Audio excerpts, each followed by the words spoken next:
Pro, M7 official gaming foam.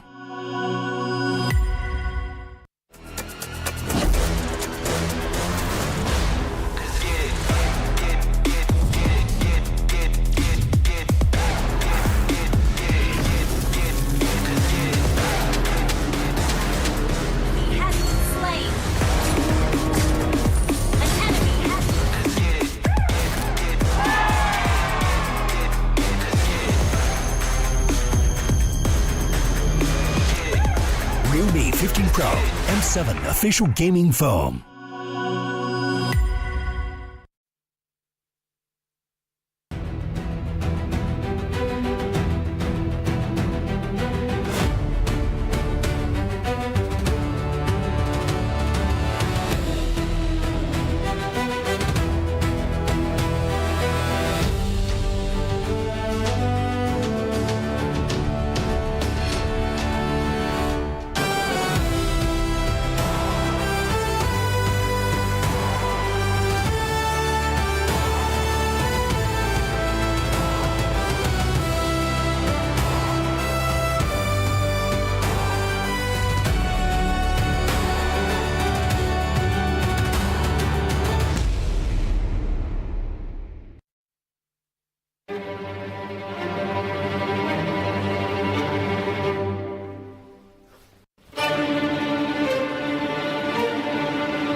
the M7 World Championship. Let's go.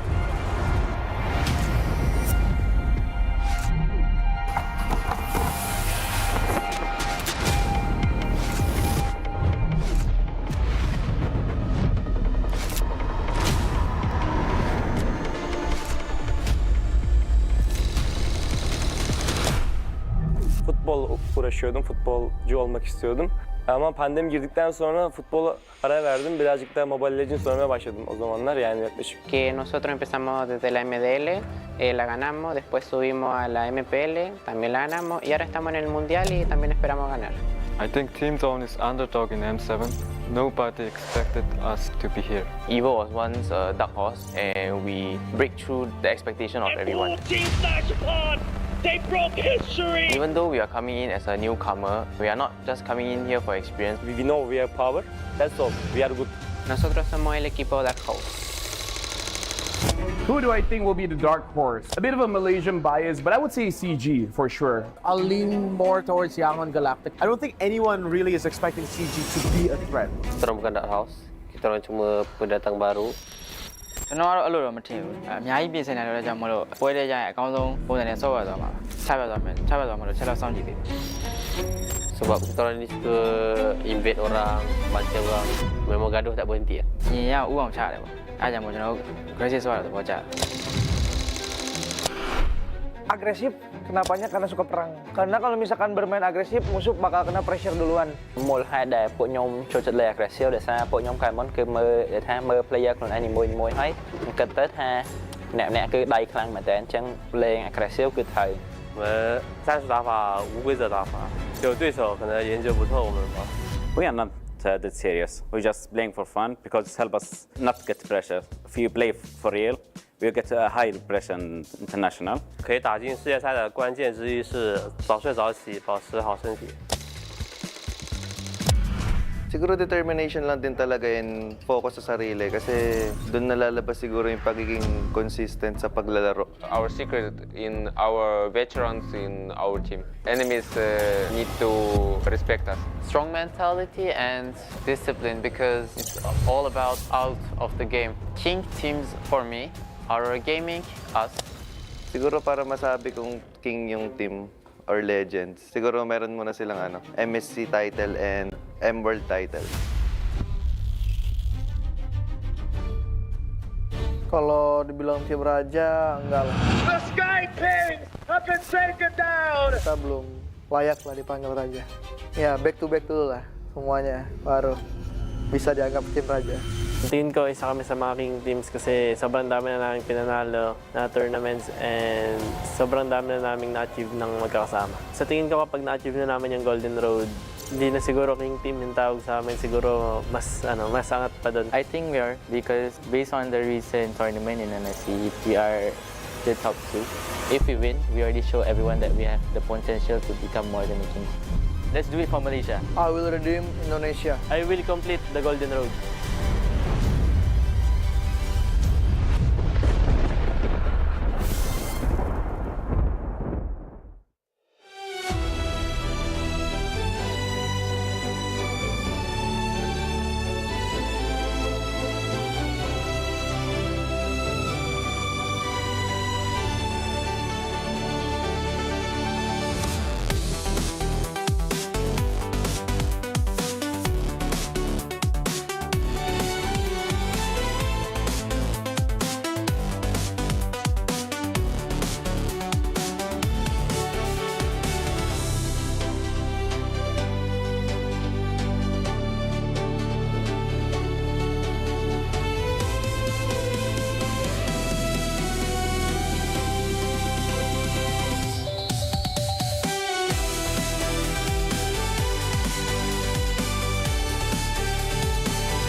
Jakarta, Indonesia, the battle will start here in the M7 World Championship.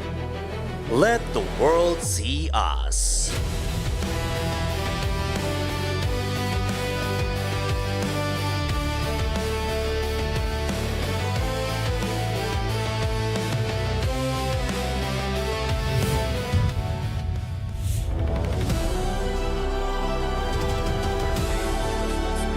And for some teams, it's just another day for them to move forward. But for at least one team for today, unfortunately, they will be eliminated. It's very sad to say, but this is all part of competition. Something that we can say is all the teams here are trying their very best. In fact, do you know that a child stopped doing sports, not because it's hard, not because it's difficult, not because they don't like it, but because of one sentence. One sentence that they heard on their way back home made them quit. Anyways, welcome to the M7 World Championship Swiss stage. My name is Afel. Alongside with me is Mirko as well as Naisu. What was that? Yeah, what was the sentence? Huh? What was the sentence What's that the made him sentence? quit? I don't do sports, so I stopped caring. You can't leave them in suspense, man. Yeah, Dude, they can Google or Bing. Bing, what sentence makes you stop doing sports? All right. Okay. Maybe if you use Bing, you shouldn't do sports. Wait, what? Never mind. Maybe if you're... Maybe you should just do esports. Ah! That's probably the sentence. Yeah. Hey. Everything that I'm thinking of really should not be said online. But here's the thing. We're starting off with an elimination match. So this is very sad. But for now, we're going to be looking at the brackets here. I believe that, some will be sad more than most. But if we're talking even on day number 1, when all teams started at 0-0, or as they like to say here, 0-0, quite a lot of surprising things happened. But we got to talk about yesterday. YG defeated Onyx Indonesia. Now, that was a surprise. And even the elimination match that we'll be seeing later, CG losing, that was also a surprise. Yeah. Not the result, but more like how. It's been a few days of upsets here and there, and again, we just get to see how strong the competition is, how strong the competition has gotten as well, and how close these teams are really. Later on today as well, we're going to get to see Yangon Galacticos to go up against Alter Ego, and I don't even know who to predict. Like, I'm Indonesian, I want Alter Ego to win, but as a caster, I want Yangon. Yeah, I feel the same way, man.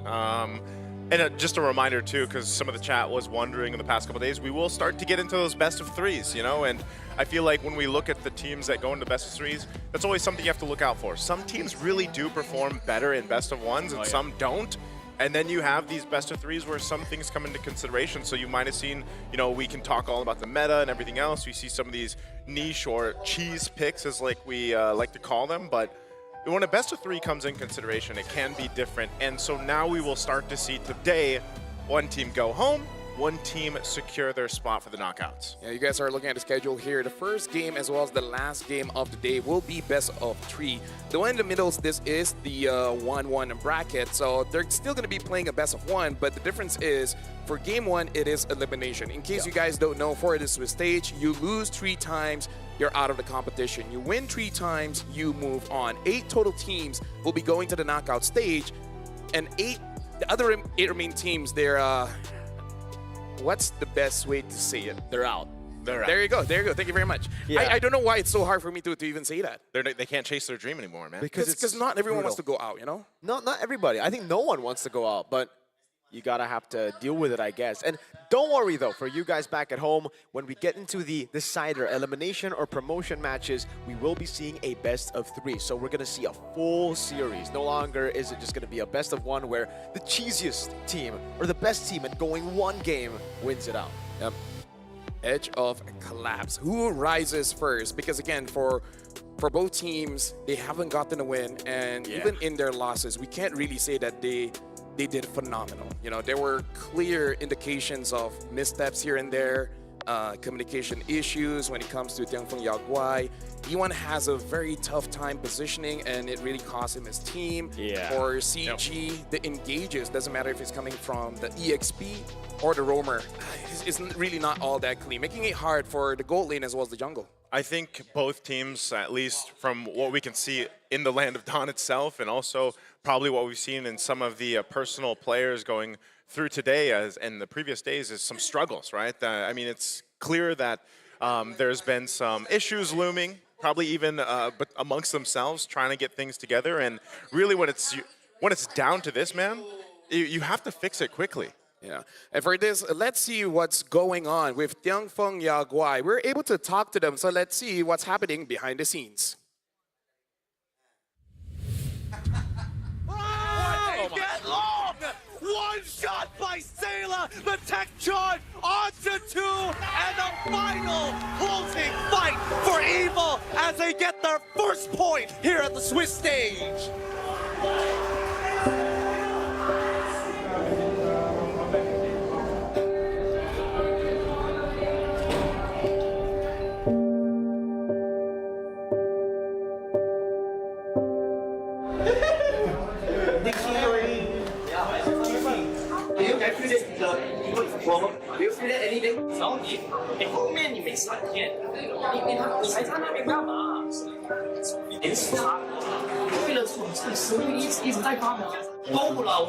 I don't know why they have today play like this lah. Can see for the game actually like the early mid games。正常来讲，你在输着的情况，你要冷静先思考，他们可能 reset 不到在 in game， 所以打到很奇怪。就是 based on like our training and tournament so different， 就简单讲 blur 了。Watch me, guys. I go big play, bro. I need the highlight. E1 gets caught again. Able to get the release in time. Tournament only connects on towards long side.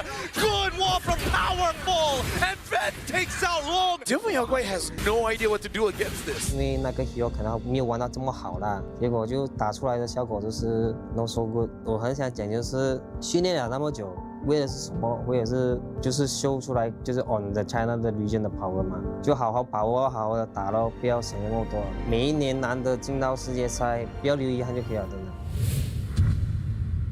So a lot of people question saying, you know, physical sport is harder, esports not that big of a deal, but this is a mental sport, right? Absolutely. Like as confident as you look from the outside, no one can really see what's the storm in your head, in your heart, and everything like that. And even you think you can handle it, but once you're on stage, I don't know, man, like it's smallest side of hesitation and it ruins you. Exactly. Every small mistake gets punished, especially at the World Championship where, again, teams don't just play the normal way that maybe Tianfeng Yaguai were expecting coming into the M7 Swiss stage. Teams go all out, and you can really see even from Evil's comms, yeah. I am going in with a beep. Yeah.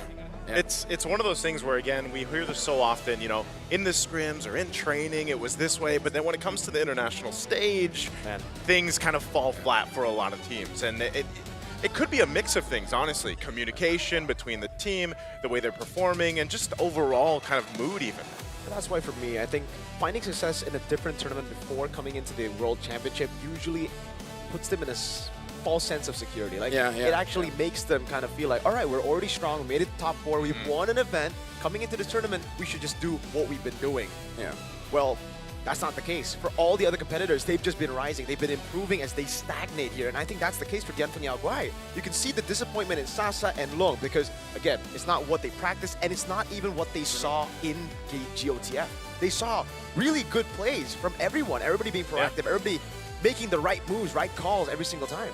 Yeah, exactly, because we even hear Lung saying that they don't do this in training, and that's the big difference, right? At home, you're comfortable. Yeah. Right? You can wear whatever you want, you can say whatever you want, and anything goes wrong, your surrounding is familiar. Here, on the world stage, it gets very awkward, right? It kind of feels like publicly kissing your sister, right? It's just not something you get used to. Still not. Have you not tried? Have you not? I don't have a sister, but yeah. See, so you see the confusion on his face. This is something that no matter how much you practice, it's just not something you get used to. Yeah. I mean, like on stage, you know. Yeah. How does that make it better? Do you have a sister? Could you help me out? I do, and I can't picture this, man. You know. Okay. I'm gonna leave it there. Yeah. No, but you guys get the idea, right? You're just uncomfortable. Yeah, very. Do you feel uncomfortable? I don't even have a sister, but yes. Yeah, so explain that emotion to the audience and try to say that in the sense of CG and Tianfeng Yaguai. Take that context. You know what? Now I understand. When I saw Valence play Cho yesterday, that was the feeling I got. It was awkward. Very. And uncomfortable. Disappointing. Yeah, sad. So this is the thing about players. You need to understand your emotions and you need to understand it well. But the thing is, the more you understand, the more confused that you'll be. So sometimes you just gotta stop. We're looking at CG here, and it was an emotional roller coaster for them as well because their rise from MDL going to MPL and people saying like they're not all that great, start off very strong, and then people have their doubts. Yes. And then when it came to the playoffs, they did better than everyone thought they could. And in the lower bracket finals, Chico even broke down a little bit because he was in that position before. Yeah. Except during that time he lost. Well, so he thought that he was going to lose again and then, found his strength and then got better. That's why I asked this question when we first saw CG play, and that was like, can you imagine creating a team, going in with that kind of pressure that comes with that, but then also playing on the international stage. Once you go through that whole gauntlet you just mentioned over in the MPL Malaysia, but then coming here and then not performing the way you want to, probably having to do micro, because like think how many players there are in Chico's position. Yes. Like that have to do that. Yeah, exactly. And that is going to be an awkward position to be in, I feel like, because again, you have to worry about so much. And not only that, but I will say that in the games we've seen from CG, I would say that Chico has been probably the better, if not the best performing player, at least for the team. It's just unfortunate because, again, it's a five-man game, right? It's a team game, and even if you're popping off in your own lane, you're making things happen, at the end of the day, if your team isn't synced up, it'll fall flat, and that's what's happened here to CG in their previous matches. Which is very, very strange to say that, right? Because me as well, that's what I'm talking about, by the way, the kicks randomly here and there. Valens really tried to bring back some of the plays, and it just didn't work. This is another one. I highlight these ones because this truly hurts. This was the metaphor that LaFell was trying to present, if you guys want to know. But also, it's weird when Chiku's the guy who shines the brightest because in MPL Malaysia, he's bad. He's okay. I wouldn't say okay. You're the Malaysian, so you can say it. He's bad compared to his other teammates. Yeah, for sure. But now it's different. It's maybe because of the veterancy and the experience that he has that all the other guys who are technically newer, Gary has had experience before at M4, but the rest, international experience is kind of lacking. Yeah, it's very hard for Chico because he has to be strong, right? He has to be strong. He has to be the leader. And now we're going to be inviting both teams onto the stage for them to compete.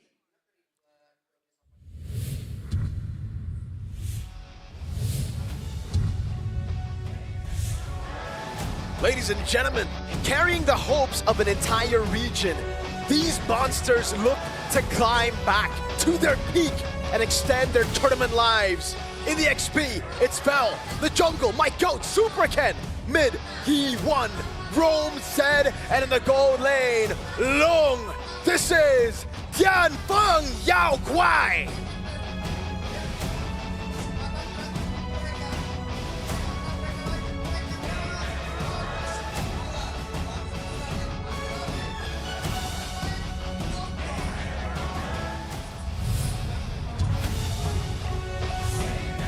And next up, down but not out just yet.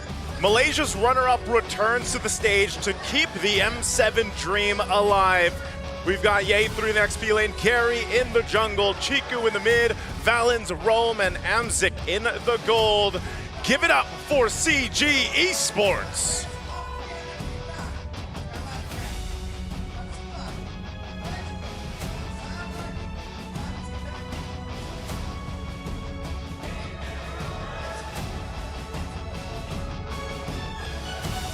Now introducing the coaches for both teams. For CG, we got Coach Rain as well as Coach Cody. For Tianfeng Yaguai, it's Coach Sasa as well as Coach Lungs. Now, even though this is different regions, but all four coaches are actually pretty close with each other. Malaysia, and even Coach Cody has experience.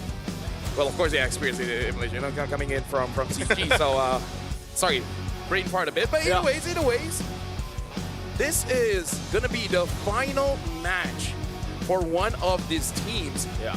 And I feel like this is the moment where either teams could overthink or just oversimplify. Yeah. And to go back to the point of CG Esports, again, we were talking about how Chiku was, he's the veteran. He's bringing out a lot. Now, I expect so much more from Gary. There's a reason I put him in dark horse in my own tier list, right? Many people actually just put them in B tier, like a low tier contender team.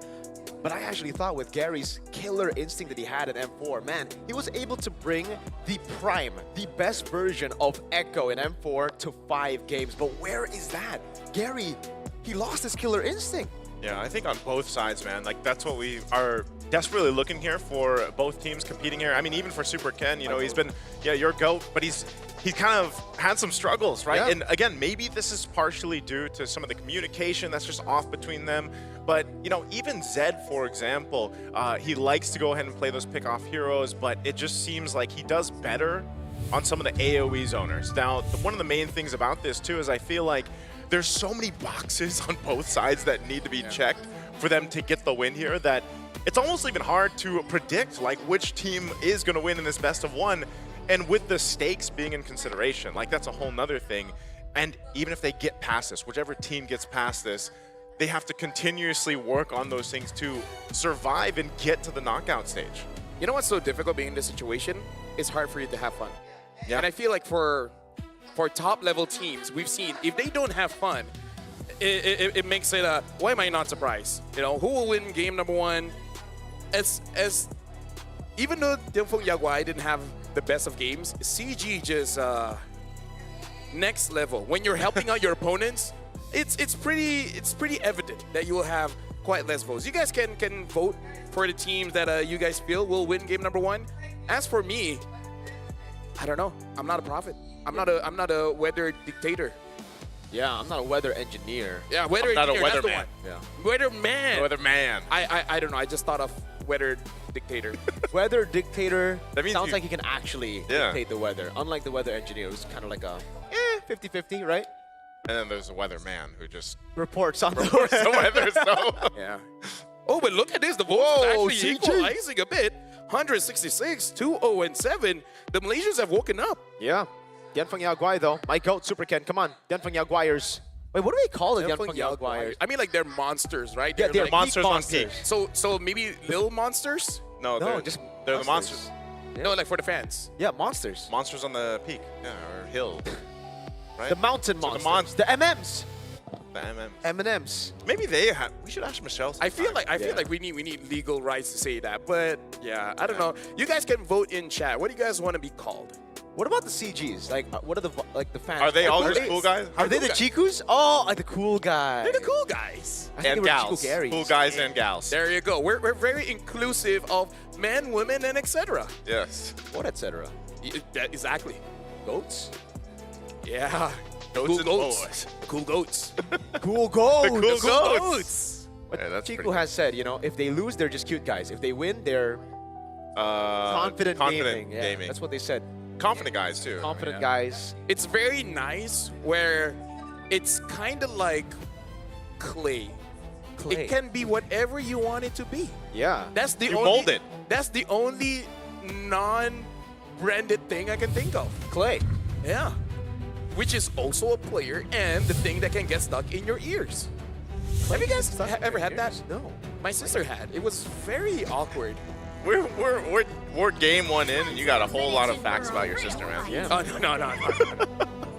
No, we're not that close. Okay. But she did just get engaged.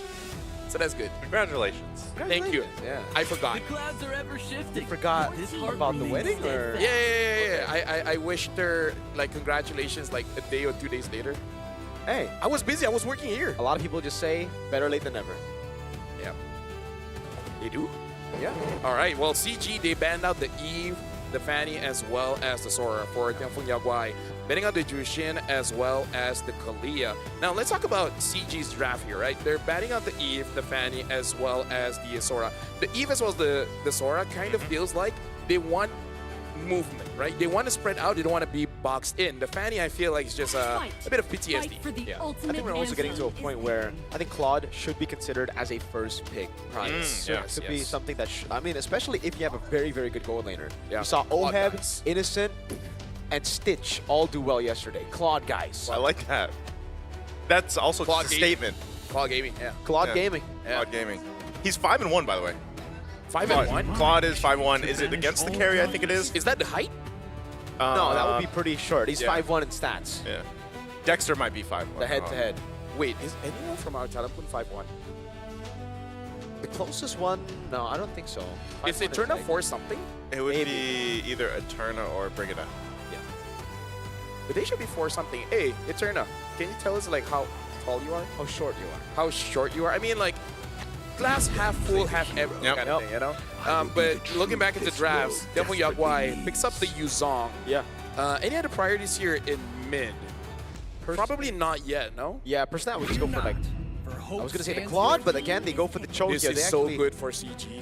I think CG they just don't takes get it. their Cho anymore. Yeah. Yes. Yeah, it no was more Cho taken. gaming. Dude, okay, you know what? Gatot Claude, how you guys feel about that? Gatot Claw. I like it. I Yeah. like the Gatot Claw. But then Dianfeng Yaguai are definitely going to go for like the Lunox, or do they go for Yi Sun Shin? I think the Yi Sun Shin is also a very, very good shout. Or what, Farsa Claude? Because the Eve's already banned out. I would say tough, Lunox. Yeah, I think Lunox? Lunox is the safest option here in terms of the mid. I would still go Claude Gatot though, or Claude Lunox actually. It will reveal all your damage dealers, but those are some big, big picks. Again, the Claude's been doing really, really good. Nolan and Leomord have also been showing up. Yeah. So Dianfeng Yaguai might actually be like, all right, let's just pick up the Claude later, Red 3. If, never mind, Claude Gaming. Oh, Grog! Forgot about the Grog. Yeah. This was banned out a 100% lot. win Yeah, rate. because it was banned out, I think, for the majority of yesterday, except for a couple of games. But and they'll go Hayabusa for the response here for DFYG. I feel like it's more of a comfort thing. Plus, I have a friend where he basically said, like, I will use Yi Sun Shin if my team is good. Okay. Yeah. That's it. So I guess both teams aren't. After he said that, we've never played anymore. Yeah. So he just he doesn't want to play. Yeah. That guy always plays Lancelot. Yeah. Yeah. The Uranus gets banned here, which Makes sense. yeah, makes sense. But at the same time, also in my opinion, is kind of good for CG because I feel like Yetri is more of a playmaker kind of guy. I'm pretty sure Chiku wants him to something like the Uranus, but I feel like he's the kind of guy that would prefer something like a Lapu, an Esme, you know, those kind of picks. I agree. That's something that definitely has been lacking from CG, the playmaking here, because they've relied on Valence instead of Ye 3. And again, yeah, Nempel Malaysia as well. I was impressed with Ye 3's performance whenever he was on a playmaking pick. So I like CG's start to the draft a bit more here. The Lancelot? No, because you compliment him, and thank you. Oh, you're welcome. It's rare that you compliment Malaysia, you know? What do you mean, bro? I literally put them dark horse. I mean, yesterday was very hard. Yeah. Nah. Yesterday was tough. Rage bait 101, you know? Rage. Rage bait 101. Hey, it's tough, but I will say that for CG, if they decide to go ahead and I don't know if they're still going to ban another gold laner, they might just want Logan to go ahead and play the Mozgov. Like it's been one of those games too. I know we joked about this in the last international tournament they played in. It was kind of like, you know, if all goes wrong, just break the emergency glass and bring out the Mozgov pick. Esme is going to be banned out, so it might just end up being the Lapu that goes in the XP lane here for CG. I do think the Harith fits better for Dianfeng Yaguai over the Mozgov here. Again, just because you already have a lot of physical damage, you don't really want to overload on it. And the fact that you technically have to go for a safe mid laner too, looking at how much dive there is on CG, I think it should be just a Lunox Harith for last two. Yeah.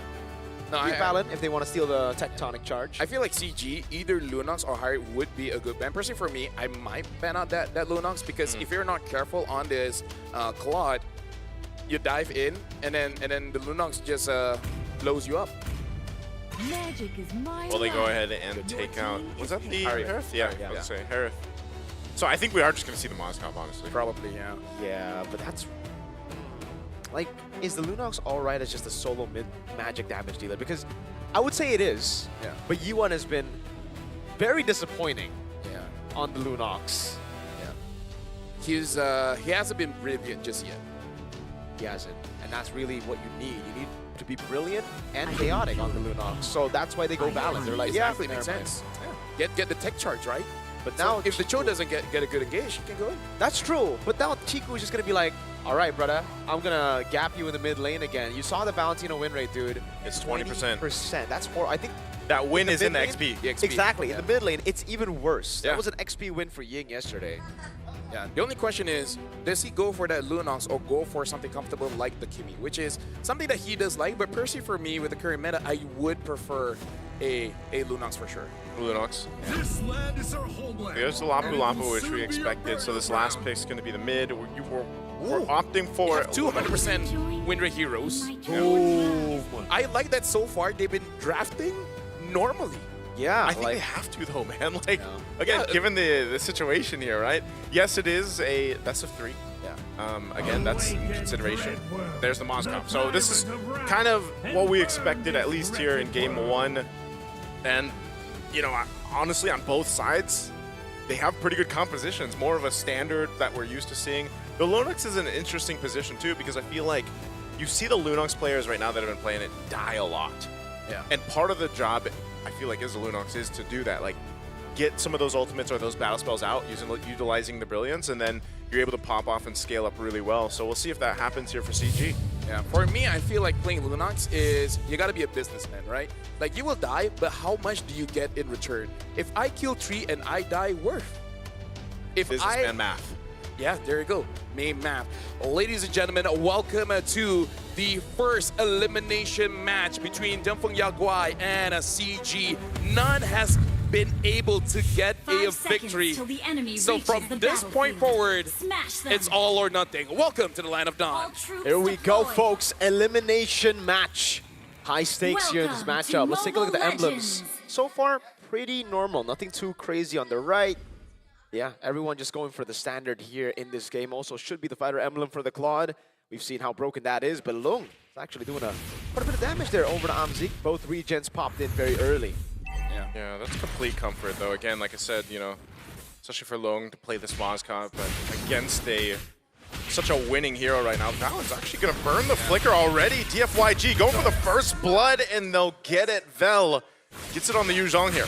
That's something you would usually do on the Cho. Now on the Grok, way more difficult to do. No, honestly, you can do it on the Grok, but the way that you do it is you show your face, you slow down the jungle just a little bit, and then you just retreat. And you don't retreat towards the side lane, especially when the side lane is losing. You usually rotate towards the mid because there's a higher chance your jungler can back you up as well.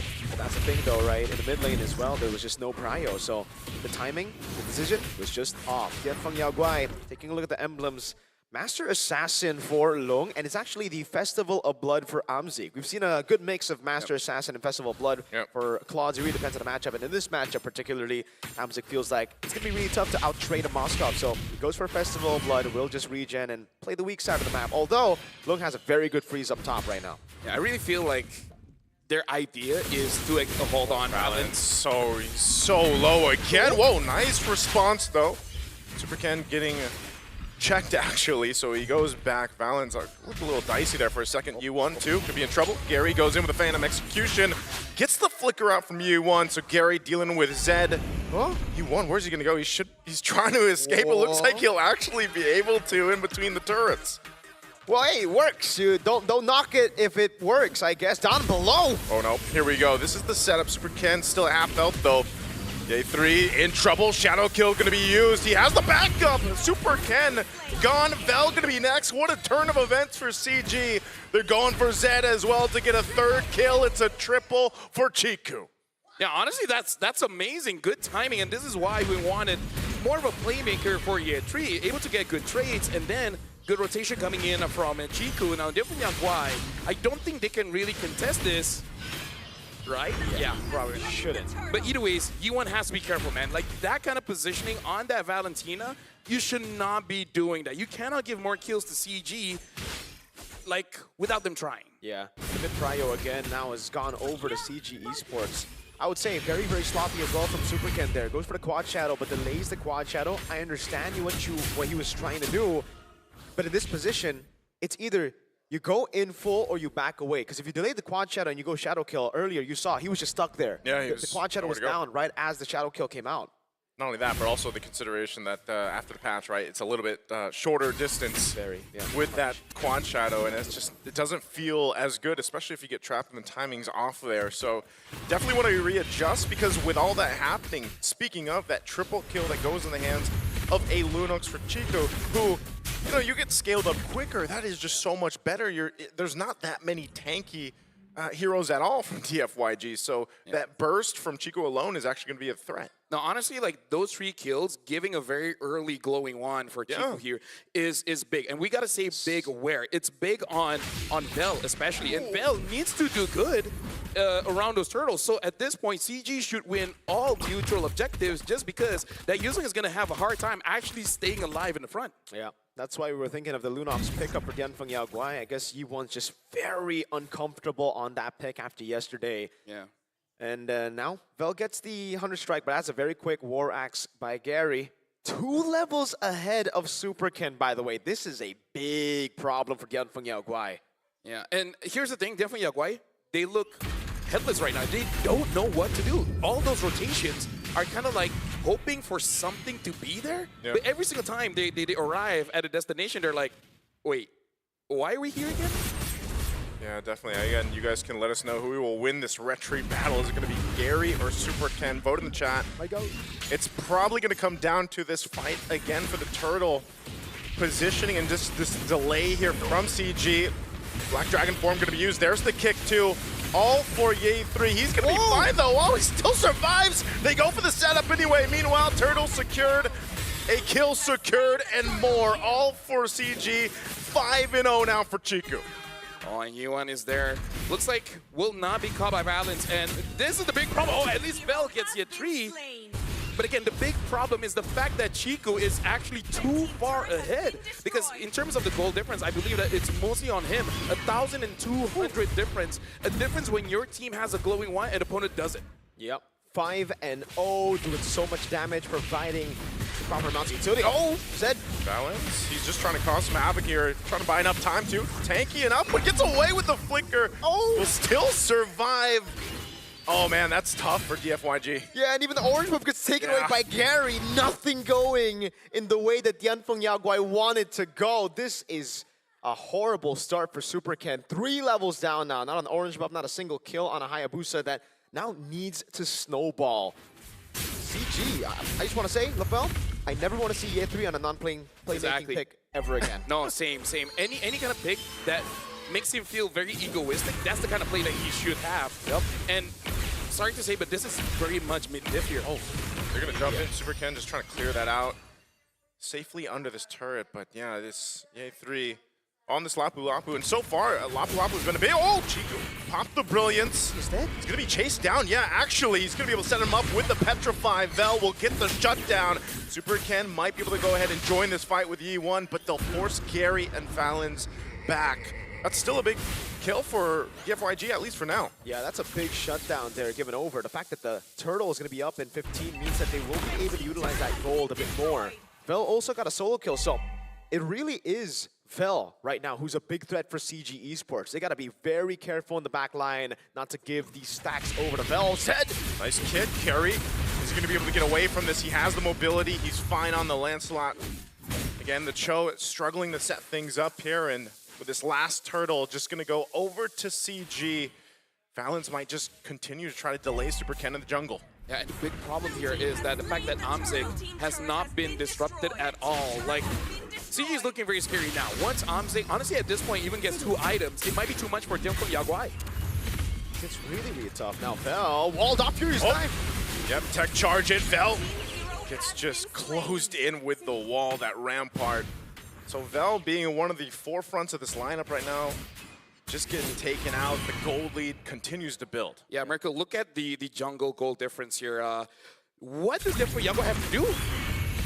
They just got to fight, I guess. Oh, Zed wants to go for the fight. The kick is through. Amzik going to be fine on the defense, but Zed all left alone, going to get chased down, collapsed on, and gone. We continue to see the Cho struggle. Yeah.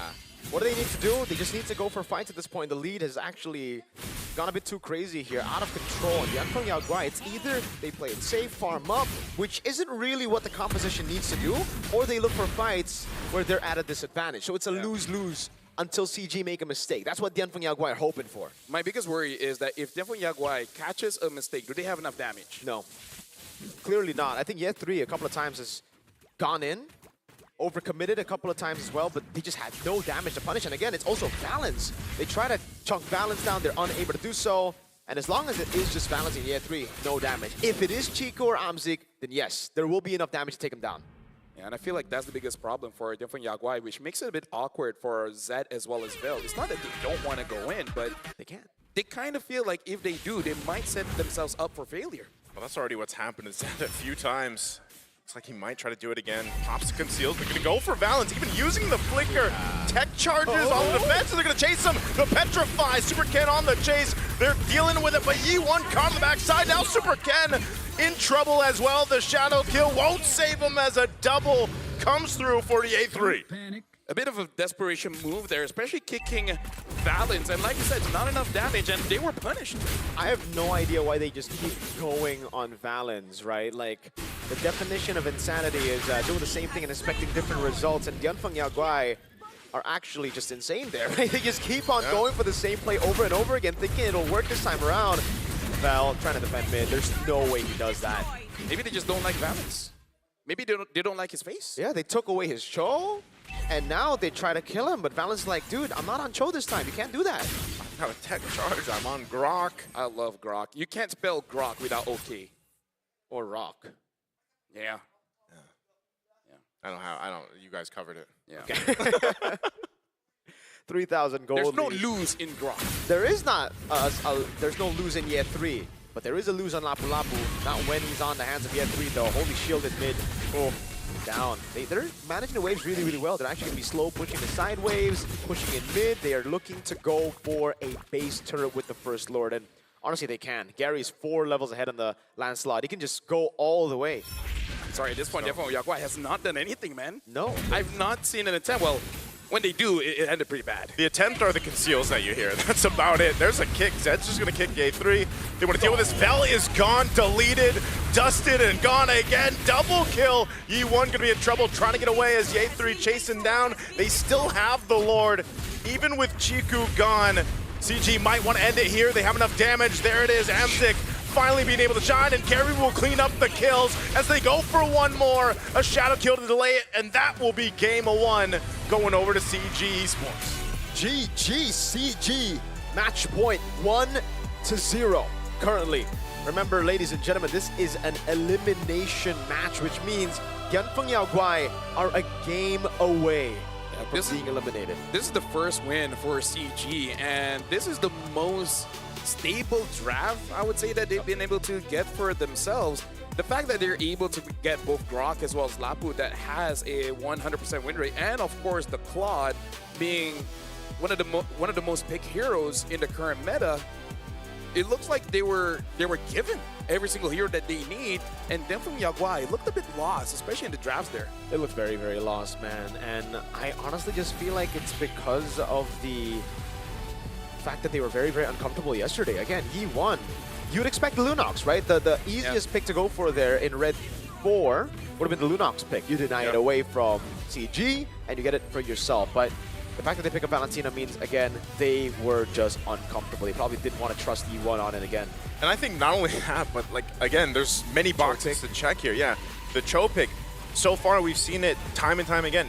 Yesterday in the hands of CG, where it's like, you know, they kept going for these kicks, almost even expending Conceal, expending a Flicker to kick who, right? Exactly. A Grok. You're going to have to commit so much, and the whole discussion of you just don't have enough damage. Even if you're going for one of the squishier heroes there, Grok is not going to be one of those. And, you know, so I think it was just that kind of, they didn't know where to go. You mentioned it just feel like they were kind of scrambling around the map, kind of like, what do we do here? What do we find a win? And it was just so difficult to do that. That's the unfortunate situation when you're using something like a Cho, right? The first question when you see a Cho is, which side are you on? I mean, like, when I play with Husky, there's many times I kick a Lancelot over to him and he was using something like a Farsight, you know? Yeah. And he's like, dude. We don't play with each other anymore, but, you know. So he was the one that said, I also only play YSS with good people, good teammates. Yeah, basically. Like, when he plays with me, he prefers EXP. So now we know it's Husky, okay. Yeah, but, like, many things to dissect here, but mostly about the question is, did CG win or Gyeonfang Yaguai lose, right? Yep. It's usually that kind of question, you know? Yeah, I think it's a bit of both here. CG definitely fixed a lot of the errors that they again, showed in the past two best of ones they played, but Dianfeng Yaguai, they looked completely out of it. Even when the camera panned to them, it looked like they were just done, dude. After going through a loss, usually you would see them, try to recalibrate, talk about the different strats that they need to do, what they need to change. They were just there. Like, they kind of accepted that they were done. This is KBG all over again. And this is unfortunate because we saw in the video how both Lung as well as Coach Sasa, especially Sasa, you can see the frustration. Yeah. You can hear the frustration from his voice. Like, what are you guys doing if you don't have flicker? Why are you here? Like, there's a lot of questions he's asking these players, and at this point, the players can't even answer anymore, right? Yeah. So we're going to be looking at the MVP of this one, brought to us by the official gaming phone, Realme. And it should be Chiku here. And yeah, Chiku is the MVP, 8, 2, and 3. I don't know, something about the world stage gives him some kind of buff. That's what I was saying, man. I know you mentioned how he is in Malaysia, but I just feel like in his performances, at least from the games that we got to see from day 1 and day 2 of Swiss, Chico has been the one to stand out. And now, but hey, man, any mid laner that gets a triple in the early portion of the game, you're just going to scale out of control. Like you guys mentioned, picking up Glowing Wand against this lineup, by the way, is what gave them such an advantage. Aside from this little first blood that went over because Valens was trying to get that information, they just had better team fighting here. And I think that's a perfect representation of what we were talking about and what we saw in the video with DFYG. It just seems so disconnected, right? From the draft, from the positioning, from the team fighting. And, CG Esports just kind of punished them for that from start to finish. Yeah, I think aside from Vel, everybody else just got gapped hard. Even my GOAT Super Ken, right, in the jungle here, wasn't really able to do much. And maybe you could say it's because of the mid lane here. Yi1 wasn't really able to push in any time here. There was a good shutdown to Chiku, but again, look at the rest of the team. Gary just stole a purple buff for free while that happened. And again, that led up to Gary being so far ahead that Super Ken just couldn't do anything. I think he ended the game 0-4 and 0. Might be 0-3 and 0. But here and there, it's just constantly Dianfeng Yaguai looking for plays, desperate plays at that, trying to come back in the game, but CG not letting that happen. And then we see this, which is just, what are we doing? We're all inning on Valens. Say it worked, you would only get Valens. That's like a guy with no bounty. There was no value that you would get there. And then Ye3 could just do whatever they want. He wanted Gary as well, and he just kept on doing that. We don't get to see the one after that, but then, yeah, obviously with this big of a lead, they went through it. Great wave manipulation by CG. Yeah, it's very hard as an EXP later if you're doing very well. You have the confidence to get a very good set for your team. Yeah. But if your team does not have the damage, does not have the reach, it makes you second guess yourself. Because looking at how Vel plays, I'm pretty sure there's many times he wants to dive forward. But he basically doesn't want to feed, right? He doesn't want to make the problem worse. Because even look at the items here. E1, even with the lightning as well as the wishing lantern, even with basically no MR from CG, they weren't taking any damage. No, Valentina does no damage, man. And that's why the only time we saw Valentina work was in the XP when he built tank, not damage. It's not looking good for the Valentina right now. This the win rate before this is on Fraud Watch. Yeah, Fraud Watch, just like Sora, by the way. Yep, just like Sora. But yeah, again, I have to agree. Vel, he held his lane well. He wanted to initiate, but at the same time, he knew, well, even if I'm in Black Dragon form, like I'm less than half health by the time I can even petrify or Furious Dive. You know what I mean? So and it was a really the Lunas just purify out of it. That's what I'm saying. So what do you do in that case? That's why it's just so weird, dude. Because even for the Haya, it's tough because you can just brilliance. Yep. So right now we're going to be throwing it over to Eterna just to see what's going on with, honestly, both sides of the team. We want to know. What do we want to know? Eterna, what do we want to know again? What do we want to know? I don't know. Hi everyone, it's Eterna here outside the player waiting room for CG Esports. We're gonna now try and speak with one of the members of CG. Hopefully we get to talk to the analyst. Excuse me. Hello, hi. Can I speak to Maria? All right, amazing. Maria, would you be comfortable inside or outside? Outside, said, okay. Okay. Can we get her a mic? Thank you so much. Let's close this door. Okay. Hi. 1-0. Right? Alhamdulillah. Yeah. How are the kids? How are they feeling right now? What's the atmosphere like in the room? I think we are trying really to calm down because it's of course we are excited because this is our first win in M Series, but at the same time, we really want to remain calm because anything can happen for the next game. So we really want to be like nonchalant so that we can think carefully for the next game. Yeah. Absolutely. I understand this must be such a high pressure match, elimination match. Coming into this 1-0, we gotta ask, right? 2 losses in a row. What was the main problem? What were the issues that CG was facing? I think from our side, I believe that our biggest challenge is like we want to be consistent, to be one heart and one mind lah. Because everyone have their own way to communicate in how they want to send the message and how we receive the message. But at the end of the day, like how we understand the message so that we have one mind and also one heart in game and outside game. Yeah. Okay, so are we talking about discussions and maybe problems that happen inside the game that the players want to talk about, but they don't know how to properly talk about and how they talk about it? Okay, I think this is common among players regardless in this team or other team. Sometimes this is a very intense game because everyone wants to win. This is World Championship. There's a lot of pressure and there's a lot of emotions. Sometimes your intention is actually want to help your teammate, but maybe the way you want to say it is not really appropriate way or maybe more effective way. But on the receiver side, they need to understand that we want to learn is the message that behind it rather than what you want to say about it lah. Yeah. Okay, that makes sense. Especially the players that are young. Yeah. Maybe they don't know how to adjust just yet to these communication barriers, I would say, right? But the best thing about them is like they know this is the issue, but they also believe that this is the character development.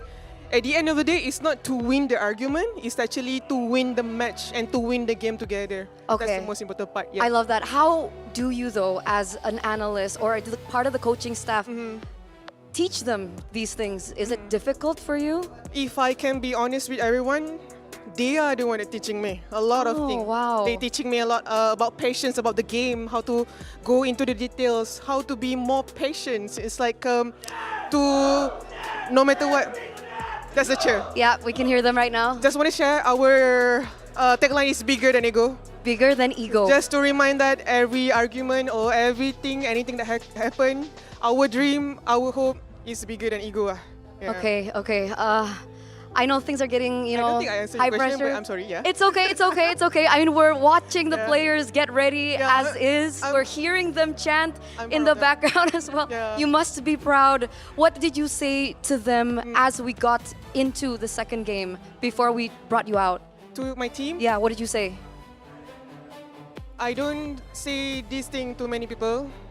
I really love you guys. I love your character development. I really know you're trying so hard to be better in your own way. Everything is a process. Yeah, I really love you guys. There you go. I actually very nonchalant. Yeah. So. I feel the emotions. Thank you so much, Maria. I don't want to take too much of your time. But ladies and gentlemen, there it is. Sometimes the things happen backstage that you guys can't see, but you've got to know that behind every player that is playing behind their phones right now are people, and the interactions are real. So with that, we're going to throw it over to the panelists to continue over game number 2. Once again, good luck.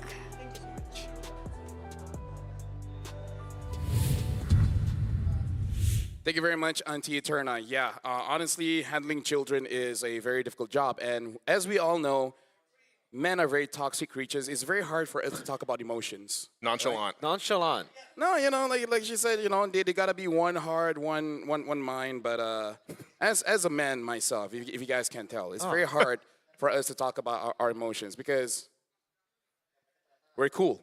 Yeah, cool guys. We're gaming.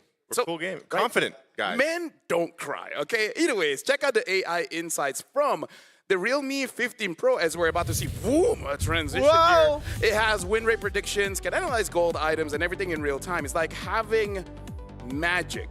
They can help you with your in emotions. your pockets. Yes. Consecutive skills will help you with your emotions because usually when you struggle because of the emotionals coming at you, you're like, yo, AI, help me.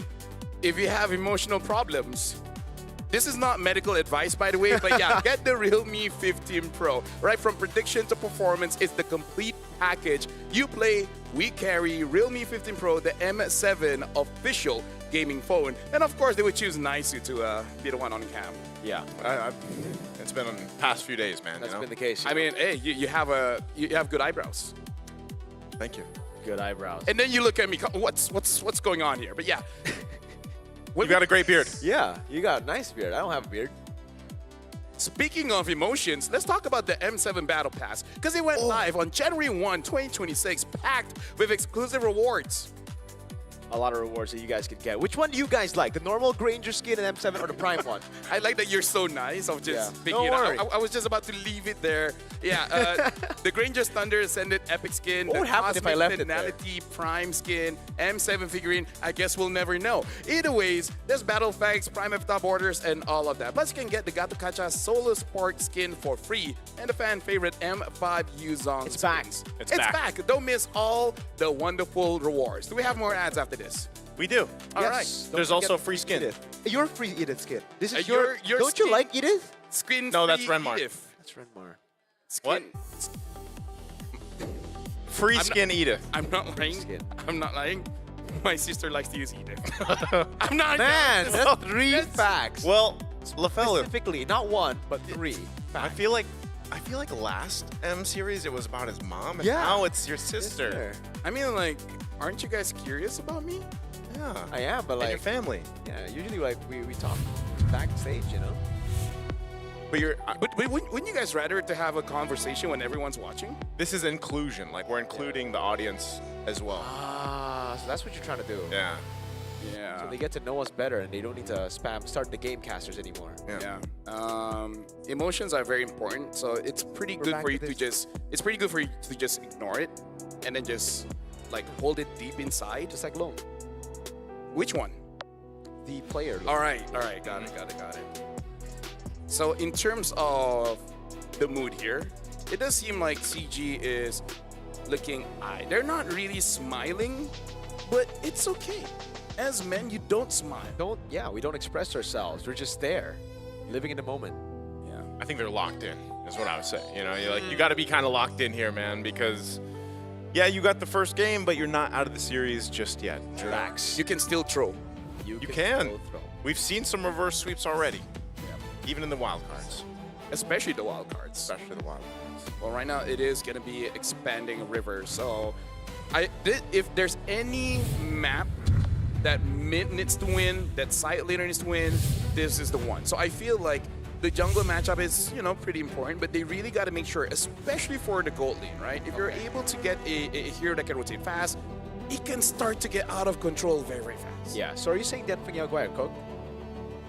Am I saying they're cooked? How do I phrase this? What's your command? Your As a parent. As a parent. Okay. Right? You're a parent? Not yet. Okay. All right. Yeah. It's kind of like when your son comes back home and said, "Dad, I got suspended." Okay. For what? Yeah. You don't ask. Like as a dad, you don't ask. Really? You just isolate yourself in a room. What? Wait, as a parent? As a parent. You're gonna isolate yourself?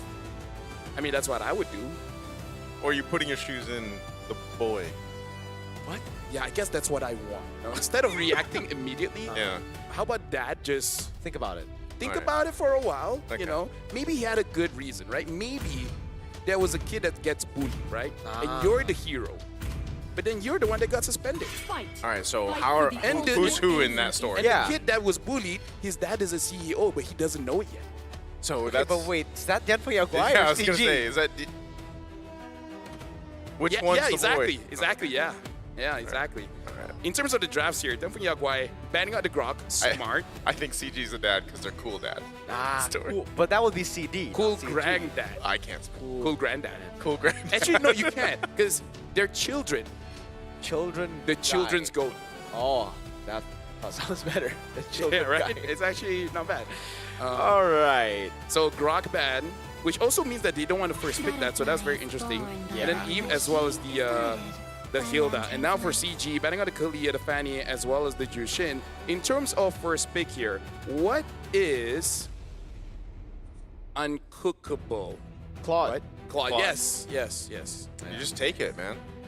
First pick, honestly, if you have a really good Claude player, I would say, hey, I'm an advocate for first pick Claude. But the Unfeng Yaoguai, they may not have that. They have a good Moscow player. Yeah, They do. They do. Makes sense. I like it. I like it. I like it. We are going to see more of this, by the way. First pick Claude as we get into the later stage of the tournament. This is going to be the new Bruno.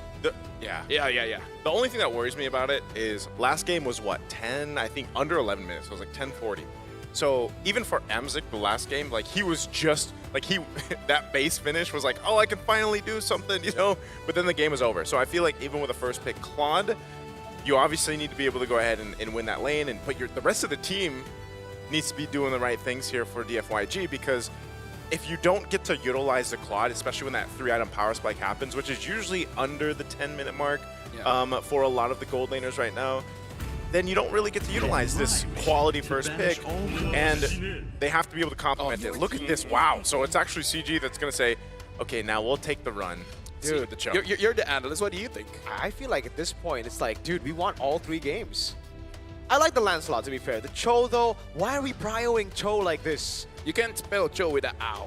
Yeah, like earlier, I wanted to be a little bit more feisty and say, yo, which one would you go for, Valence Cho or Zed Cho? And now we actually do get it, so hey, it's a battle of the Chos. I hope Valence improved. Let's hope Amzik is the one who's like, how about you give that to me? Yeah, Right, you know what? Amzik should be like, yo, Coach Rain? Yeah. Or just like, Valence, look at me. I know we don't talk. Right? How do you know when you don't talk? Huh? They don't talk? Men don't talk. Right? What are you doing right now? Actions speak louder than words. Every time I'm speaking to you, am I or am I not moving my body? I just remind you, they were referred to as kids earlier. Yeah. All right, you know what? Children don't talk. Actually, they do too much. Yeah. They do quite a lot. Okay, carry pick. If this is not a carry pick, it's going to be a very hard lead. I think it's fine, by the way. Like, I don't really like the carry into Claude anyways here. It's 5-1. So what, tournament right Obsidia? Now. Oh, that's a little too far. Yeah, I'd say just go for the pick and gold later. You know what's interesting, though? We haven't seen too many fighter golds like lately. We've seen Freya coming in from Alter Ego. And Alter Ego. Yeah. They go Harith. I like the Harith. It's okay. It's not the best choice here, though. I really don't like the Harith here. It's good as a combo with the Lancelot. You have magic and physical, but against a Farsa plus Claude, that seems like a very bad Harith game. I'll take the Harith over the Cho. But this does mean that this Cho is not going to go gold. Yeah, that means... they banned the Guinevere as well. Super Kin on Gwyn. I don't really... With a 0% win rate so far here ever since the 1st of January. They're just cool guys, man. They're so cool. They want the Unfeng Yaoguai to fight back. I feel like they're just... They're in that situation where it's like, we'll take this one, you guys got this one, and in terms of heroes, right? Not I don't want to say games here entirely, but I also think this is more of a redemption probably game for Valence here, because the Cho's got a 33% win rate in 6 games. Yeah, Cho is overrated right now. And that's what I'm wondering. Like, it keeps getting picked up, and there's other great roaming options. That, in a way, yeah, I like that you say redemption, right? Either he can be a Cho god or Cho garbage, you know, like. So it's both CG. It's still CG. It's still CG. There's a whole lot of CG. I can't find another G word that sounds bad. So there you go. I mean, if you use this word for some people, it's bad. No, no, ginormous. Okay. I was gonna say that. Yes, that could be. Ginormous. Good I use like on that you guys know what I'm saying. Yeah. No, yeah. Okay. CG. I think Lunox is still what? No, I feel like if they want EXP, Alice? I feel like it's a playmaker. Yeah, I think the Alice is okay. But in mid, I think Lunox should be the choice. But it's up against Farsight. No, I mean like as well. Alice EXP. What if they just? Oh yeah. What if they just go Valentina? Like they take the Valentina. Actually, and the I think Cho. it's not bad because you can get the Feta S right. Yeah. They go Uranus against the Farsa and Claude. Interesting. So when you say interesting, what do you mean? It depends on how I say it. If I say interesting, that means it's good. If I say interesting, it usually means It's a little I don't like neutral towards negative. Yeah. Neutral negative. Like on stream, I would literally just say it. Yeah. With different words. Yeah. Yeah. You on stream your vocabulary is more extended. Yeah, very different. It does seem that you read the thesaurus. Yeah. I have a whole thesaurus with me when I'm on stream. Even speaks different languages on there. Yeah. Like gusto ko, kumakain sinigang araw-araw. Galing mo. That's really good. Well, the Yisun Shin as well as Esmeralda picked up. I'm really liking Delphin Yaguai's draft here. Yeah, same. CG, I don't know about the Uranus as well now. The Yisun Shin, Farsight, and Cloud should be able to tear through This might that be a Uranus. Valentina. I really think it should be Lunox, man. Lunox? Yeah, if it's Valen, who the heck's gonna deal with Mr. Esme? Mrs. Esme. Miss Esme, I don't know, man. That's a tough one. I don't know. Kadita would also might be okay. Against the Farsight, yeah, but it's expanding No, rivers. like you have to trust your Joe, right? Get a kick. You See, swim. in normal swim. situations, I would agree with you. Yeah. I was gonna But say. after yesterday, I don't know how strong that trust is, man. I feel like the whole world that's watching pretty much kind of chuckled at that one, especially the fact that 33% win rate right now. Yeah. There it is, Lunox. Agent M, Agent N. Yes. We keep talking about trust during the shoot. Yes. Okay? I mean, I wasn't there, but I'll agree. You were there in spirit. All right. Not the team, but like you were astro projectualizing yourself there. Okay.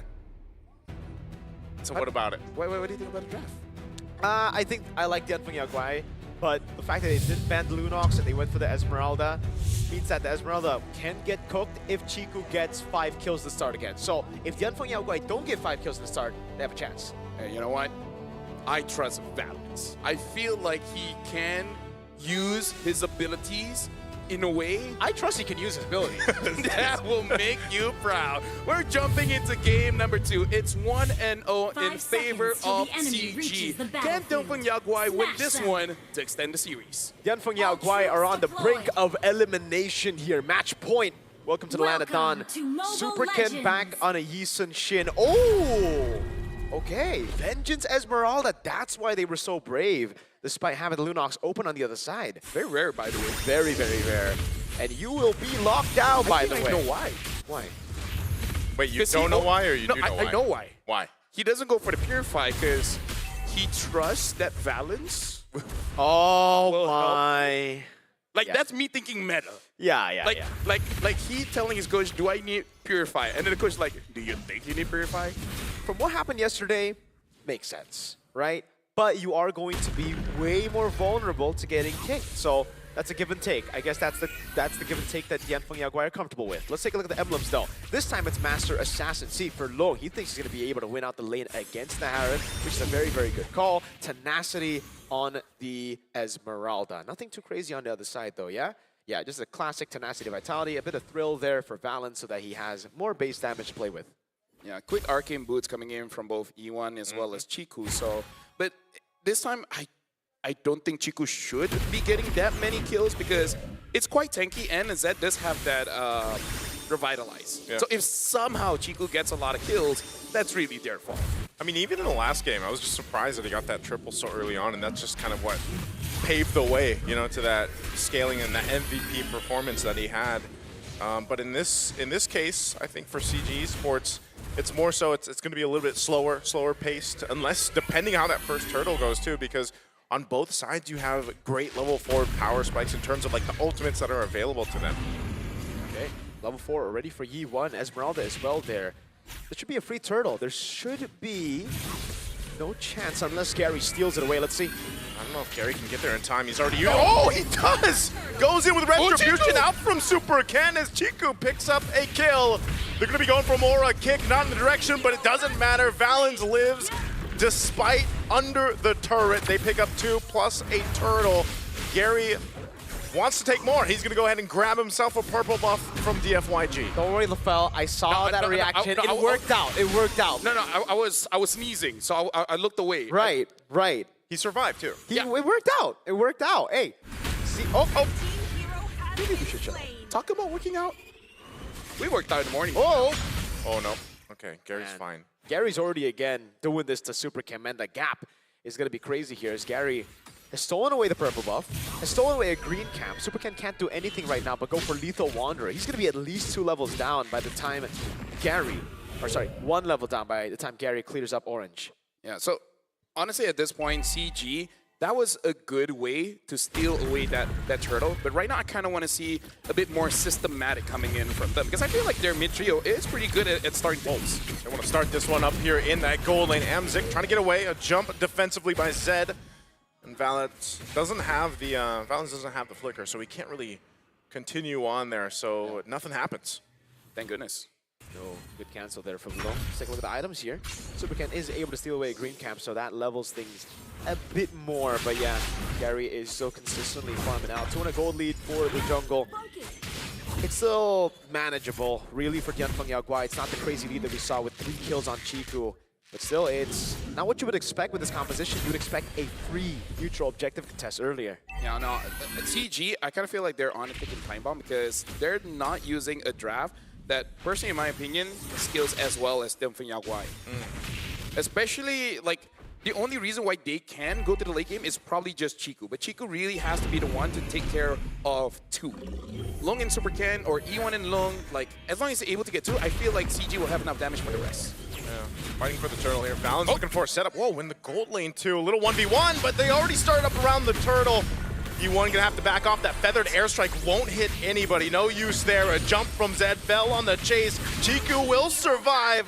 They pull off the turtle, but after getting a kill, CG should have the green light for this one. I think the observers understood the site. Yeah, you know what? Yeah, I'm gonna say that's one of the few times that I would be like, yo, W observer for me to play up, because thank goodness we didn't get a full view of Yi1 just completely ulting nothing. Yeah. Like, honestly, a lot, right? That entire thing happened. I can't believe we looked away, we came back, and basically no one died. And we were happy that we looked away. Yeah, I was quite glad. Too. I mean, part of that is just, you know, you were talking about the scaling earlier on here, LaFell, and I would say that if CG does end it quickly off of, you know, maybe some of the errors that we see from DFYG, you kind of get to avoid that power spike that's going to come from Lung here on the Claude, and I feel like, you know, that's what needs to happen with this lineup that DFYG has. Yeah, not just Lung, but Super Ken as well. And I think that Tianfeng Yaoguai, they have a good draft to really protect their base. Oh, this time again, feathered airstrike going to be used, and it just no hit at all. The turret's still going to stay up though, 1 HP on that mid.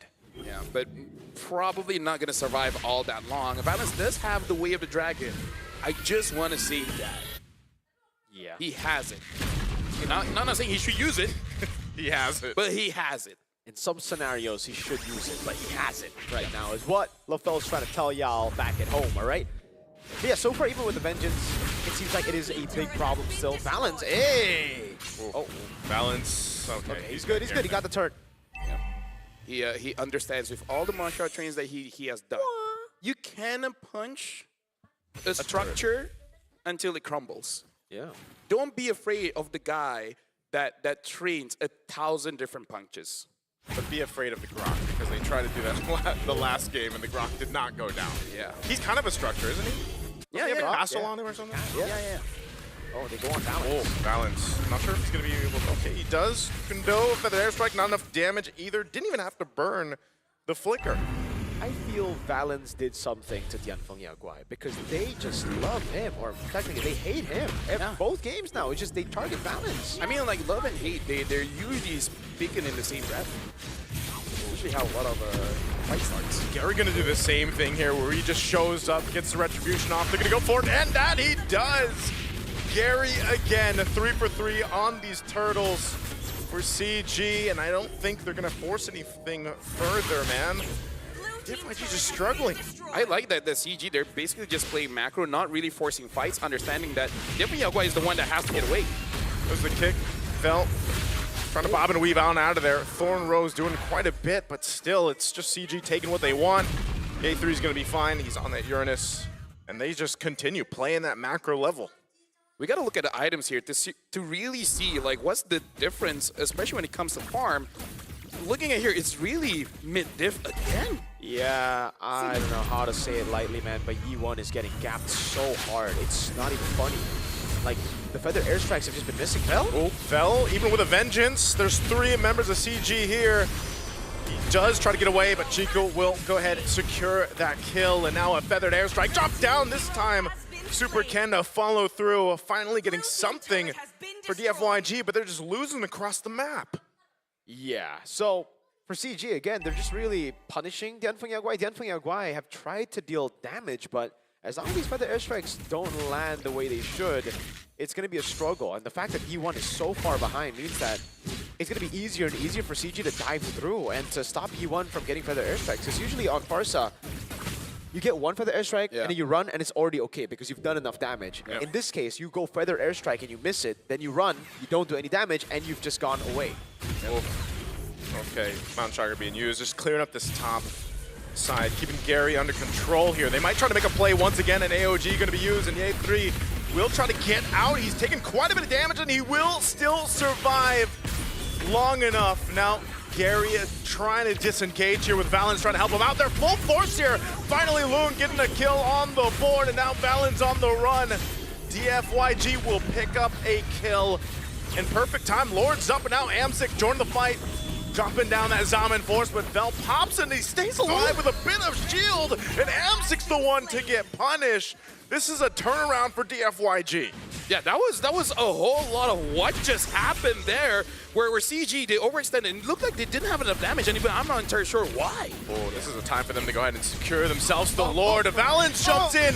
He's gonna get caught all by himself now. They're just trying to delay the Lord. Gary, can he get here in time? He's so far away. Super Ken will secure the Lord. A jump. Chiku trying to survive, popping off the bolts here, but he had to flicker out. So the scaling. Dianfeng Yaguai have really good scaling, and technically they did scale, but also CG, Harith was bottom lane. A lot of times you'd be like, what is the Gore lane doing in the bottom lane if you're playing solo? But this ain't solo, man. They actually can communicate. They should know that Amzik was down below, yet they took the 4v5, and that's why you saw Dianfeng Yaguai win it out. It was also a very awkward fight because CG, it looked like they already baited enough resources to back away with Ye 3 tanking up all the damage, but then they kept on going. That should have been a good sign to back off, right? Ye 3 was already low. He needs to at least sustain back up regen. Yep. He has the chance to Ice Pauldron now with Oracle, but the thing is, a few of those kills went too low on the Claude. A very broken pick currently. And you can see with the 3-item power spike now, he's going to start doing damage. Oh, and a jump. Going to force Amzik back, and Lung jumps in with the Blazing Good. He does BMI on back to safety, but Amzik taken out, and now one of the turret. CG on the run, and trying to get away here. The stun comes through as Chiku falls, and Lord still up. DFYG quickly turning things back in their favor as they take out a tier 2. Mid lane's going to be pushed by Gary, though. He's going to go for his own tier 2 turret push. They deal with that. Gary tries to get something that looks like that tier 2 will fall. Feathered airstrike once again. Ye 3 flickers defensively. They want their base turret here. DFYG made the work, and they get that base turret. Yeah, honestly, right now for CG, they're just a little bit all over the place. There's no real system. There's no real structure on what they're trying to do. There's no communication saying like who goes in first, last, and etc. They're playing based on instincts, right? What do you feel like?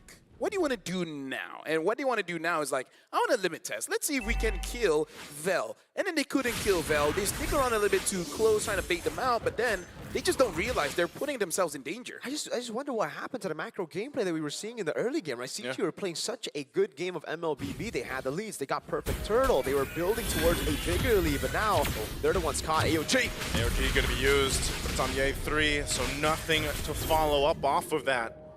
And so you find back to it, and I think that's the question, is what happened to the macro level of gameplay we're seeing from CG. I think you just kind of have to settle back in and kind of recalibrate. Now that the Holy Crystal is in the hands of Amzik, you know, he's got his power spike too.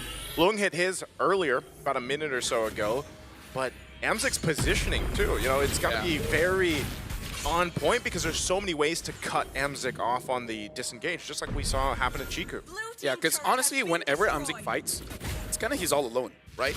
And I feel like Harv is more annoying when there's so many targets that you kind of lose track of Harv in the middle of a team fight. But if Harv is all alone, then you know how to catch that cat. And you know what happens when a cat gets caught? What happens? I don't know. Oh, I was waiting for an answer there. But yes, the Harith, we did say that it was going to struggle already, right? Up against the Claude and the Farsa. Valens goes in with a flicker, trying to get a kick. He's going to get AOG taunted with the Unbreakable. get zoning in. But meanwhile, Vel will fall. Good damage coming through from Amzik. And now Gary caught with the stun. And Lung jumps in with the blazing do it. But he's going to get kicked. And now Lung in trouble as he falls the trade 3 for 2. And CG Esports, they'll go to start this Lord. Super Ken is still up with a retribution, though. But that was the best kick I've seen from Valen so far. Yes, sir. Free Lord because of it as well. The instant punish from CG. I don't know which one was like the one I should highlight. The botched initiation or the fact that Dianfeng Yaoguai lost that fight. Dianfeng Yaoguai, definitely. Because I kind of feel like that... Because it's... What? Yeah, we're going to be looking at an instant replay here.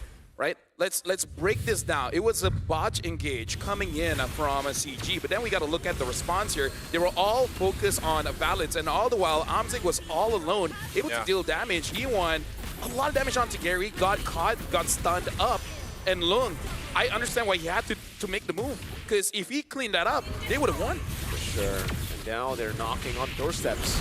See what happens here. Lord's gonna go charge in. Mountain Trucker already used 2. The Lord's gonna actually be cleared out very quickly. Good clear. Gary will jump in. Oh, Phantom Execution. Lung has to flicker out.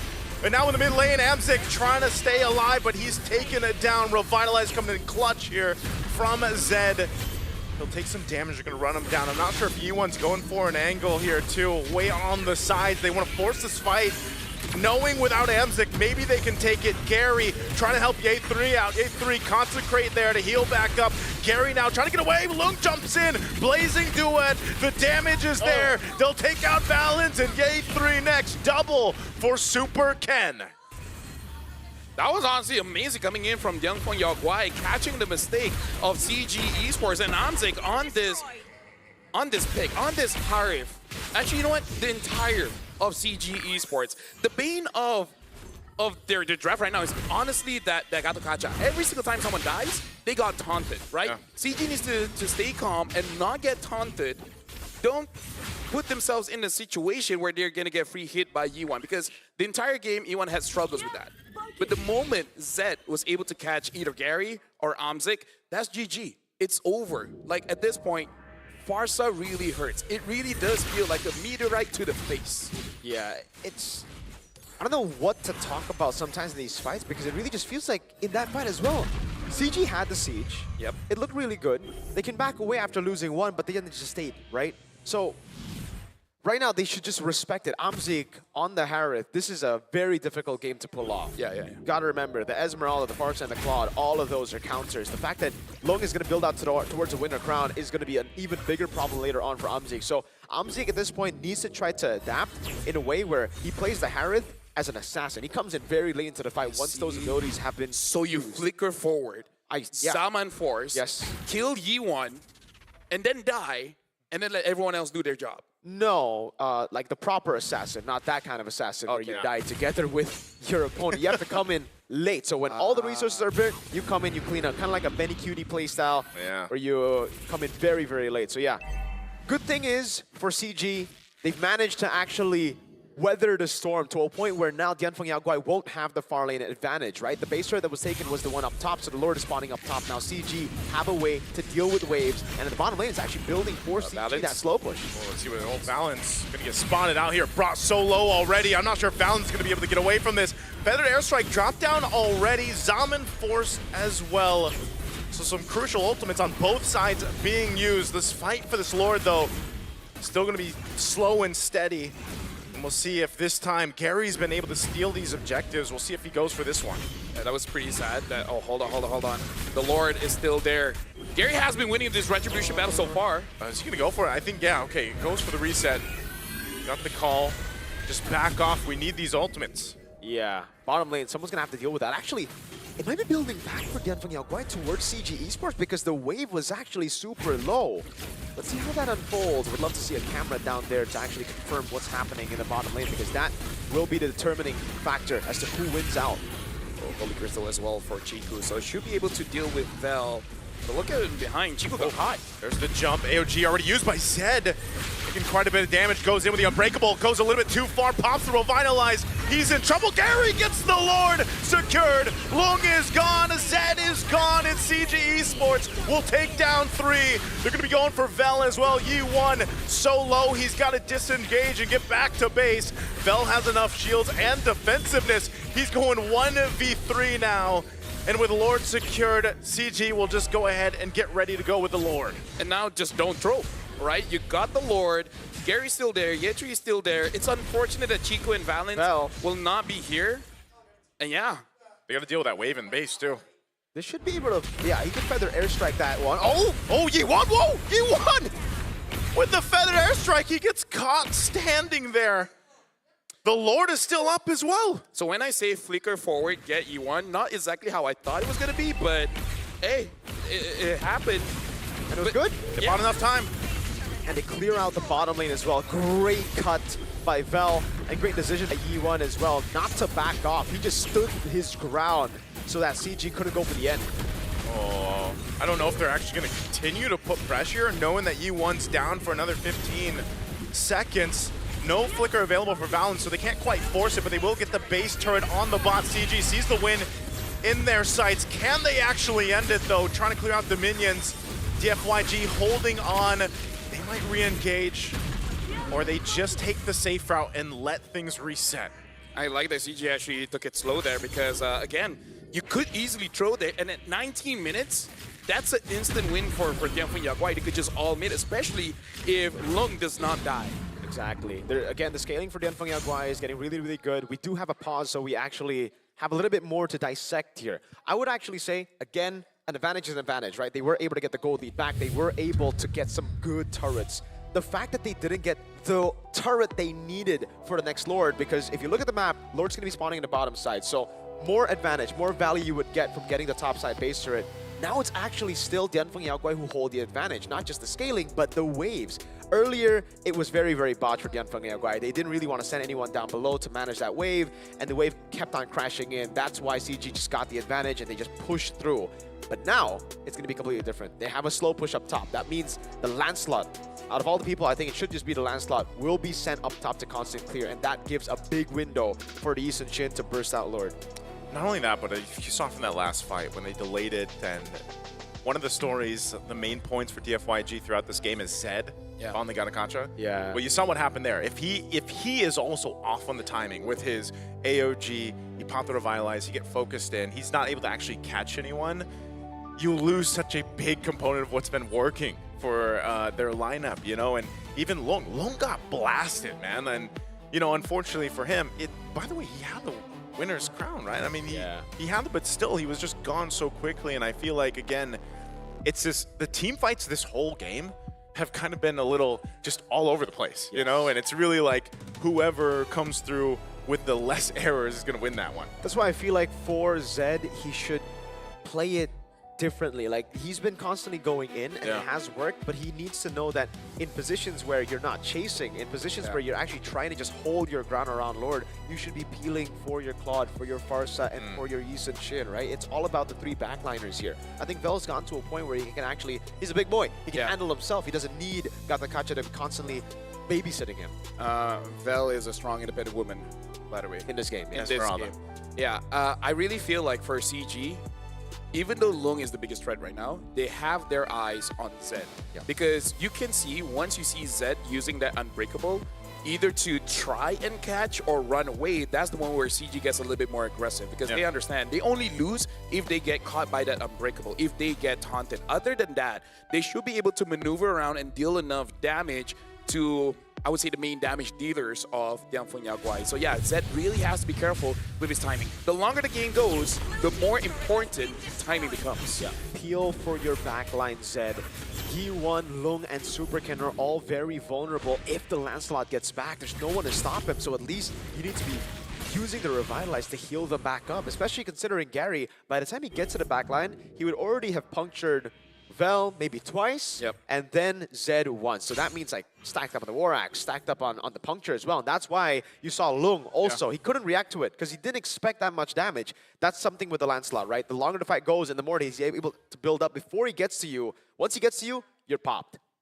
Yeah, and I feel like something that CG has to be careful of is all this Winter Crown. Because worried that they might use everything. Yes. And then they just have nothing. Yeah, and that's why the positioning around this next Lord is so important, you know, and for a while you got to remember that Lord earlier on, taking down that base turret up top, now plays a part in this next Lord take for CG Esports, but I think, you know, it's almost more so for DFYG not to overextend in a way, not to get a little too overzealous, and at the same time utilize the defensive options they have here, so that purple will be taken. Gary's got that under control. They're going to make this way to this Evolve Lord. Knowing CG, they're probably thinking, how do they end the game with the back door? Look at Balance, look at Balance. This could be it, this could be the winning play. He might go right Lung wherever should check. G1 sets up, yeah. Oh, Balance is going to go for it. He gets the G no, and yeah, the kickoff too. Lung is gone. Flicker not used or anything else. But the fight's still going to be breaking out as E1 picks up a kill with a feathered airstrike. But Super Ken is out of the picture as well. And CG Esports will go to the mid lane. They use the Flicker out. Yi1, no feathered airstrike with Vel. They're going to wait for this minions to push in, and CG Esports, they'll just go for it. Ye3 tanks up the damage, but Gary can end it here as they go for the sweep, sending DFYG out of M7. Unfortunately, this does mean Tianfeng Yaguai is the first team to get eliminated. And for CG, even though they won here, it's not over yet. They just have one win. They need to win 2 more to get to the knockout stage. GG for Tianfeng Yaoguai. They've tried their best, but yes, they have been eliminated from M7. That last moment was crazy by Valence, man. That position that he was holding, that could have been the game winner, and it ended up being the game winner. I said he was going to go for maybe a redemption, man. Yeah, that's redemption right That's there. redemption right there. I would say that's definitely a maybe redemption. Maybe, yeah, because there was a couple Did it plays. make up for yesterday's play? Yeah, it's still a good play. You know, Yeah. you get Lung. By the way, it's crazy because you have a Flicker and you have a Winter Crown, man. Yes. But that was 2 team fights, big team fights, where Lung was just taken out. Yeah. I feel like he has too tunnel vision on something else. Like, I think he's too tunnel vision on his own positioning. Yeah. That sometimes, you know, you just overthink it. Yeah. And that means, by the way, this is back-to-back 0-3 performances for the Chinese representatives. Last year, it was KBG. This time, it's Tianfeng Yaoguai. Still 0-3, despite, again, Tianfeng Yaoguai coming into the tournament as a team that a lot of people look towards because they were able to make it to top 4 in GOTF. And I feel like this is also another case why world-class teams need something like a sports psychologist, because it's clearly something is not okay with their decision making, something is not okay with their momentum, their communication. Sometimes you need someone to help you out with that, because even Aisu pointed out, there's some mechanical errors that we see in game, and we question, like, you don't usually play like this. Yeah. How is it that you bought the Winter Crown and never really use it? Yeah, you didn't really see him use it that much, or even the Flicker, you know, to an extent. And it's like, that was one of the fights right there, right? And you see it later on, too. And, you know, it just, again, it was down to both teams having mistakes and errors, but CG Esports kind of locked in when they had to and made it happen. Yeah, and it's just, there's a lot of what if in this game. What if E1 had a better early game, better mid game? Because they were able to go all the way to the late, and it looks like Lung had enough damage to do it, just didn't have the space. Yeah. Really looked that way, man. Yeah. So now we will be looking onto the stage where it looks like Eterna is there with both Gary as well as Chiku for us to understand what really happened in that game.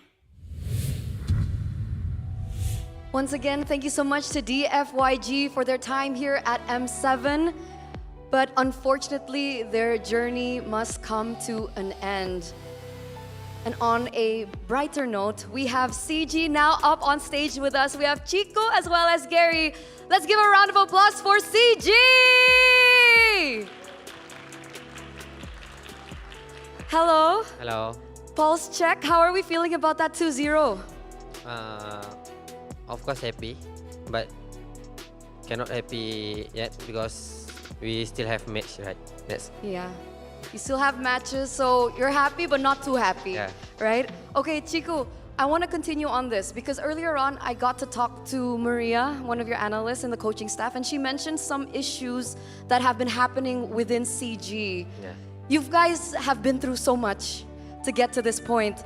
Can we talk about those problems just a little bit? What do you think was the main problem? Because she mentioned something about communication. Did you feel the same way? I think communication and we don't play together. That's the problem. Okay, communication, you guys don't play together. Yeah. Now, with this 2-0 victory, do you feel that that problem has been resolved?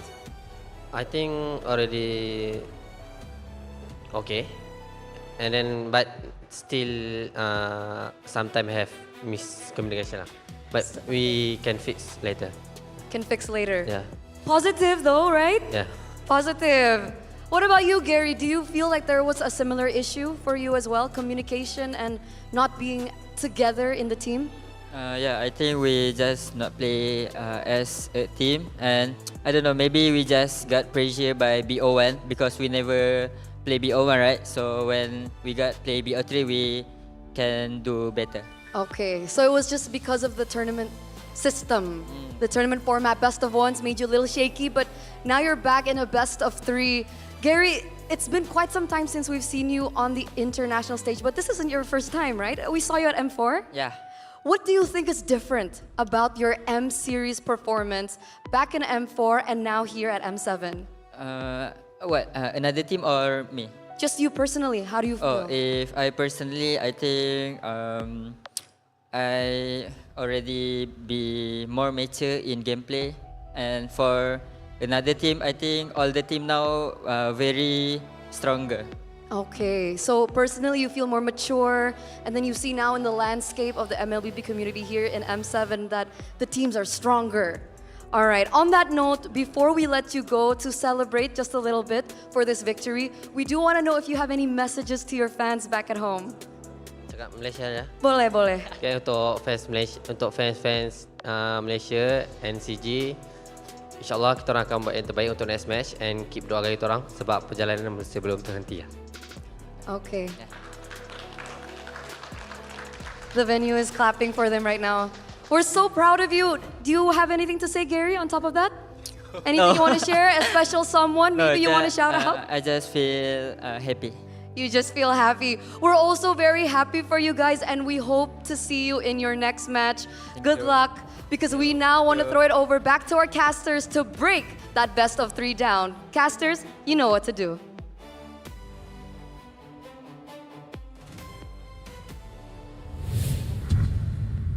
Actually, at this point, what are we supposed to do again? Yeah.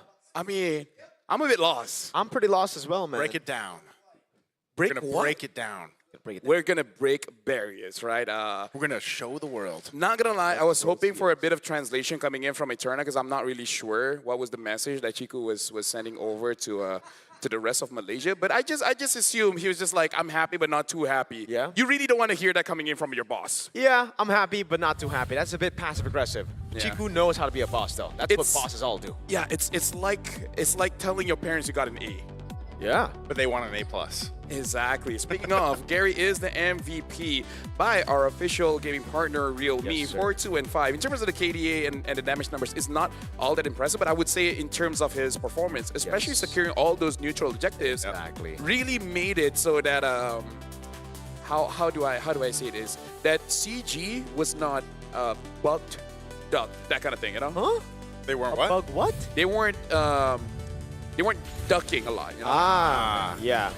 But yeah, I think a lot of people would say like Balance would be MVP after that final one, but I'm like, yeah, no, Gary was the guy the whole game, not just one moment. He was constantly getting Lung, getting the backliners, like here you can see, and also, like you said, Lafel, the neutral objective takes, man. He out-retried Supercan the entire series. Like, Supercan got gapped, and he's my GOAT. But yeah, all throughout, it was, again, early on CG playing the macro game. They were really just out-rotating Tianfeng Yaguai everywhere, even around the neutral objectives. After the clutch steals of Gary, they would be able to convert on even more objectives, but then they lost track a couple of times of what they needed to do, right? It was just Amzi getting caught, not being able to adapt fully just yet. But after that, I think he actually did learn. He improved and he was like, okay, I should come in very late into the skirmish. I shouldn't be the first one there.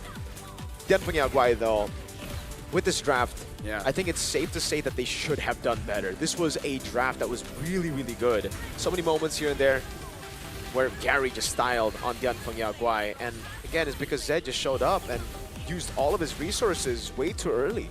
Yeah, it was tough too for Vel because I think, you know, he was able to go like 1v2, 1v3 as much as he wanted to on the Sesma. I see him, usually he's like half or full health, right? But it was those back lines, and I think that's why, Mirko, when you mentioned earlier on, like Zed might have to reconsider sometimes healing instead of using that as an initiator a lot of times on the Ganakacha. Like your list of priorities, especially when you're these roamers, just like we saw from Valens, will change in the course of the game with how things are going, you know? And again, you can see the emotions here from the DFYG, and it's just unfortunate because, again, there was a point in that game when they did have control. But like you mentioned, even with MVP Gary there, when their base was being focused on, he was split pushing and he was going down that mid lane to get those tier 2 towers down. Yeah, that's one of the tougher things of using a roamer. You got to think on your feet, right? Because your job changes depending on the time, depending on the situation. And yeah, even though Super Ken is the GOAT, right? But in this game, Gary was the cat, and that's why they won. Cats beat goats. Wait, cats beat goats? No, because he was the cat for that one. Carry at the time. Carry at the time. There you go. I can think of letters that become sentences. So it's CATT. Carry at the time, yeah. Sure. But it's still cat. Yeah. I'll think of other animals. Just give me time. Yes. I'm trying to think of something for lizard. But okay, you'll work on that. That's a long acronym. The next one, crocodile. Oh. And then hippopotamus. But yeah, like let's break this down, Mirko. Like, what could have DFYG really changed so that there's really nothing that CG could have done? Because I kind of feel like the devs did say CG had a draft that was kind of hard to execute against DFYG. Yeah, DFYG had all the cards, the necessary cards to win. They just fumbled it, I feel. And I think the biggest change that I would do, very small decision, but has drastic impact, is the Purify for low instead of the Flicker. Going up against the Cho already, that should have been the case. Just looking at the match yesterday, SRG vs Team Spirit, it was kind of the same case there, right? Where you saw Innocent and you would be like, why is he going Purify even though there's only one CC on Team Spirit? It's for moments like that where he is the target. And on the Claude, once you get to the late game, you are the hyper carry. You need to be the one carrying your team to the next stage. The fact that he didn't have the Purify opened that avenue for Valens to get that flank. Yeah, honestly, even as a kid, that's why my bully told me, you know, you only need to get kicked once to feel the pain. But anyways, you know, in Mobile Legends, every big play starts the same way. Small moves that matters. Kind of like kicking the Claude. It's a small move, but it ends up becoming big rewards. That's why your unlocks, your upgrades, and every step in between stay fast and secured, keeping your game in rhythm and giving you smooth access to everything you need, both in-game and beyond. And all of this is brought to you by the official payment partner of the M7 World Championship, Visa. Be the champion that you want to be. All those small moments will become big memories. Ooh. I like it. I got it. I got Thesaurus. I also can get a free skin. I just got to log in for 13 days between January 9th all the way to the 31st of September.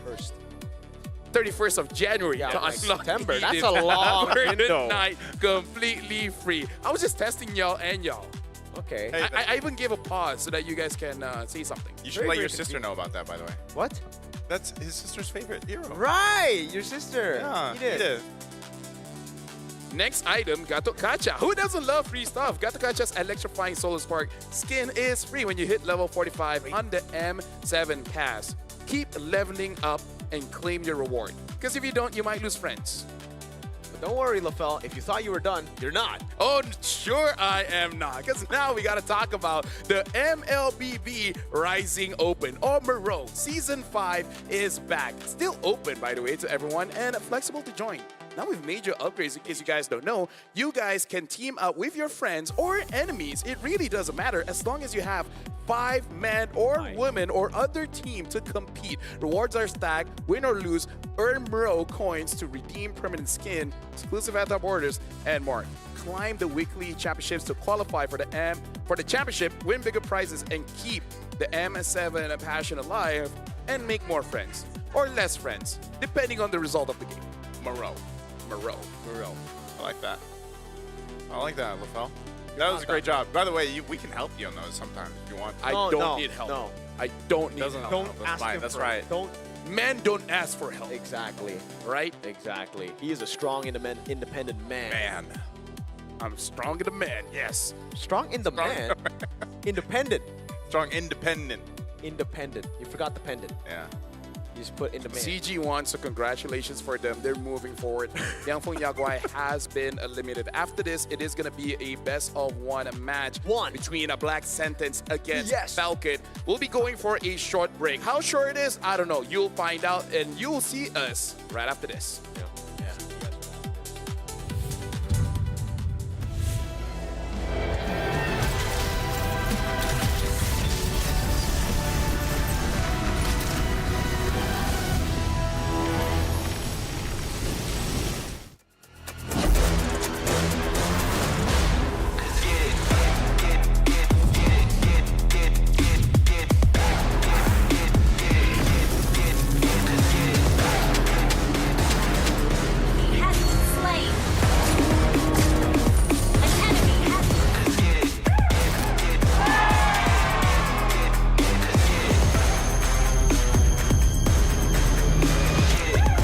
Realme 15 Pro M7 official gaming foam.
Nothing can withstand the withering.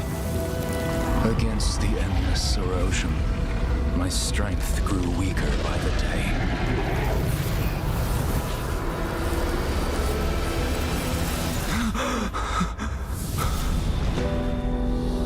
True power dwells within the spirit. Try to embrace all that you are.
jadi juara.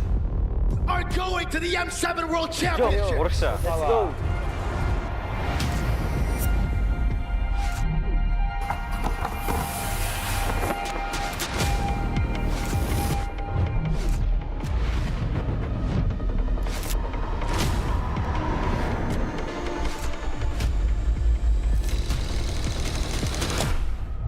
Futbol uğraşıyordum, futbolcu olmak istiyordum.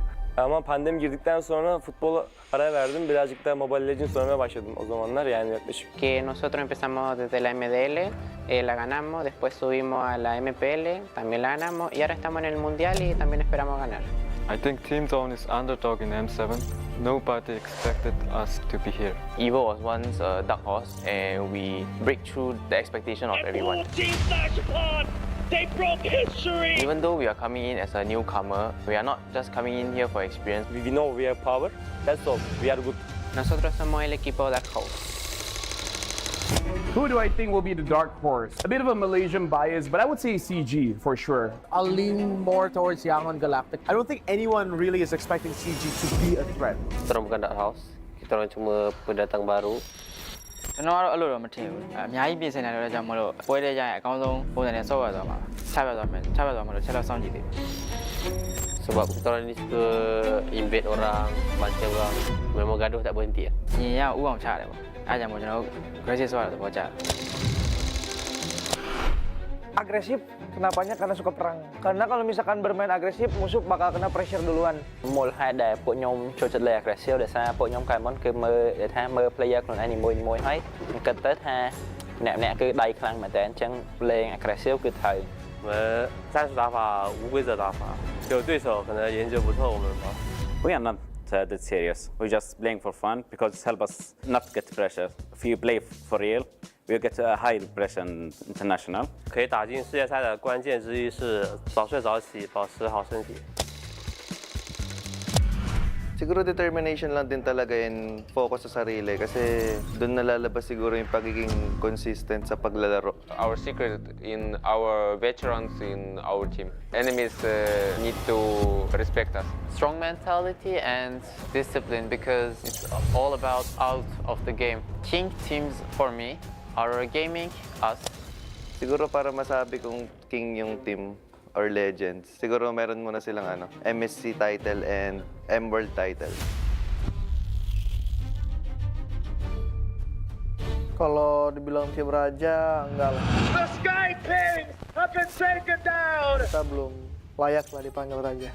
Ya, back to back dulu lah semuanya, baru bisa dianggap tim raja.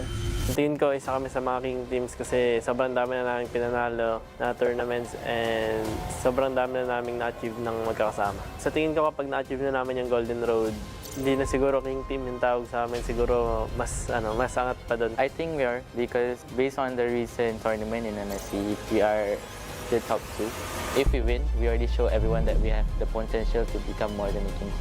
Let's do it for Malaysia. I will redeem Indonesia. I will complete the Golden Road.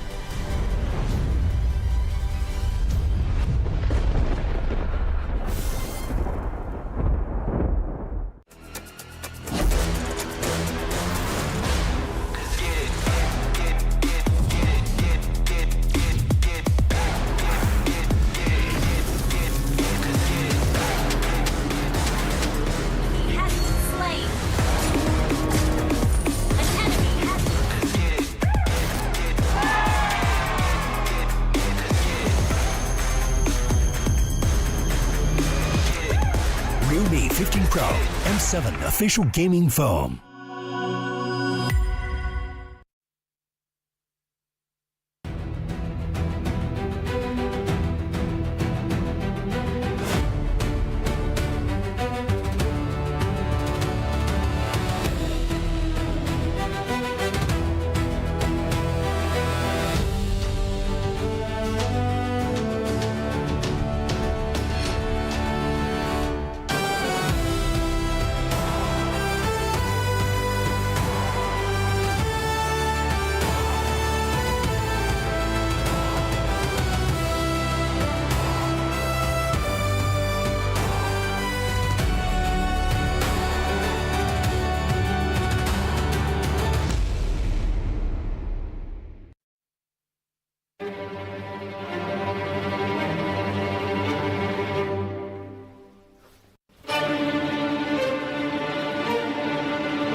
Nothing can withstand the withering.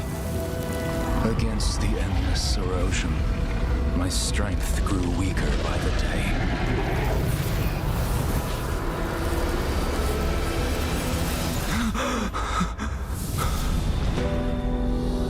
True power dwells within the spirit. Try to embrace all that you are.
Are going to the M7 World Championship. Let's go.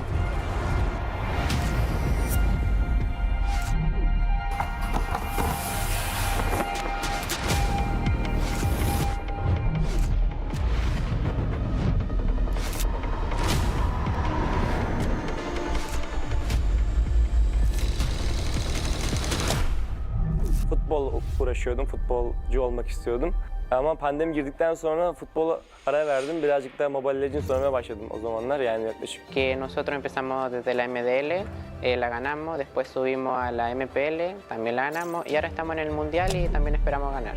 I think Team Zone is underdog in M7. Nobody expected us to be here. Evo was once a dark horse and we break through the expectation of everyone. Team flash upon. They broke history. Even though we are coming in as a newcomer, we are not just coming in here for experience. We know we have power, that's all, we are good. Nosotros somos el equipo Dark Horse. Who do I think will be the dark horse? A bit of a Malaysian bias, but I would say CG for sure. I'll lean more towards Yangon Galactic. I don't think anyone really is expecting CG to be a threat. Kita orang bukan Dark House. Kita orang cuma pendatang baru. ကျွန်တော်ကတော့အဲ့လိုတော့မထင်ဘူးအများကြီးပြင်ဆင်နေတယ်ကြောင့်မလို့ပွဲတဲ့ကြရင်အကောင်းဆုံးပုံစံနဲ့ဆော့ရသွားမှာချပြသွားမှာလို့ချက်တော့စောင့်ကြည့်သေးတယ် Sebab kita orang ni suka invade orang, bantai orang. Memang gaduh tak berhenti. ညီရဥအောင်ချတယ်ပေါ့အဲ့ကြောင့်မို့ကျွန်တော်တို့ aggressive ဆော့ရတဲ့ဘောကြတယ် Agresif, kenapanya? Karena suka perang. Karena kalau misalkan bermain agresif, musuh bakal kena pressure duluan. មូលហេតុដែលពួកខ្ញុំចូលចិត្តលេង aggressive ដោយសារពួកខ្ញុំកាលមុនគឺមើលថាមើល player ខ្លួនឯងនីមួយៗហើយគិតទៅថា អ្នកគឺដៃខ្លាំងមែនតើអញ្ចឹងលេង aggressive គឺត្រូវ 我们战术打法无规则打法，就对手可能研究不透我们吧。 We are not that serious. We're just playing for fun because it helps us not get pressure. If you play for real, we'll get a high pressure international. 可以打进世界赛的关键之一是早睡早起，保持好身体。 Siguro determination lang din talaga and focus sa sarili kasi doon nalalabas siguro yung pagiging consistent sa paglalaro. Our secret in our veterans in our team. Enemies need to respect us. Strong mentality and discipline because it's all about out of the game. King teams for me are gaming us. Siguro para masabi kong king yung team or legends, siguro meron muna silang MSC title and M-World title. Kalau dibilang tim raja, enggak lah. The Sky Kings have been taken down. Kita belum layak lah dipanggil raja. Ya, back to back dulu lah semuanya, baru bisa dianggap tim raja. Tingin ko isa kami sa mga king teams kasi sobrang dami na namin pinanalo na tournaments and sobrang dami na namin na-achieve ng magkakasama. Sa tingin ko kapag na-achieve na namin yung Golden Road, hindi na siguro king team yung tawag sa amin, siguro mas angat pa doon. I think we are because based on the recent tournament in MSC, we are the top 2. If we win, we already show everyone that we have the potential to become more than a king.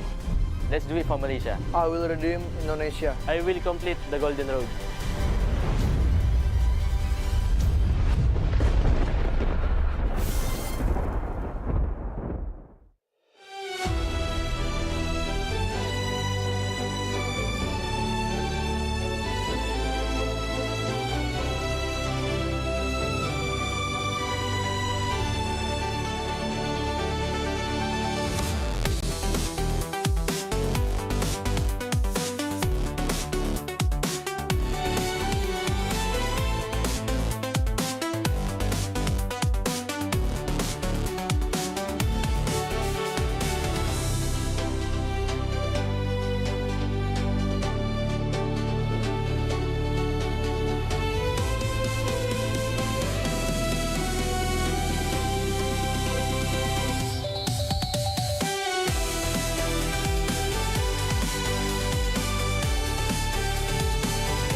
Ladies and gentlemen, welcome back to the M7 World Championship. I didn't thought that would be the opening scene, but This is going to be a 1-1 match. And whenever we're in a 1-1 match, we always ask questions. Like, for example, who will hold the territory? And when you speak about territory, what do you think of? That's right, poop. Now, here's a very interesting fact here. Do you guys know about wombats? Because wombats, when they poop, it's in a cube shape. Because when it's round and cylindrical, it moves around. But as a cube, it stays there, so they know where the territory is. So the more you know about wombats. Welcome, my name is Rafael. Alongside with me is Naisu, and speaking about poop cubes, Mariko. Wait, what do you mean? You know what would have been better? Instead of a fun fact about wombats, why not falcons at least? Yeah, because like oh, camera goes somewhere else for me to look it up real quick. Okay. Oh, they actually go somewhere else. Now you can look it up. Hey, now you can look it up. All right. So just if you guys missed it, by the way, we had our first best of 3 of Swiss in the last match. Unfortunately, DFYG has been sent out of M7 and CG, the cool guys. I wonder if someone could ask Chico, like, what are they right now? Yeah. Or maybe it's just like they got to stay locked in until they get through the Swiss stage. I think so. I think now I got it. You got it. I was trying to buy more time for you. No. All right. I don't need it. Do you guys know that falcons don't actually kill with their talons like eagles do? They have something special. Not the special like us. They're special in the way that they use a special notch on their beak called tomial tooth or tomial tooth to quickly sever the prey spine. Oh, wait. Oh, I should have read that first. But yeah, that was quite something there. You were using a real me, sir. Yes, Thank you were. The AI is so It's fast. amazing. It gave me 2 facts. The other one is the peregrine falcon is the fastest animal on Earth. Dude. I should have used that one. Yeah, that one is more that was safe. good. No, it's like, no, I give you the phone and you're looking down. I'm like, oh my. Well, there you go. Hey, you know what? BS against Falcon. Let the world see who right. Dude, at this point. Why are you closed? Why is your eyes the closed? right wallpaper? Oh, yeah, because it changes. Yeah, it changes. Yeah, now it's a cake. Now it's a room. Now it's a lemon. Oh! Who are these guys? Football players? Badminton, I think. But yes, Okay. there you go. Hey, badminton is kind of like football. It's a sport. Football's kind of like soccer. Oh, get out of here. Let the world see who rises, right?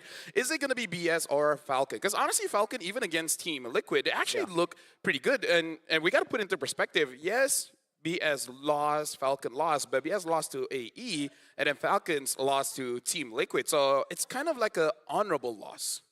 So BS isn't an honorable loss? No, I'm saying both. Oh, okay, both are honorable. I agree. Get on the program. Sorry, man. Do you have problems listening to me? Actually, I do. That's why I need real me's help. Anyways, yeah, BS versus Falcons. I think for both of them, it's kind of weird because for BS, I didn't really expect them to get into 1-1. I thought they would be in 0-2. The fact that they were able to actually win out day number 1 against CFU was very, very impressive. And that's why they always say it, right? So what do you think, Naisu? I've been overloaded with information here, from fun fact to fun fact. About There's more. Wombats, Falcons, Wombats, BS, Falcons. and now, yeah. I have more about AI. Wills, but that's coming out later. You know what? I'll say this. Between BS and, of course, Team Falcons, I will say they have very contrasting play styles. I think that's one of the main things that we've seen from them. I've been rather impressed, I will say, about Black Sentence specifically on what they've showcased. Because, again, some of these teams and some of these players that maybe our international viewers aren't used to seeing, well, this is their first time to get to see them. Team Falcons, these guys have been around for now, a minute or two here in the international top. Well, sorry. He's a building. I have a very different reference to time. A minute is a while. 2 is definitely more than a while. Yes, sir. And honestly, if we're talking about Falcons, we got to talk about the Kaka, Matilda, right? They've been using it, and they were using it quite well. And again, it's because, well, let's go back to BSC first because we do have BS here. So, BS, I was very, very impressed with their match against CFU. The fact that CFU, we know them to be the aggressors. We know them to be very, very aggressive. And honestly, I didn't really think anyone could match their aggression until we saw BS because they really just took the fight towards CFU and got this upset victory through outplaying them mechanically. That's not something a lot of people could say about going up against CFU. But on the other side, for Team Falcons, this is Matilda. Yes, also very surprising of a pick, something that we haven't seen in a long time, but it's through their experiences in the World Championships, in the international stage. This team has represented 3 different organizations here. It's mostly with the same lineup, right? Troll, back in the day, Tarzan, without Boya, but still Sanji, Coffin, the Suicide Minds before, and then before that it was Triple Esports and M5. The fact that they were a brawly team, very aggressive, and now they have matured so much to being an objective team. I think also with the addition of Boyet, it's really, really cool to see. And that's why you see the contrast here of a young BS up against a very, I want to say old, but experienced Falcons. Yeah. Speaking of, I want to talk about Boyet here, Naisu, because so far he's only been using the utility junglers, right? Using the Fredrin as well as the Akai, to the point where we even see TL ban out other utility junglers like the Baxia. And then even though there were assassins up, he still chose that Akai. Do you feel like this makes Team Falcon, in a way, a bit of a disadvantage because they're kind of just playing one style here? It's interesting to ask that because I feel like when it comes to the current meta, and we always see it develop through the course of, the M series specifically, and even when what you see in wildcards, and then by the time we get to the knockouts, it can change, right? But I feel like, yeah, the jungle's been in a weird position because after the whole meta kind of changed the landscape a little bit, and then we had these, even the map changes come through, it's been a lot more assassins that have popped up. Utilities, I feel like utility is still great in certain hands of players. Yeah. Now we're going to talk about this team head-to-head here, where we're looking at the numbers, and in terms of the Lord rate, funny enough, it's actually on a black sentence, despite Team Falcons having more utility. They do actually play around fights a little bit more, to the point where I even feel like, are you sure you're playing the way that your draft is playing? Because I still remember Turtle 1, Turtle 2, they go for kills more than actually going for those objectives. Well, I think, again, on the point of the whole utility and stuff and macro style of Team Falcons, it might just be sort of more of their play style that they're comfortable with. I feel like when maybe you do see Falcons pick up an assassin, it's just, it doesn't work well overall in like the grander scheme of things of their lineup, and having that utility just seems to be better for overall success for their games. Mirko, do you want to know what the audience think? I do. All right. Ling, they want to see Ling over Amon and Julian. And honestly, this is not fair. Amon and Julian are very, very boring compared to Ling, so no wonder. Do you know who's Amon's brother? Who? Yeah, Gushin. Do you know who's their grandma? Who? No. Valentina. Wow. Yeah. Really? Is that true? Valentina is the grandma of both Gushin and Amon. So the more you know. The people who like Valentina. I like Valentina. You like grandmas? I mean, I don't mind a bit more age because mature women are great. Yeah. You know, they can steal your ults. They have double dash. They can walk up to you and say, I am you. And you can even use her in the EXP. What's not to love? That's true. Different roles. Very creative. Very diverse. Anyways, let's go back to the playstyles here of these both teams. And again, let's take a look at the lineups first, because for BS, it's a very, very, well, I wouldn't say young, because we have seen some of these players before, like Steph and Orochi. We've seen them before on different teams. I think for Steph, dude, I remember Steph on Malvina's Gaming. Do you remember? Yeah. M3, man. It was such a long time already. And Doom, Shin, Hide on Bush. Shin and Doom have not seen the competitive stage internationally yet. Hide on Bush as well. And that's why we're seeing them right now, I feel, showcase that youthfulness in terms of how they play. The fact that the Lord rate is higher means that it's actually also the games that go on for longer for BS, because they get more opportunities to contest for Lords. Meanwhile, for Falcon, when they win hard in the early game, they end it quick. But when they lose hard in the early game, it's the same thing. Yeah. They lose quick. Which one would you rather have? You know what? A different conversation for later. I'm just wondering, because we saw yesterday Team Zone going up against Boostgate, right? Mm-hmm. Where Team Zone completely understood how to ban against Boostgate. I'm worried that for Falcons here, what if BS just bans out that Matilda, right? And then just make them feel a little bit awkward. Like, yes, there are other healers, but not really the same, because the way that they use Matilda is kind of a catching tool, right? Bring the jungler over to the mid, for example. Yeah. But other roamers, we don't do that. It's just interesting because you don't see too many teams pick up the Matilda right now. You know, it's one of those things that you look for if it's open. We're gonna have a quote here from unknown to best rookie. Best rookie of MPL attempts. Season 4, Orochi was personally scouted by Doom as a high potential talent, then went on to dominate the MDL and MPL consecutively. And it's honestly, that's what it's always about, man. You see that from some of the best teams right now currently in the world. It's like they're able to go ahead and spot out the young potential talent, right? Even before, again, because not all the regions across the world have like this MDL or developmental league, and they're able to spot it out even before they get there.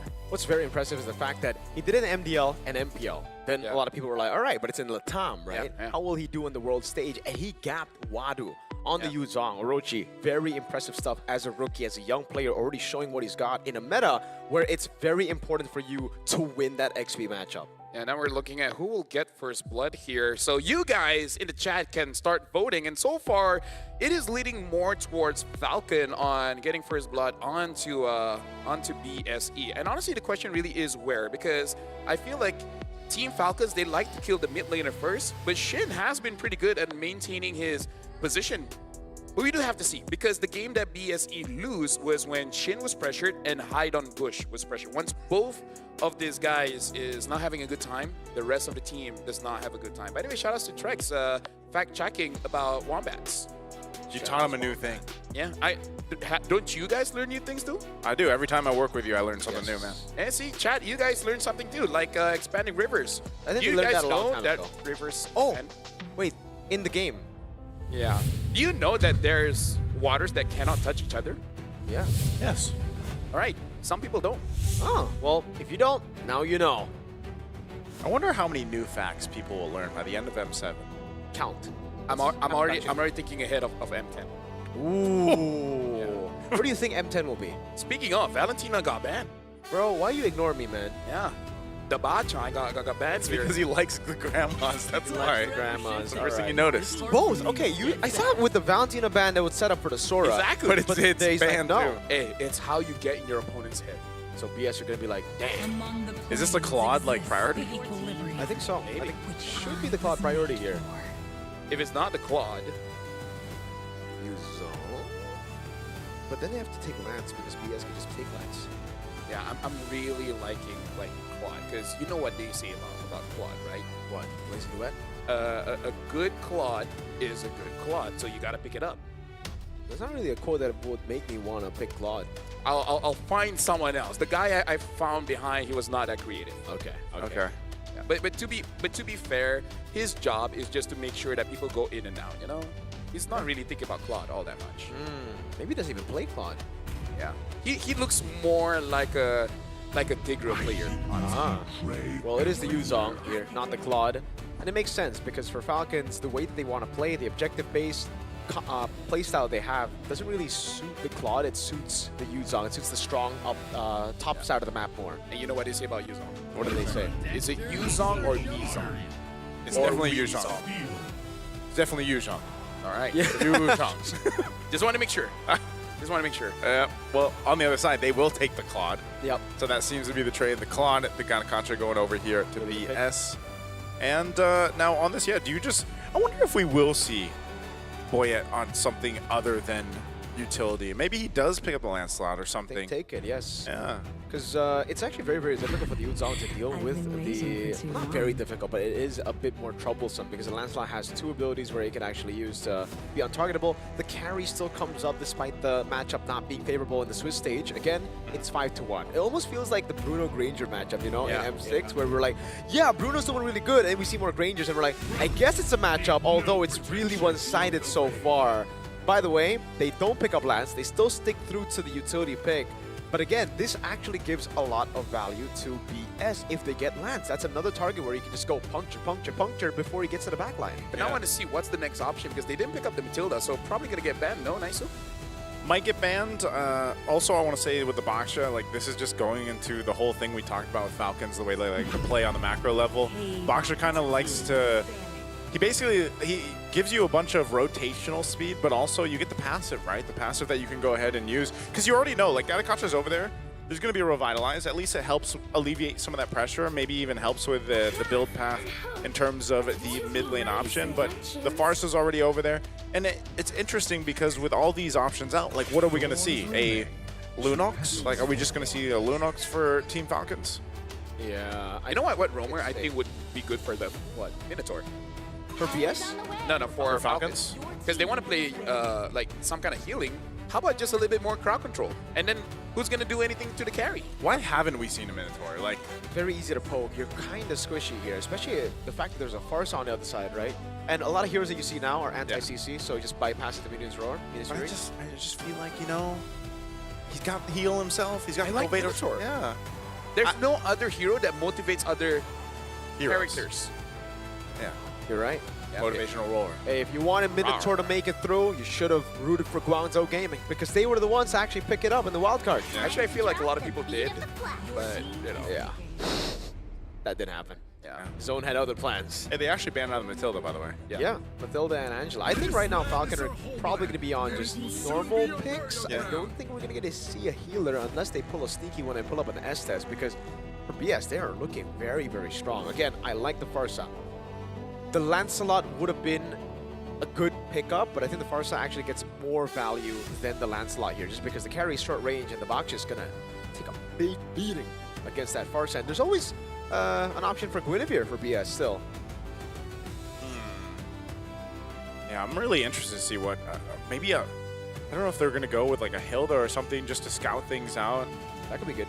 Yeah, I don't know if we'll even see, like we've seen so much of Cho, man, but just his win rate is not great. And if you do pick it up here, again, you put yourself in a position where you're constantly looking for those picks off. Now, with a Baxia and a Yuzhong, that might actually be helpful in a way. They do go with the Hylos and the Kimmy. Man, it's been a while since we've seen the Kimmy. She's only been picked twice. Ooh! I like that pick, bro. That's very smart. Yeah. X-Borg in the jungle. Wait, BS? Yeah. Gone a very, very good composition. And honestly, not a lot of bursts, especially if the Farsa is able to bully out that Kimmy. Yep. So the Kimmy does nothing against the X-Borg, so the X-Borg just laughs in her face like, what does he say again? X-Borg? Light it up! Yep, and watch the world burn! He definitely is going to burn the world here because there's not much that can stop the Faraga armor. And if they do, then the Farsa let the world and the Quad gets a lot of value. There you go. You like X-Borg? I do like the X-Borg quite a lot. What, do you want me to say more? Yeah. Yeah.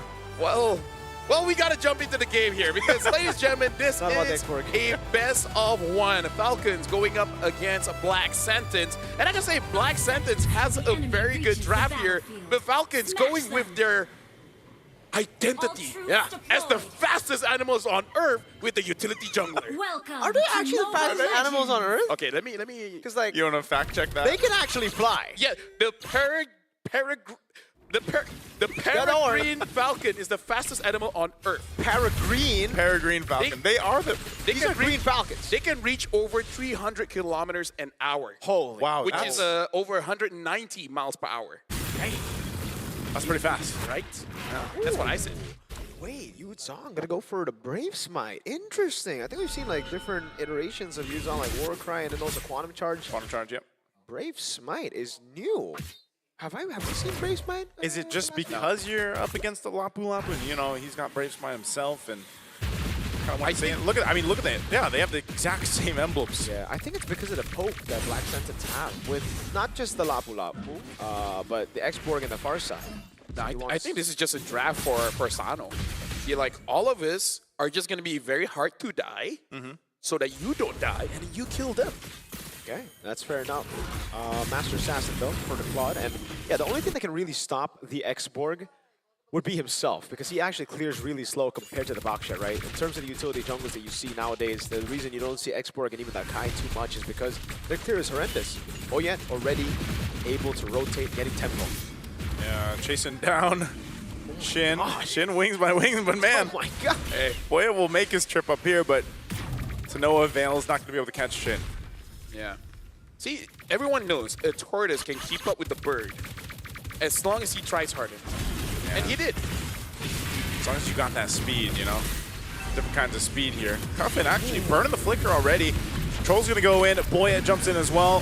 Faraga armor going to be popped. They're going to drop down the feathered airstrike too. Whoa! Already enough to go through as Troll falls. First blood now for Black Sentence. And they'll make their way for the turtle. Just to say how much damage that actually was, Black Sentence, hold on, Sano has to figure out, is going to be safe. But yeah, that was high loss with Revitalize. What? Whoa. It took so long. Sanji, is he just trying to delay this? Again, he's going to get caught. Sanji goes down a response, but that was all just to delay this turtle take, it looks like. So Falcons will go for control. They might be able to secure themselves this objective. A feathered airstrike drop down. Boyet will get it, and he'll get on out of there. So it's actually worth it there, yeah. I thought it was an awkward skirmish to take. But it ended up being good. I think Black Sentence should have just held their ground as the Yuzong came in, so then they could have still gotten the turtle plus the Yuzong, but hey. Oh, wow. Yeah, that flicker may be a bit unnecessary, but hey, better safe than sorry. Have you ever been charged by a horse? A mystical horse. In real life? Yeah. By the way, that's a centaur, not a Yeah, that's not like, but yeah. It depends on who you ask. Some people would say it's a unicorn, right? But for me, I would run away. He does have a horn, right? Right. He does, has yeah. a So horn. he's He's technically a unicorn He centaur, is what man. you want him to be. Unicorn tar. Unicorn. Yeah.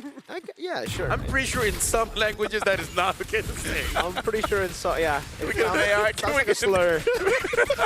Can we get an AI fact check? Well, either ways, right now for Black Sentence as well as Team Falcons, do you feel like it's okay for both teams to kind of like take it slow here, Mirko? Because they're trading, but kind of like just testing the waters here. I think it's okay because the scaling is fine. It's just more pressure on Team Falcons to actually build a lead because Black Sentence can actually just scale up to be very, very scary monsters, man. The fact that they have an expert in the Parsa means that Team Falcons later on, it's going to be very troublesome for them to siege against Black Sentence. So I think for Black Sentence, again, even though they didn't get the turtle, even though Falcons were able to, again, minimize that gold lead, it's fine. Because Black Sentence, with their composition, all they need to do is scale up and wait. So play chill.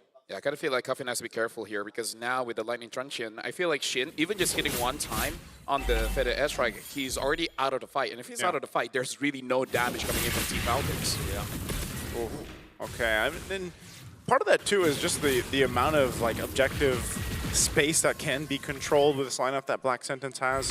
And that's why, again, you want to go ahead and post up here. Gold laners, are they actually going to rotate down with the expanding rivers? It looks like at least Sano will, but might get it here in time. They're going to break it out. Orochi jumping in. Orochi, Boyet securing the turtle, but they still want to go for the fight. Last Insanity on the disengage. Now Orochi trying to get away. He's going to get crashed in by Boyet as he picks up a kill. And now hide on bush. Can't hide in that bush as he falls right there on their side of the jungle. And with that, Team Falcons have gotten what they wanted. Early on, it would have been even better for them if they got the lead, but they had to wait a bit longer. Now on their turret, actually, also, the Doom gets a trade up top. So again, Black Sentence, they're still finding avenues to stay level. They are finding trades on the board. It's just that Team Falcons are so proactive now. Yeah, but we can also definitely see that for Team Falcons, they understood that they're kind of a comp that really has to play as 5. So, yeah. As long as Sano stays alive, it's all good. The moment Sano dies, then it becomes a bit of a headache for Team Falcons, where now they gotta make sure that Cuffin is A-okay. So I really feel like for Black Sentence, we gotta look at Orochi as well as Shin. I feel like both these guys, for the first 14 minutes of the game, will be pinnacle to make sure that Team Falcons does not deal enough damage. Yeah. Right now for Falcons, I like the fact that they understand the assignment, right? Like when they're going for neutral objectives, they don't wait for anything. They're not hesitant. Usually up against a composition like this, you would actually hesitate, and that's what gives the export, the Parsa, so much more value because it just shreds you down and then you're forced to back away with no healers. But the fact they just go in, force them back, get a Faraga armor at least before the turtle, it makes it so difficult for Black Sentence to just walk up, and the constant cuts as well. Sano, whoa! Good flicker, man. What a reaction. Yeah, could have got caught there. He doesn't. And we'll stay up on that top side. Now they're going to go here for hide on bush, Faraga armor. Going to go down here with the last Insanity. He will still be fine, but without that, with this turtle coming up here, they're going to have an advantage once again for going 3 for 3 in the objectives. Yeah, they got to be careful of that Yuzong, but he doesn't have the Black Dragon form now, so hey, maybe Black Sentence can do something. I don't know about sending your jungler. Export is very reliant on Faraga armor to bot because they got it down. He has it back up, but still, that should not happen.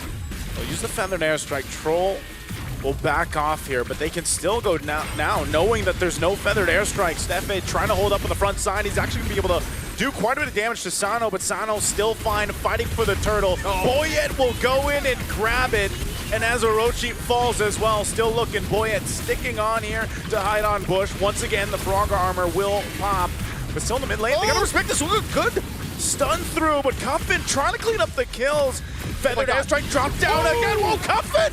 They're all lined up for Cuffin as he gets a double. And Sana will make work to get that mid-tier 1. Yo, I'm liking Boyet and Cuffin putting together like this. Like, even catching all of them in the traction pulse, understanding that they have no more mobility skills. That was so good. They're playing so good, man. That 3-man traction pulse. Yeah. Again, a lot of Kimmies would just throw out the traction pulses early on. The fact that he waited for those resources, LaFell, what you said was great. And it was Boyet who baited out those escape abilities first.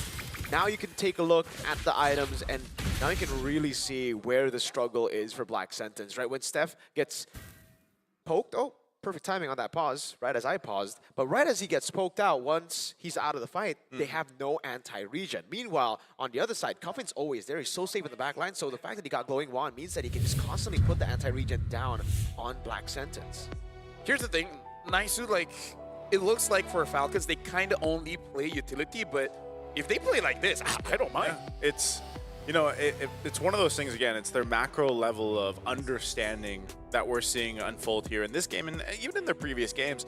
And, you know, Mirko mentioned before, like, when it comes to the objectives, they just go for it, right? They don't hesitate. They got all 3. Yeah, that's one of the benefits, though, of having a utility jungler. Like, that's always what we see, right? If you're on a Fredrin or a Baksha, which are usually the main 2, then you've got almost that opportunity to just go start it up or even hold the objective. We'll see that even later for the Lords here. But even in this one, it's like they just knew that window was open because some key ultimates were down. Boyet was able to just go ahead and join up into that fight. He literally went and grabbed it with the Retribution, and then they chose to start that fight, knowing that a Feathered Airstrike wasn't available. And, you know, that's always one of the things. Every lineup that we've seen with a Farsa, the Feathered Airstrike is so important, right? Because that is a big component of your damage profile, and once it's gone, that's the window for there to be a counter punch or a counter engage, if you will, and that's what we've been seeing from Team Falcon. So they're playing to the objectives, but then they know their openings when it comes to the team fights. I like that Team Falcons, they're playing a single style, but they play it very, very well. They understand, number one, when's the timing for the power spike, right? It's basically like turtle number 2, and then you just keep on diving and diving and diving and making sure that the mid laner has enough space to deal damage, but not really threatened by the opponent. I like the movements coming in from Boyet, Sanji, making it so that the damage dealers coming in from Black Sentence are really uncomfortable. This is where we bring up your quote from the previous match, LaFell. What did I say? Don't be afraid of the guy who practiced 1,000 different punches one time. Yeah. You'll be afraid of the guy who practiced one punch 1,000 times. That's, I feel like, what Falcons are doing right because you always have to think, how much time does that guy have? Yeah, it's like a lot of time because that's a lot. Yeah. You gotta calculate how many it's times. It's almost as much time as someone who would watch One Piece have. That's watch it. A different level. Hey, watch it. Dude, like legit. It only takes you about, I don't know, maybe like a year and 2 months to catch up. It's not that long, time, dude. No, is that watching like all day, every day? Is it just like the first season? Yeah, it's just the first season. But think about it. Think about this, right? When it comes to M8, you can talk about it. It's an investment for the next World Series. Also because we'll probably have some skins in hand. Yeah. Maybe M15, you know. What if that we rebranded to something else? I don't know. How would we rebrand it? Have more M's. Yeah. Roman numerals?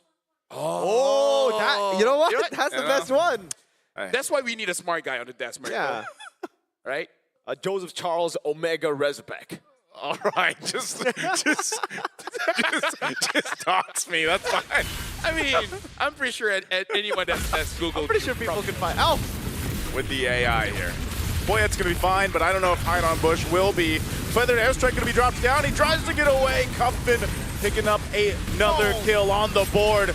Doom trying to get out there too. Stefan could be in trouble. He's gonna be caught in as he falls. The second one down for Black Sentence. Dude, right now, Cuffin, he's just surrounded by good friends that really enable him. Yeah. Like, he wants And these are not yes men. These are not yes men. This is like, yes, sir. No? No, that's not what you're going for? No, but hey, it works. Cuffin 1v1. Oh! Wow. Oh, that's so rage baity. Dude. Cuffin is locked in, by the way. Yeah, in this game. and that shows that he's not just a man who grows in numbers, you know? Even without his friends, he's like, I got it. I think he hears like, oh, you think I can't do things alone? I have Independent man. toxic masculinity. Yeah. I am him. He doesn't ask for help. They just so happen to be there. He doesn't need the help, man.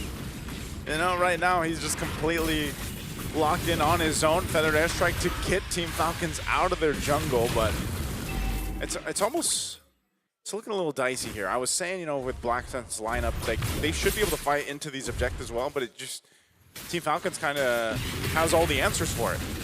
Yeah, and honestly, Cuffin is just building sustain, but with the lead that they have, it's more than enough damage. And with Shin not really being able to target Cuffin at all, it's making it hard, especially because Cuffin, you know, being a rage baiter, just taking all the ults.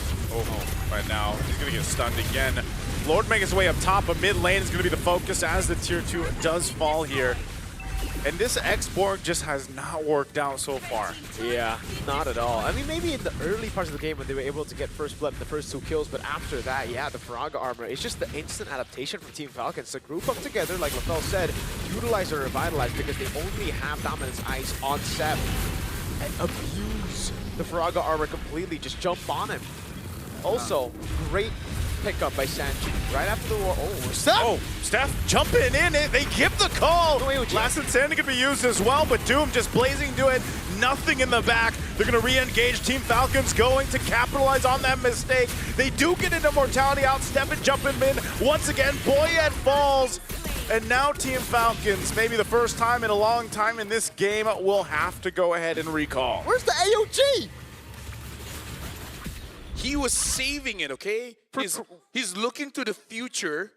You're looking at the present. Bro, he got like 3-man taunt, right? I'm like, whoa! And the climbers never hit. No. As a roamer, sometimes you want to secure kills. So you want to wait for someone to run away, and then at that point, only you can catch. See, I thought that was going to happen, and then they ran away, and still Steph was like, still no AOG. Okay, now I got it.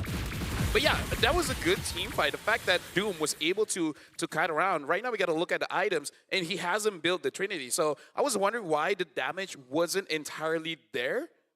But what? He's not going to go for the Trinity. It seems like he built Force Corrosion, and okay, so he was trying to get it quicker, like. Hey, the Vampire Mallet just to get some sustain, and then eventually build to the Wind of Nature, probably. Yeah. I think the Corrosion Scythe earlier over the Vampire Man would have really helped him in that fight to slow the guys down and maybe to get an AOG. Maybe Steph was waiting for the Corrosion Scythe. No, because he was thinking like, you know what would be great right now? Lifesteal. Okay, that could be it. Yeah. Although I do have to say more damage gives you more lifesteal anyways. Yeah, but yeah. I ask myself this question all the time. Am I duped? You are not. You're not. So I don't question. Okay, hide on push. Oh no, again, why is the one clearing? They're going to go for him again. Last Insanity down, so, I mean, we've seen that time and time again. If they might be able to just delay this for it to be back up. This Lord is going to be started up, though. So Team Falcons knows they have an opportunity. Shin still got the Feathered Airstrike. Stefan going in towards his backside. He's actually going to pop the conceal. Goes right to the back. Lasana's going to spawn him out. Lord already secured by Boyet. Now Cuffin. AOG. They'll just chase Stefan down AOG, but there's Boyet. Meanwhile, Sanji falls. It's a split-up fight with a 1-for-1 trade, and the Lord goes to Team Falcons. Man, he used the AOG, but also, I'm just so weirded out. Naisu and LaFell. Why is Hide on Push always the one clearing the waves? It doesn't do him on gold. Yeah. Like, why is he the one there? Because the Faraga armor, you need that. Falcons knew the Faraga armor was down, so they took it. Oh, man. I'm sorry. Yeah. Yeah, something about the last 2 days. Yeah. You just don't give your marksman a gold. Yeah. Maybe they're like, you already got your Trinity. What else do you need? What else do you need? Maybe a Wind of Nature. You know, maybe. that might be beneficial. Lord's going to charge into that mid turret. They won't be able to get down the base turret just yet unless they can actually push in a little bit further with these waves still powered up. But, I mean, look at Black Sentence. They don't mind the 7,000 gold gap they're dealing with. They still want to potentially fight Team Falcons as these waves approach the base. A Glorious Pathway dropped down. They're gonna go for the stun. There's the last Insanity. Trying to go for Buoyant. Doom jumps in with a Blazing Duet. He's gonna have to go back. Just doesn't have enough. And now Orochi goes down first. A defensive AOG. And they go in a little bit further and hide on Bush. Will get taken out under the turret. But Sanji as well will fall. And a revitalized to top up Team Falcons. Good defense by Black Sentence here, but they will lose their base turret in the mid lane, I believe. Mid turret gonna go down here. Still quite healthy for Team Falcons. A feathered airstrike. Stefe won't be able to get away this time. Feathered airstrike down. Top turret gonna be the next one on site here for Team Falcons as they take that back. Orochi will be back in a few seconds. They might just get all base turrets down and then reset from here unless they have a different plan. Gloria's pathway dropped down and that mission accomplished for Team Falcons. So, never mind. Not good defense. You know, they lost all their base turrets. That's first. Spoke too soon. You know what? You cursed it. Secondly, we still have the Vampire Mount. Okay, Hey. I thought it was going to be No, one of the- hey. No. This is smart, okay?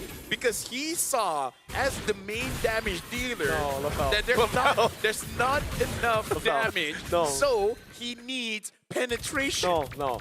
It's not about that, team. My whole point, they keep on fighting, so I can't get my point through. Yeah, go ahead.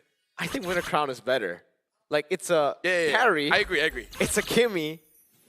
I think you can't really Wind of Nature this game. But he went Maleficent. No, just wait for him to sell Longer, that. bro. No, he's just waiting for about a 2,100 gold, and then he sells the mallet, get value You on lose. that, and then This you is- buy the Winter Crown. This is Dude, I'm leading trying, towards conspiracy theory now. I'm trying my best to protect the players, okay? Okay. You're being the negative Nancy, I'm being the good boy here. No, he's being the analyst. Yeah. I'm trying. This is like fighting for custody. You're you know? right. Oh! Uh-oh. They're going to force a fight anyway. Forget the Lord. Just go for the kills. Shin can't get away. Doom. Is he actually going to enter? He blazing Duets, but he's just stopped in his tracks again. Wind of Nature was already popped as well, but now they're just going to cut them off. They get the stun on Hide on Bush. His Immortality's going to be popped, but they just go for Doom. They'll clean it up, and Team Falcons already knows what's written as they take this best of one against Black Sentence in a dominant fashion. Yeah, honestly, Team Falcons here, they know how they want to play. And also, it looks like Black Sentence knew how they play as well. Try to counter it, did not work out, man. It looked good on paper, but Team Falcons say, Paper lie. take your paper. Was what I'm gonna sure. Paper lie, dude. They just fly over the paper. Yeah. They fly over the sentence dealt upon them, the Black Sentence. Do you know, by the way, that sharks were born first before trees? Why do we get the sharks? I don't think Black Sentence are sharks. Yeah, but paper, you were talking about paper, and paper has to do with trees. Okay, but what about sharks? Yeah, Sharks were found about 400 million years ago. Is that a fact? And trees are 350. Dang, dude. Yeah.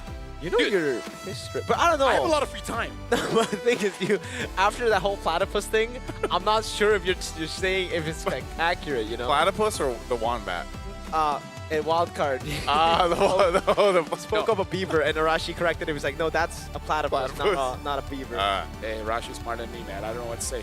Yeah. He also has a lot of free time. I was going to say, Arashi also has a lot of facts. Yeah, he has a lot of free time. He does. I think out of all the casters, he might be the freest timer.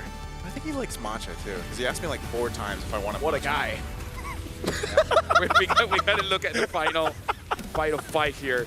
And Doom just did not have any space, and Sano was just wrecking ball. Is that what people see now? Wrecking ball. Let's just go wrecking ball, man. Yeah. What a hell of a wrecking ball we had. Yeah, well, right now looks like we do have an interview with Eterna on stage. So about 50 seconds we'll be there. So that was a good game. All right, Falcons were very confident, and there was nothing really much that Black Sentence can really do. So what's up, Eterna? Hope you get to talk to your children. Once again, thank you so much, casters, and congratulations to Team Falcons from MENA. Troll, how are you feeling right now? We're feeling really good about this win since it puts us one step closer to the knockouts. Absolutely, one step closer to the knockouts. What's the pulse check? Did you think this was an expected win? Was this unexpected for you? No, I think we expected to win since we were practicing all night. Oh, you're practicing all night? Wow, that's some dedication. Troll, people have identified that there was a clear difference in playstyle between you and Black Sentence. Was that a problem for you? Black Sentence being a little bit more microcentric and you guys being more objective-centric? No, I think we didn't have a problem in that sense. No problem. Easy? It's okay. It's okay. It's okay.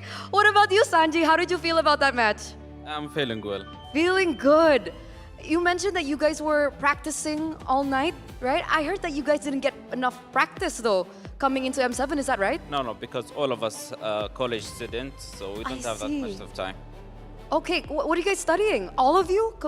Full 5 of you guys? Yeah, all of us. All we of have 3 engineering, 1 medical student. 3 engineering and 1 medical student. Wow, round of applause for me.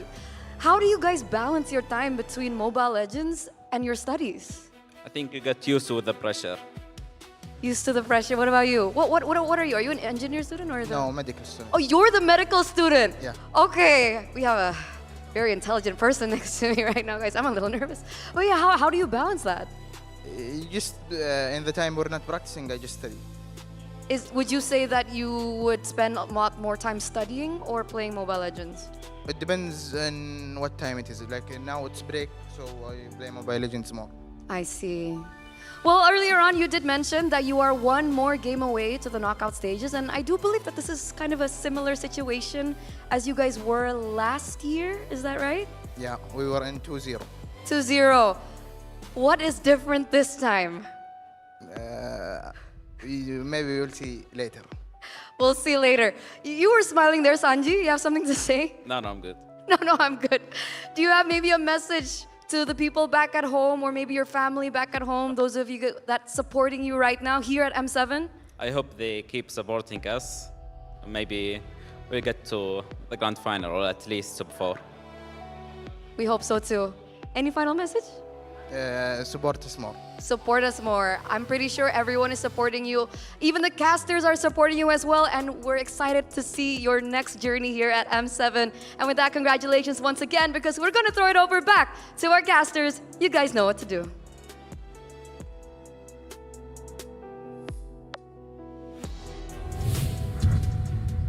Did she again ask you know what to do? At this point, I'm not sure what we're doing. What are we supposed to do? You got 2 engineers and a doctor. The question, Falcons. What are we? The question I wanted her to ask, like, which one is more difficult? You know, learning medical school. She was too intimidated. Or playing Rome. She was intimidated. She said they were too smart. Yeah, too intelligent. Too intelligent. Yeah. Why she never been like that with me?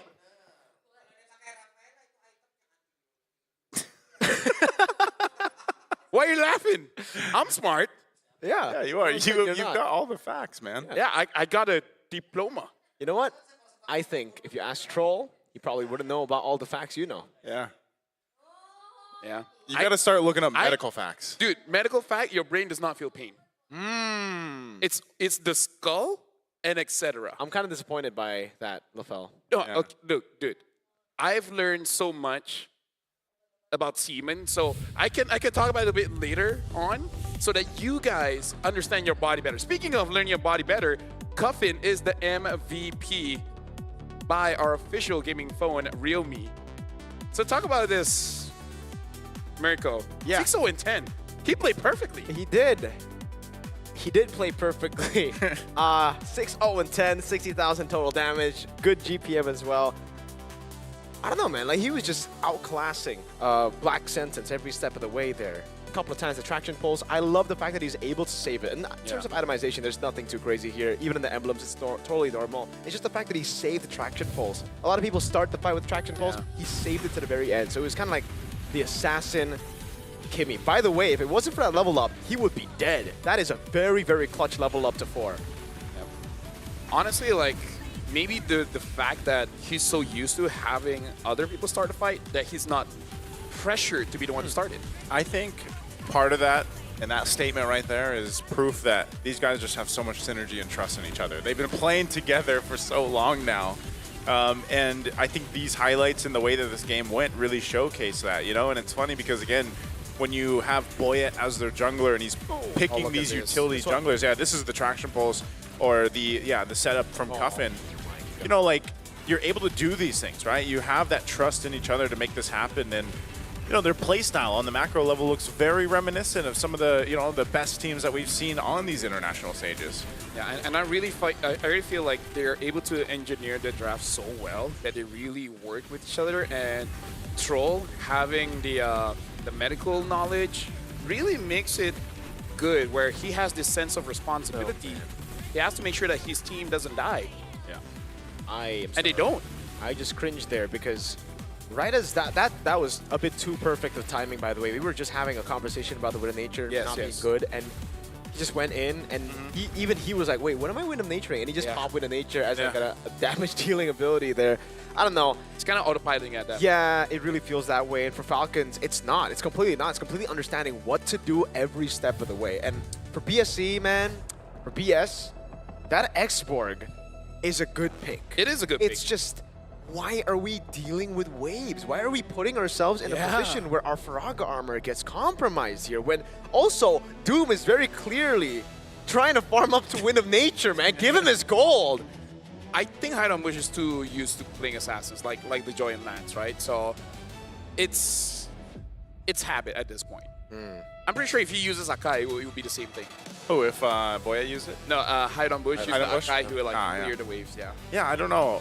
It was weird because even by the time that Wind of Nature did get picked up by Doom, it was like towards the end. Like it was like the last team fight that they had, and you know, just imagine if he had it a little bit sooner. But I don't know. There was a couple clear, glaring mistakes that were made from BS. I mean, we already talked about holding on to that Avatar of the Guardian from Stefe earlier on too. I mean, there were just so many options that maybe they could have gone for, but also the fact that they were gapped pretty much across the board, and then the gold lead that Team Falcons had for the majority of the game too is just really hard to fight into that. So if you take down one of your biggest options to actually contest objectives in team fights, which was that Faraga armor on that X-Borg, you lose a big opportunity for you to actually go into those fights. Mirko, Naisu, gentlemen, I kind of feel like, at least for the first two matches of the day, highlights how big of a difference mid laners can be. Yeah. Right? Chico as well as Cubbin has shown that if they have a very, very good start, then they can really influence the game.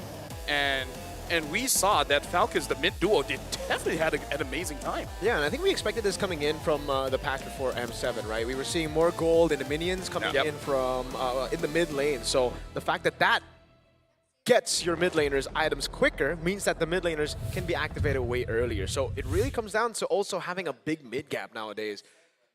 And it's great. It's great to see more impact from the mid laners. Yeah, and here's the thing. For you guys, probably you want to win up to $20,000. I'm pretty sure I would like it. What would you do with $20,000? Well, good question. Thank you for asking. You guys have to download Fairy Games and play MLBB 1v1. And it's very easy. Download Fairy Games on the App Store or the Google Play Store and play MLBB 1v1. Because I'm pretty sure, like most of us, we don't like friends. So you guys can have it all by yourself, no teams, and then submit your best personal score and win up to $20,000 and many more prizes from the app. A lot of electrical appliances like a washing machine. And the ring. I'm pretty sure there's an air fryer there as well. If you want to travel. Is it a fairy air fryer? It's a great question. That's an amazing question. You know what's also amazing? What? Magic Chess Go Go, because it is the World Championship and it's already here. It's already started. Quite a lot has happened. It is the first World Championship of MCGG on the 10th and 11th of January. They just got done with the group stage as well as the semifinals. So if you guys want to see more, on January 25, it will be the grand finals. It will take place at the M7 Carnival. Please follow the official channels to get the latest information. And that's when is the birth of the first MCGG World. Something about talking makes me feel like there's intrusive thoughts coming in. I just don't know from where. Your mind. My mind? Yes. Your mind. I feel like I'm being influenced. Speaking of influence, Acecraft. Check out Acecraft. It's an STG build around adaptability. It's here. See? Yeah, I was going to say, where it is. There it is. There you go. This guy is great. That guy's great. Who's his name? What's his name? Yeah, what's his name? That's a great question. He has a real name, so I'm It's not probably even gonna try. it's probably Ace. Let's put 1 + 1. No, the thing is, it's not. Ew, Yeah, really? no, there's a lot of characters and they all have different names.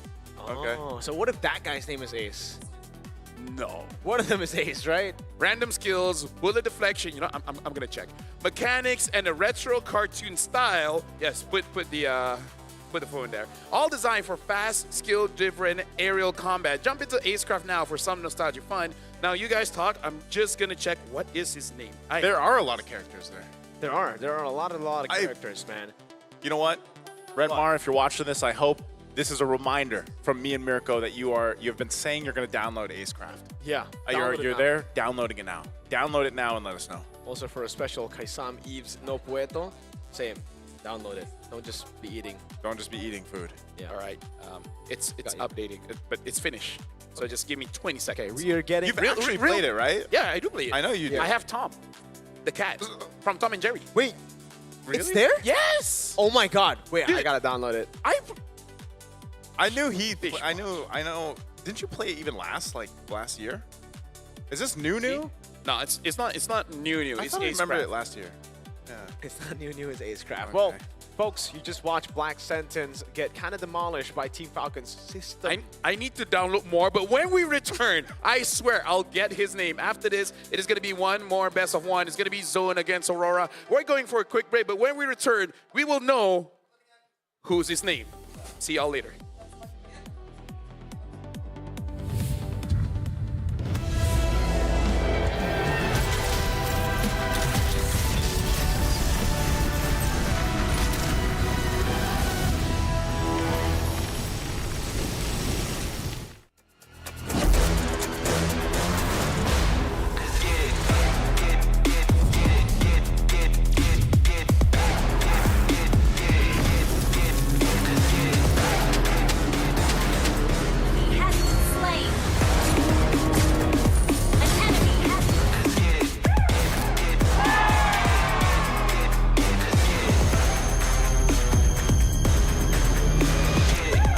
Realme 15 Pro M7 official gaming foam.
jadi juara are going to the M7 World Championship. Let's go.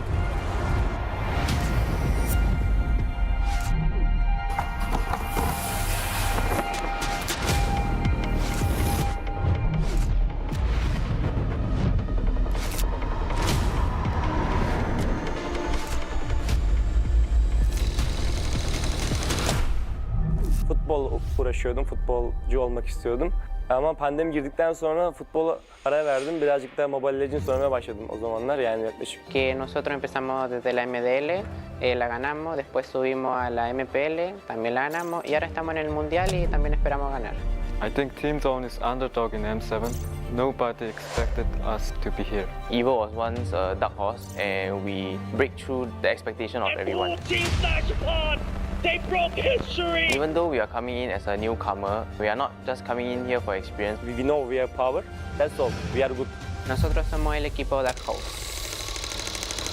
Who do I think will be the dark horse? A bit of a Malaysian bias, but I would say CG for sure. I'll lean more towards Yangon Galactic. I don't think anyone really is expecting CG to be a threat. Kita orang bukan dark house. Kita orang cuma pendatang baru. ကျွန်တော်ကတော့အဲ့လိုတော့မထင်ဘူးအများကြီးပြင်ဆင်နေတော့ကြောင့်မလို့ပွဲတဲ့ကြရင်အကောင်းဆုံးပုံစံနဲ့ဆော့ရသွားမှာချပြသွားမယ်ချပြသွားမှာလို့ချက်တော့စောင့်ကြည့်သေးတယ် Sebab kita orang ni suka invade orang, baca orang. Memang gaduh tak berhenti. ညီရဥအောင်ချရတယ်ပေါ့အဲ့ကြောင့်မို့ကျွန်တော်တို့ aggressive ဆော့ရတဲ့ဘောကြတယ် Agresif, kenapanya? Karena suka perang. Karena kalau misalkan bermain agresif, musuh bakal kena pressure duluan. មូលហេតុដែលពួកខ្ញុំចូលចិត្តលេង aggressive ដោយសារពួកខ្ញុំកាលមុនគឺមើលថាមើល player ខ្លួនឯងនីមួយៗហើយគិតទៅថាអ្នកគឺដៃខ្លាំងមែនតើអញ្ចឹងលេង aggressive គឺត្រូវ 我们战术打法无规则打法，就对手可能研究不透我们吧。 We are not that serious. We're just playing for fun because it helps us not get pressure. If you play for real, we get a high pressure international. 可以打进世界赛的关键之一是早睡早起，保持好身体。 Siguro determination lang din talaga and focus sa sarili kasi doon nalalabas siguro yung pagiging consistent sa paglalaro. Our secret in our veterans in our team. Enemies need to respect us. Strong mentality and discipline because it's all about out of the game. King teams for me are gaming us. Siguro para masabi kong king yung team or legends, siguro meron muna silang MSC title and M World title. Kalau dibilang tim raja, enggak lah. The Sky Kings have been taken down. Kita belum layak lah dipanggil raja. Ya, back to back dulu lah semuanya, baru bisa dianggap tim raja. Tingin ko isa kami sa mga king teams kasi sobrang dami na namin pinanalo na tournaments and sobrang dami na namin na-achieve ng magkakasama. Sa tingin ko kapag na-achieve na namin yung Golden Road, hindi na siguro king team yung tawag sa amin, siguro mas angat pa doon. I think we are because based on the recent tournament in MSC, we are the top 2. If we win, we already show everyone that we have the potential to become more than a king. Let's do it for Malaysia. I will redeem Indonesia. I will complete the Golden Road.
So now that we're back, and you want to know what is this guy's name? Yes. Well, first of all, there's not one pilot in the game named Ace.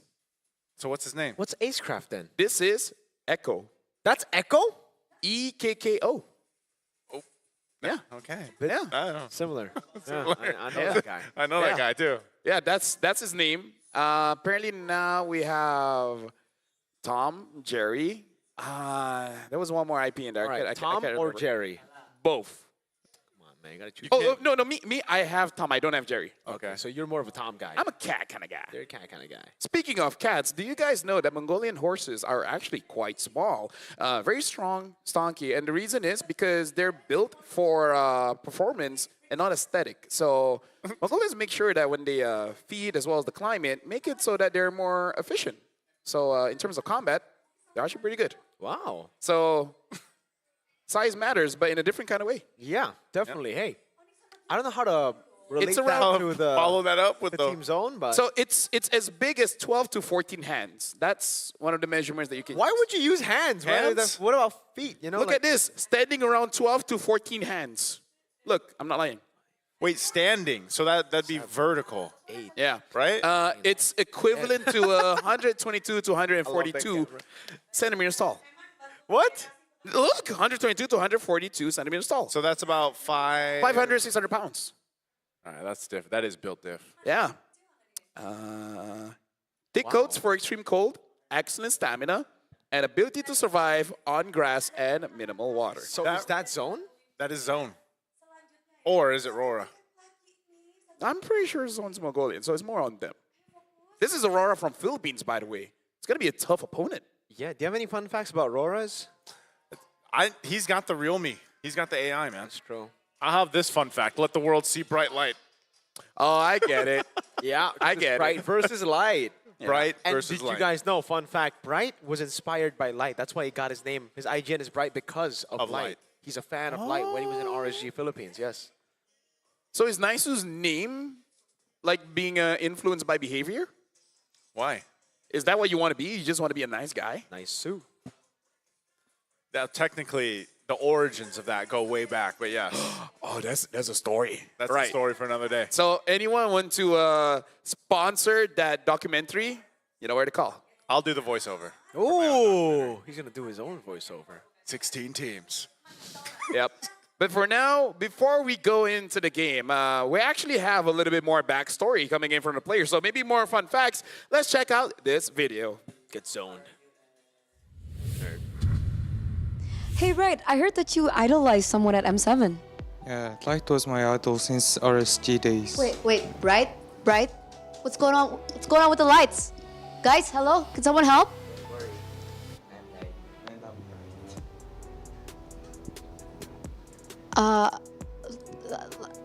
What? I guess we'll see them in the next match.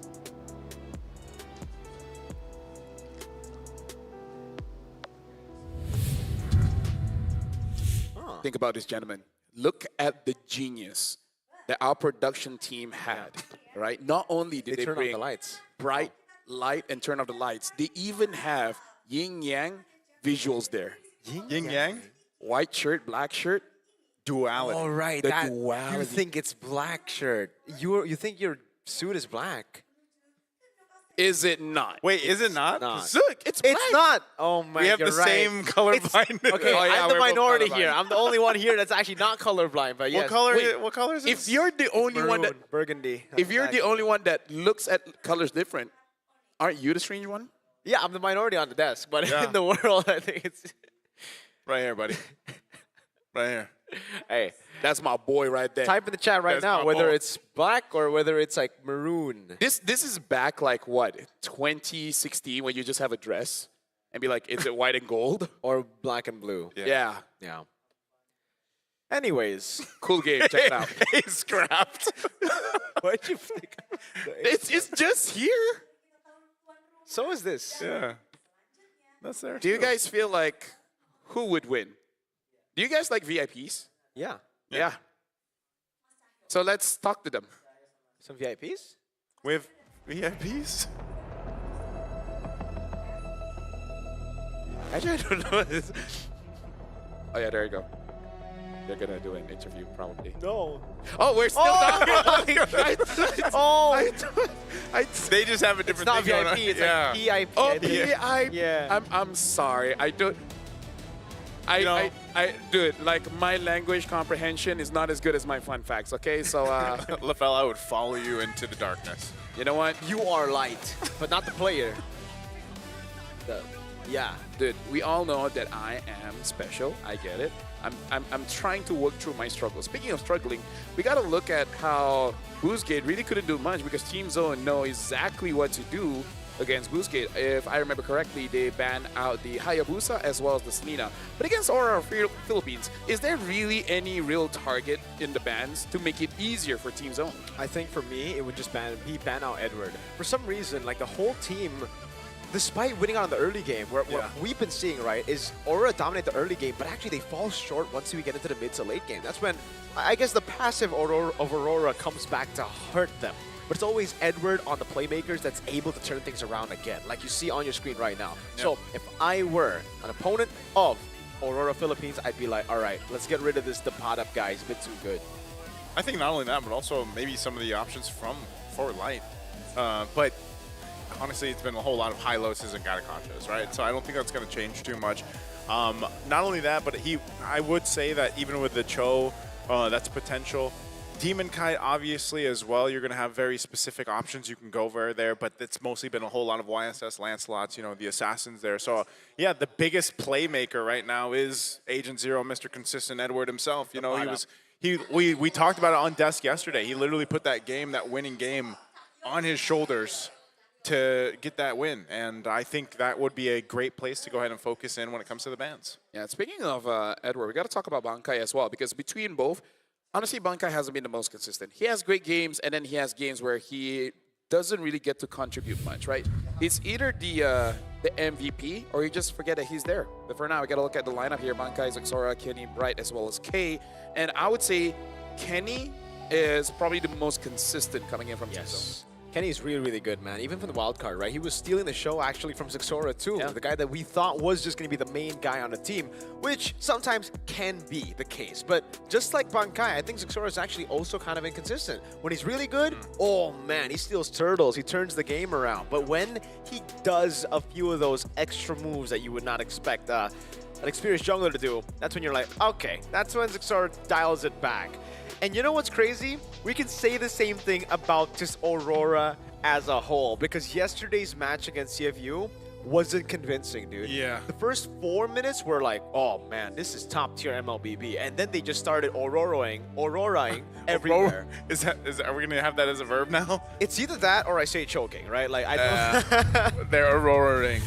They were Auroraing. It's unfortunate. Auroraing. Yeah, because, you know, like you just mentioned with the ZX Aura, and I hate to say it because he's my boy, but Demon Kite as well, man. Yeah. You know, he's just been, he hasn't been doing what we're used to seeing him do in the jungle, and, you know, maybe that's just a combination of a whole lot of things, but they're definitely going to have to do more than just rely on Edward to carry them through this game, and specifically because, yeah, it's that best-of-1 format. I like that most talents now, we just adopt players to become our little brothers, because everyone has their own boy now, right? Merko, I think, has just a bit too much, but... No, I don't have a lot of boys. I have a lot of goats. Yeah. Who's yours? I'm not supposed to say this, but we're... Izanami and Stormy. I'm not supposed to say this, but we're going to hold an intervention, but I'm not going to tell you when, but it will happen. Intervention? You have too many goats. Yeah. If there's too many greatest of all times. No, they're not greatest of all time. I said this yesterday, and just he told goats. me. They're just goats. They're not greatest the of all emojis. time. Like, just think of the emoji. You know, goat. Because I said the same thing. It's kind of like saying all money is the same money. It's not. There's currency differences. Yeah, there's rupiah, and then there's every other better currency. Rupee. He has dollars, Australian dollars, Singapore dollars, Filipino dollars, Philippine pesos. There's Vietnamese dong. Yes, sir. What else? What else? Yen, the Japanese yen. Yes, sir. Yuan. You know, they used to pay in seashells. That's a fun fact. Yeah. Like way back in the day. That was the currency. It was actually seashells. Imagine getting products and giving seashells. Seashells, yeah. Until basically boats advanced enough to gather so many seashells that they lost their value. That's a fun fact. I didn't use the real me, by the way. Yeah, if you have it. Oh, that was just in your head. That was just in my head. How do you have that? I don't know. Reading. It's kind of like I was a teacher before. You were a teacher? I was. What did you teach? He teaches special kids like me. That's why, Oh. Yeah. So that's why they got you to do it. To work with LaFell. Yeah, me and LaFell. Yes. And is- everyone on the talent. Honestly, everyone. Who's normal at this point? Who's the better roamer? So far, 7 votes for Light. Guys, Nothing against you, Bright. show some love to Bright. Nothing against you, Bright, but Light is XBTR, so I'm inclined to believe that he's my GOAT! Okay, you know what? You gotta shut up. XBTR, by the way. There needs to be a piece of merch or something. Find a different animal. Hey, 10 guys said Bright is good. 13. 13? 14? Guys, keep on voting. The more votes you give, the more blessings that you give all around Indonesia. Sure, we'll use that. 77 to 55. 87. Oh, my goodness. Oh, it's getting close. 6-7. Oh, no, too late. It's past that. Wait, Bright's getting a lot of votes. Let's go, Bright! Light's got this. I like that everyone is doing their jobs, like voting. Yeah, W jobs back at home. Good job, chat. Good job, Chad. We're proud of you. You know what? We love you, chat. If no one has told you this yet, Yeah. we're proud of you. The We're fact that very you're proud of you. here, the fact that through everything you're going through in your life, you're still here to watch the World Championship, having fun and talking in chat. Some of you, say a lot of things, and some of you don't. Yeah. And we love you both equally, but just a little bit more to those that talk. Yeah, no, not really. We don't love you equally. That's It like depends on what what you parents say to the kids when they have multiple. But yeah, we have favorites. When you have Technically, multiple chat is kids. multiple, yeah. Yeah, when you have multiple Chat is kids. multiple. Chat is multiple. Yeah. So, Or is chat singular? You know what? chat is singular, but Chat the is so chat. Chat is so generic. We should call them what they are, the bangers, no? Welcome, Bang Bangers. Unless they're watching Go Go. Oh. You know what? Go bangers. We love everyone equally. What about No, we Acecraft? don't. We don't. What about esports for Acecraft someday? Go bang craft. Go. That sounds like an entirely new game. yeah, it sounds inventive. But now Aurora Philippines will be the first pick here, batting out the Kalia as well as the Yuzong for Team Zone, batting up the Grok as well as Uranus. And very interesting here. Oh, usage. We haven't seen a usage ban for quite a while. Yeah, I think it's just because Zone has been able to utilize the usage so well with Zexora that Aurora is going to respect it here. But I will say this is already a different approach to what I expected from Zone coming into this matchup against Aurora. I thought it was going to be playmaking picks taken away from Edward, not the Uranus. Because, again, if I'm Aurora's opponent, I'd be like, okay, yes, it's annoying. Yes, Edward's really good on Uranus, but he's even better on Lapu, on Yuzongs, on Arlit. 5 for 5 yesterday, Yes, by the way. sir. Huh? 5 for 5 yesterday. 5 for Lapu, 5. Lapu. I think 100%. yesterday, yeah. Even to after day 2, he was 5 for 5. It's still 100% win rate. Yeah. It won earlier. And he got It nerfed, won man. earlier. Wow. Yes. He got nerfed, was it not? Dude, he's just the bravest fighter. He doesn't He's just less brave after the nerf because the cooldown is a bit longer, but he is still brave. Because bravery is measured by how scared you are. If you're not scared, are you really brave? Facts. Or you can be scared and brave at the same time. Yep. That makes you a fighter. Yeah. That's the point. So you're scared and not fighter. By the way, speaking of fighters, some people are like saying, "Hey, we got the Fury hose and Beyond hose on the same table." Hey! I dapped my boy Leif. You know what? Nice, you should go into fighting. Yeah. And just give this up. No. Do it. Do it both. With this? Yeah. Do it both. We're doing both. Money, man. Are you talking about announcing it? Yeah. Or being a fighter? Both. Now, either. Either or, yeah. Yeah, whichever makes you happy. All right. Claude makes me happy. Claude first pick here by Aurora Philippines in a Claude team is- zone. Claude is Against the great. Jushin, which has not been led through for quite a while now. Yeah. Okay, the Jusin, yeah. But I think the only Cloud we saw lose so far is Doom earlier. Doom, yeah. Jusin and Gatat Kacha without the Eve band out. This literally looks like a free Eve for Aurora. Eve, and then do they just get Demon? Lance or Yeah, Aya? probably Lance. I think picking up a Lapu here would be great too, by the way. Lance Lapu, maybe? Lance Lapu could be good, but that means then Yue will not get the Eve. It'll be something else later. Yeah. I feel like the Eve really should be picked up. Which one has more heroes at this point? It's EXP for sure, right? Because jungler right now is just between Lance Aya. Yeah. Oh, okay, then went Frederick. Freddy. This combo we're used to kind of seeing, you know, when the Fredrin does come through, and this is the whole discussion we had in the last match. Like, Fredrin and Baksha still being picked up this time. Fredrin. We'll get to see that in play, and then there you go. That's the matchup we're used to seeing too, man. I feel like this is, the question we opened up on today and then even yesterday was like, are we seeing the meta kind of come to form? And I think we are, just with some variations, obviously, depending on the teams. Yeah, I love Frederick, man. One of the coolest heroes, like fun fact, he always uses one hand for the sword except for the ult. Only for the ult, he uses both hands. And I love his lines, right? Like one shot, one kill. Like it's very value iconic. in me.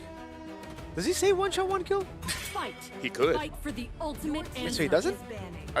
You've got the X-Borg lines on, but you don't have the Fredrin ones.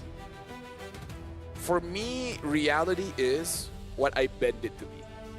Right, Thanos. Yeah. Because if you catch 5 people and then your Praises Wrath hit them, is that not one shot, one kill with about 40 million thousand damage? It's actually one shot, 5 kills if you get 5 men, but... Well, Light used to be a choir member. Wow. Wow, Light. Wow. I Why used he to. stopped? I used to also. Oh, really? Yeah. Oh, show off. Tell us a bit more. No, this is about Light, not me. No, but what is a choir? Oh, a choir is like he used to sing. He used to be in a singing group. Yeah. Oh. So it's like he's probably part of like a men's choir or something, for school. I wonder if I'm sure he was like a baritone. Oh, that's very interesting. So everyone has their own roles, responsibilities. It's either you're like a baritone or you're a bass. There's also sopranos and tenors. What are you?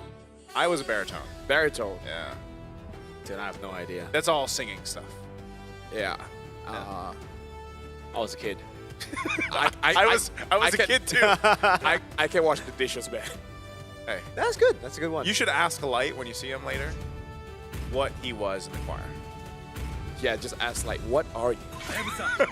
In the choir. In the choir. And then he just stands there and just think about it for a while. And then he just goes, I'm Light. I'm Light. Yeah, there you go. So Aurora, betting on Lancelot as well as the Hayabusa. The joy is still open. And Zone makes sure to get that Lapu Lapu. But then Esmeralda is still open. What else? Yeah, I think the Esmeralda is a pretty solid choice. I'm even thinking of something like an Arlet. Yeah, I think the Arlet is the best choice right now. Just because if you go for the Esmeralda, it's already kind of countered by the carry. If you go for the Arlet, you really can destroy that front to back that Zone want to go for. But also, in a way, I just don't really like the carry pick here. It's okay against the Claude, but up against the Yve, you get zoned so hard. Just with the RWM, I don't really think you're going to be able to look for the fights. Arlet coming up, as we called, with the Khalid as well. So, hey, if we're expecting the Yve to bully the Juice in now, double it and give it to Aurora. And this is also more of a signature pick, I would say, for Light too. The Khalid, especially if he gets a lead, then he is quite aggressive. Now, this whole lineup from Aurora is such a control lineup. You're going to have complete control over objectives for the most part, unless something goes terribly wrong. And also at the same time, you give plenty of time for your Klon to build up here for Dome and Kite, and that's exactly what needs to happen here to have that success in hitting that power spike under that 10-minute mark and being able to turn the tides. This is interesting though. They'll actually go and pick up the Leomord. Now, Leomord, he's at what, 33% win rate in 3 games after day 2. And here's the thing, looking at draft coming in from Aurora Philippines, even if they're not Aurora Philippines, if they're any team at all, that's kind of a lineup I don't want to fight against. Fredrin, Eve, Arlet, just those 3 makes it so that if you go in, you don't go out. The only way you go out is if you die. And many people I ask, they do not want that. And I think the lineup rating and the counter decks agrees with you, LaFell. It's going to be very, very tough. So we'll see if Team Zone's all-out kind of playstyle can beat Aurora's systematic composition. Team Zone, they're known as a team to understand their opponents and play around it. But Aurora, they got a draft where they can fight all day. Now we got to see if Team Zone, they can deal with that. Let's see. Welcome to the Line of Dawn, folks, for match number 3 of Swiss Stage M7, day number 3. Welcome to Mobile And it's going to be Impure Rage for Fredrin, for Demon Kite here. Yeah, I part of this as well, when you look at early rotation potential, I would say, for the most part, you're going to expect Demon Kite to, if he can get an advantage in the jungle, start to be aggressive towards the lineup from Team Zone. That's what you're allowed to do with Light on this Khalid. Usually quite aggressive. Right Does have a revitalize still. Okay, there you go. But that's a huge loss because Bright got a minion. Kenny does not get that minion. Kenny's going to get level 2 slower. Bright gets level 2 first. And that kind of, you know, makes the whole interaction of the roam boots kind of awkward. Yeah, for Zone, they're so good. We've seen them again against Boostgate yesterday as well. But when they get derailed, it gets really, really tough for them. They play it safe, but again, Rora know how to punish every little mistake, and that's what we're seeing from Zone. Walking up with a Gata Kacha and a Jusin against a Khalid and Yves is a mistake. Edward also making a slight mistake there, going under turret, taking a beating from the turret. Yeah, probably guessing like going up against a Lapu Lapu, you don't have to be that scared of going too aggressive. You can't fight back until level 4. Yeah. Not only that, but again, is Edward, how many times have we actually seen the XP R-Lot so far? Not a lot. I feel like he's just kind of... R-Little. Yeah, R-Little. I like that. That was good. You know? But I feel like, in essence, he's still... The utility that an R-Lot brings is still obviously really good. In usually around the objectives, or even just to go ahead and start up fights, it takes away some of that pressure from Light. And usually that's where those... Whoa, okay. Phantom Seed throw it on out right as the turtle comes up. Well, they better get the turtle now. What? That's true. But okay, mid lane as well, Kenny. Oh my god. Okay. A whole lot. Whoa, Kenny, okay. This is just an opening. Yeah. This should be all Aurora, no? Yeah, there's no way without the Phantom Seed that they go for this. Zixora really should just back away. They're still planning around here, but yeah, they're just going to be zoned out now. That's objective. Going to Demon Kai. Just very awkward usage of timing and on the ultimates. Actually, I think what they're thinking of is that we should not fight. So instead of going for a turtle, we go for something else. Wait a second. That's all right. Bankai walking up. Raven's Fighter coming down. Demon Kai going to be taken very low, but he's still able to pop it. The Razor's right in time. Zixora with the Phantom Steed takes it away. Killing spree, saving him. Goes back into the healing, but Yu is right there to get it with light. And no way. Kenny in the mid lane gets caught by the Vengeance. There you go. So that is a secure there for Aurora Gaming Philippines. They knew that if we want to force a fight there, that's going to be fine, and then just make it work. So with that, they get themselves a little bit of a lead to build up into, and you know, that's tough for Team Zone. Taking a look here, once again, Realme 15 Pro 5G, the M7 official gaming phone. And this kind of lead this early on, this is where Aurora Gaming Philippines shines. So we've seen this and talked about it many times. The early game usually is what they're able to control, and they don't let up when they have it. Just a bit of poke. Yeah, but here's the thing. Aurora Gaming definitely has the better draft in terms of execution, countering certain heroes. It makes it so that, I don't know what Team Zone is supposed to target on here. Bankai even forced to use his flicker. Like, what avenues should Team Zone really look for so that they have a fighting chance? Because I feel like if they fight now, they don't have a chance. Yeah, that's really tough, man. Again, I'm not even sure if Bankai needed to use that flicker there. And the avenues that they can go for is just having a better time. Wow, okay. Again, I still have to say it's a whole lot here. Rageous Sandstorm lands as well. Kenny locked down completely by Demon Kite. Phantom Steed now over on Light, but he gets shoved back while he was really trying to go for the heals. Demon Kite trying to provide a bit more peel there. Zixora turning things around, jumping on. Now the AOG as well. Able to get the squash down for another kill to Team Zone. Here comes Edward. Yeah, Edward is there, gets onto Zixora. Good stun on Bright. He's still able to sustain for a bit longer. Final Slash coming down as well now. As that's a Lantern Flare. Can he go for the pickup on Edward? A Vengeance coming down now as Zixora does a little bit more damage. Good stun. Edward gets out with the last Vengeance. I gotta say, Zixora actually is looking pretty good on his Neomorn, considering that during the wildcard, it said it's been over a year he hasn't been using it. Looks like he's been spamming it for a while. Okay, they're gonna get locked down. Final Slash, Phantom Steed coming down, doesn't really matter. Edward again on a playmaker, on a carry. It's there, Rageous Sandstorm from Lights! And it's a triple for Edward. He finally gets caught by Bright, but it's worth it. A shutdown going to the pockets of our roamer. My God, Edward. That's why we were talking about him after yesterday's performance, and then even now here in this game against Team Zone. 6-1 and 2 on the R-Lot. I mean, like, there's no way to stop him, right? That's the biggest problem. Kenny's not having a good time. Bright is having an okay time, but again, like, as a setup, it doesn't matter if you have a good time or not. It really is on your damage dealers, and even Zixora is struggling to get farm, and then eventually K will struggle as well. What do you do here, you know, with in that matchup. Oh no, top lane. He's trying to clear K. AOG, but it's too late, and Domenkite just shreds him down with a blazing duet as the two tanky boys tank up the turrets. Xora almost missed out on the Ducati. Now walks up. Did they find the angle? Flicker in from Kenny. Oh man. That's the desperation. Like, you know that they have to get something, and I really feel like Xora is the one telling the team, we need to get something. You guys can give me some kills. Looking at items, he does have that Hunter Strike, so it makes it much easier to get the opponents low. But again, the finishing power is there, but you're not stopping anyone. And I feel like that's what Xora is looking for.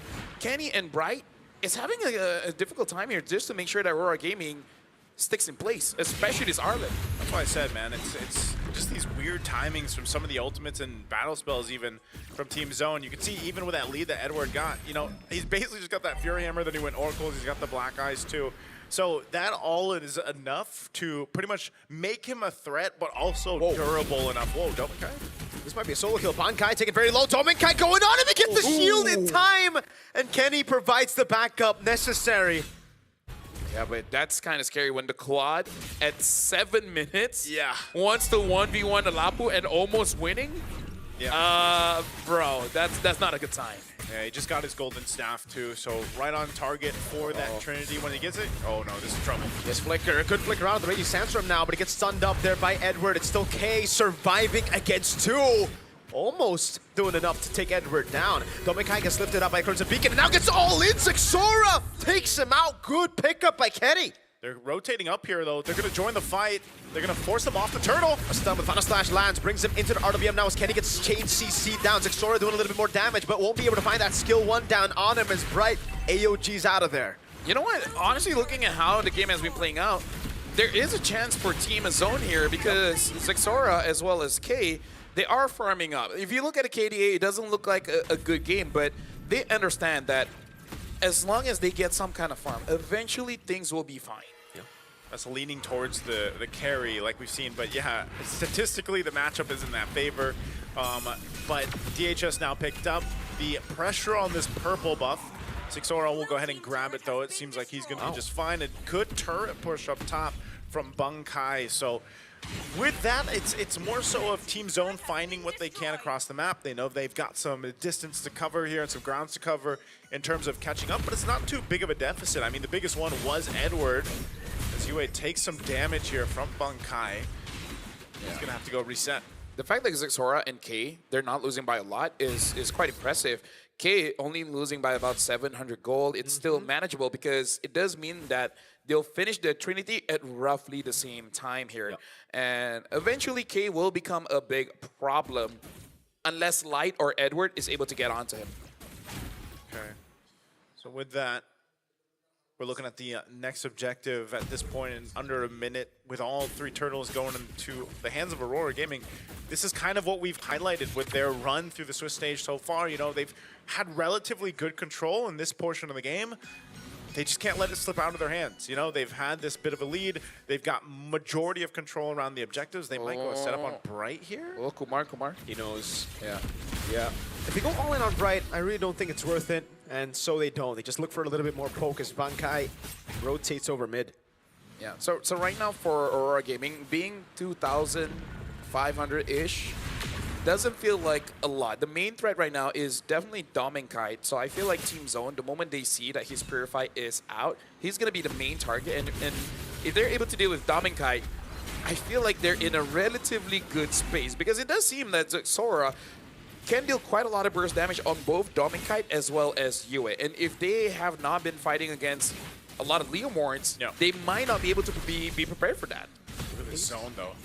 He's still farming up top. Bankai finally goes in. That's going to be Final Slash locking Xora down, but he finds the Phantom Steed now as the Crimson Beacon goes in. That's a stun over from Bankai. Now goes in with the Raven Spider again on towards the rest. Right, with a good taunt coming down. And Praise's Wrath! Oh my damage! The AOG out of there. Demon Kite getting away, trying to look for the taunt. Yue constantly with the Void Blast. Bright ticking down, but he survives somehow as K gets it straight to the mid lane. And now it's Light with the heals back up. Yeah, even getting a Trinity. Yeah. And you at least get something. Yes, Lord is going to go over to Aurora Gaming, but, you know, still, you look at that fight, it could have gone either way. Xora was just zoned out enough from even Edward sticking on to him that, you know, and they tried to juggle around that Lord fight, but it was just unfortunate that Team Zone couldn't get the positioning they were looking for, and so they just go and get a turret. This is going to be the tier 2 that falls now on that bottom side as the Lord makes its way down that mid lane. Yeah, I feel like Bankai needs to get the Chastise Pauldron as well to deal with Dominkite, and Zexora is, I feel like, just a few gold away from that endless battle and start becoming a real threat against Aurora. Eyes on Edward. He definitely is looking for a set. K's not going to give him the opportunity. Bright still holding the mid lane as the Holy Shield in the bottom lane should be procced in. They get rid of the mid lane Lord, actually, and they keep the base turret Holy Shield alive. Yeah, they'll keep it together. Again, even with this lead, it's with Team Zone's lineup, it's not too much to deal with. Whoa, the jump in from Bankai. An attempt, even with the Phantom Steed. They're using a lot. Edward, again, looking for the set. You always got to put your eyes on Edward when he has Flicker up.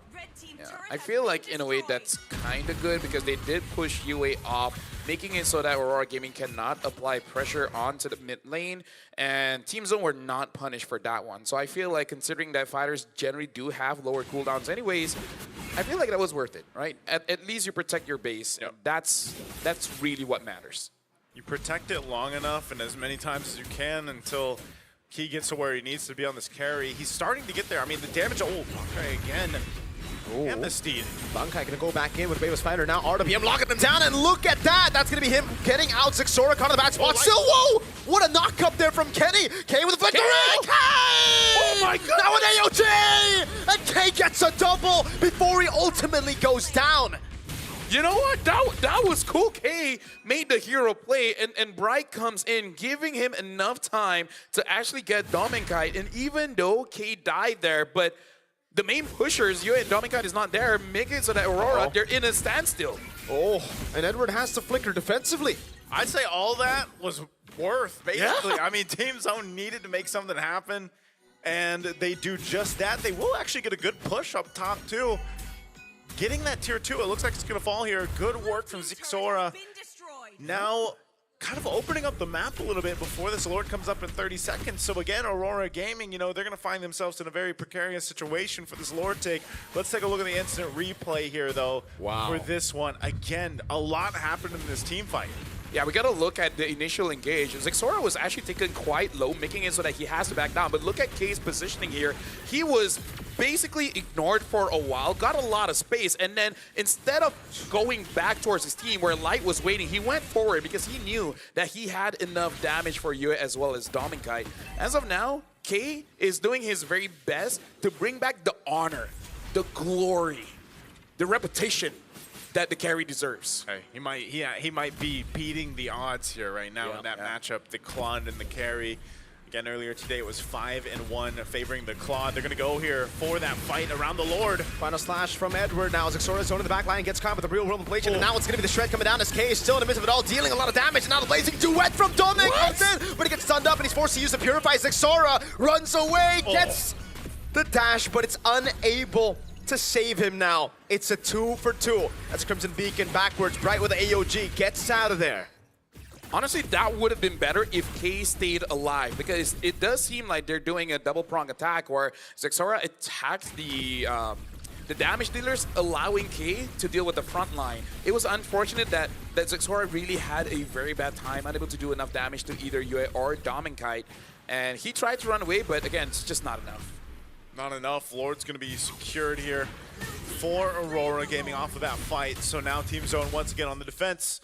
We saw some of the holy defenses go down earlier on, and now they'll have to rely on this lineup to make it happen. I think they have that potential. It's just down to that positioning, especially on the defense here. We're going to take a look at the items. You can see K's got his Malefic Gun. He's going to be building into that Wind of Nature. I think that's going to be crucial for him to deal with this. You've got a Wind of Nature already for Dominkite as well.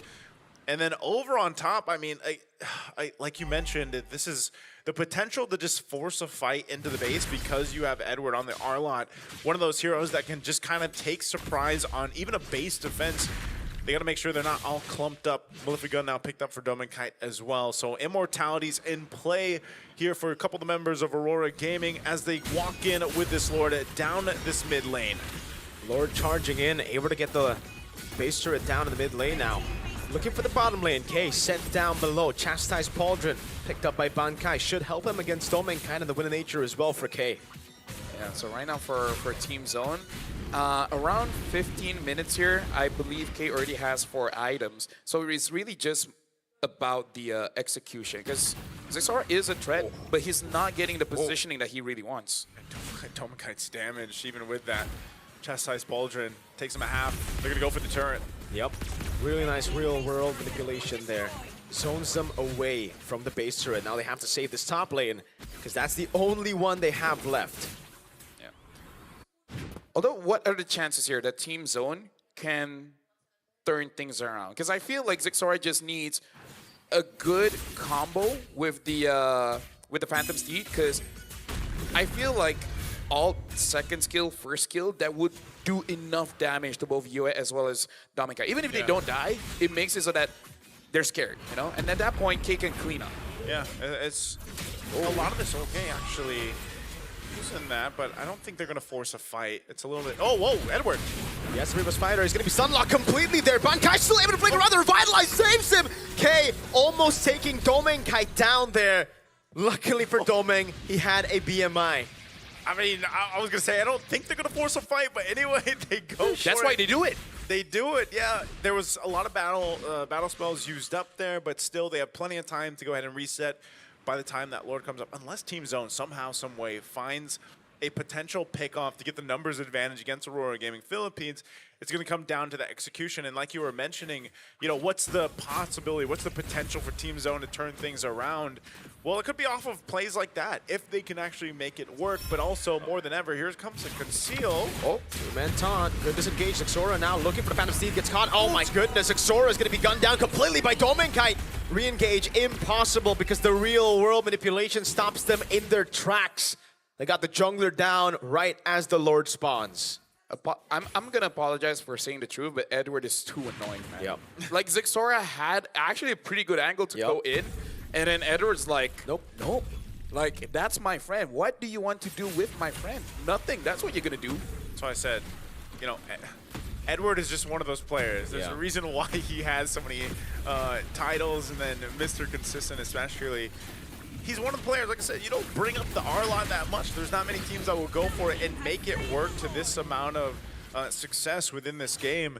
And even towards the late game where, you know, you think if it's mostly going to be the final slashes, well, sometimes alone it's just, you know, stopping people in their tracks and being a threat or annoyance in itself. Like, you usually think that about the Uranus. Yeah. Well, you can ban it out. I'll still do the same thing, even with an R-Lot. At this point, I'm pretty sure Team Zone is like, man, I wish he was just using a Uranus, right? Because the thing that Edward does is that he makes you look bad. Yeah. And it's not the truth. Zixora actually is doing quite a good job. He's doing what he is supposed to do.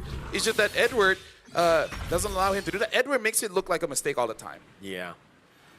Okay, Lord's made its way up to the base now. We'll see if Team Zone can hold on. That last base turret's going to go down here, up on that top side.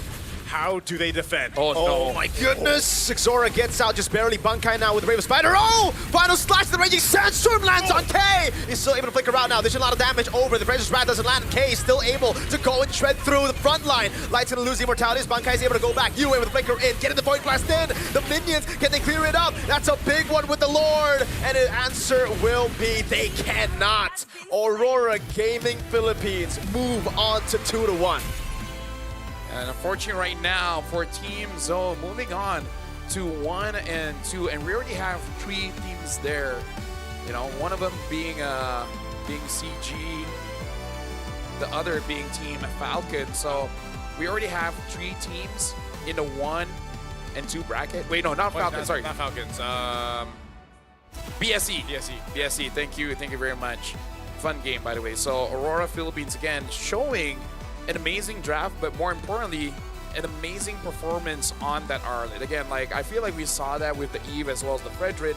Makes it so that if you have no ways to activate yourself, your team can really do that for you. But it looks like Edward is the one activating his team. It's so difficult when Edward's on a playmaker. Again, something we spotted out very early in the draft. We wanted him to be on Uranus. We wanted him to be on the less aggressive, less mobile, less big impactful ultimate heroes, but he got the most, I think, impactful hero. That's what's funny though. It's like even if you go and target ban Edward, Yeah. he's still going to have one of those heroes Yeah. that's capable of doing something like this. And, you know, it's really hard because then you have to make the decision, do we let some of these other heroes go through the draft? And you can't just completely ban out Edward, you know? I feel like my perspective as a roamer, you know, saying Uranus is boring, it's kind of like when you can play Cho, you can play Tigreal really well, and then you use a Hylos. Yeah.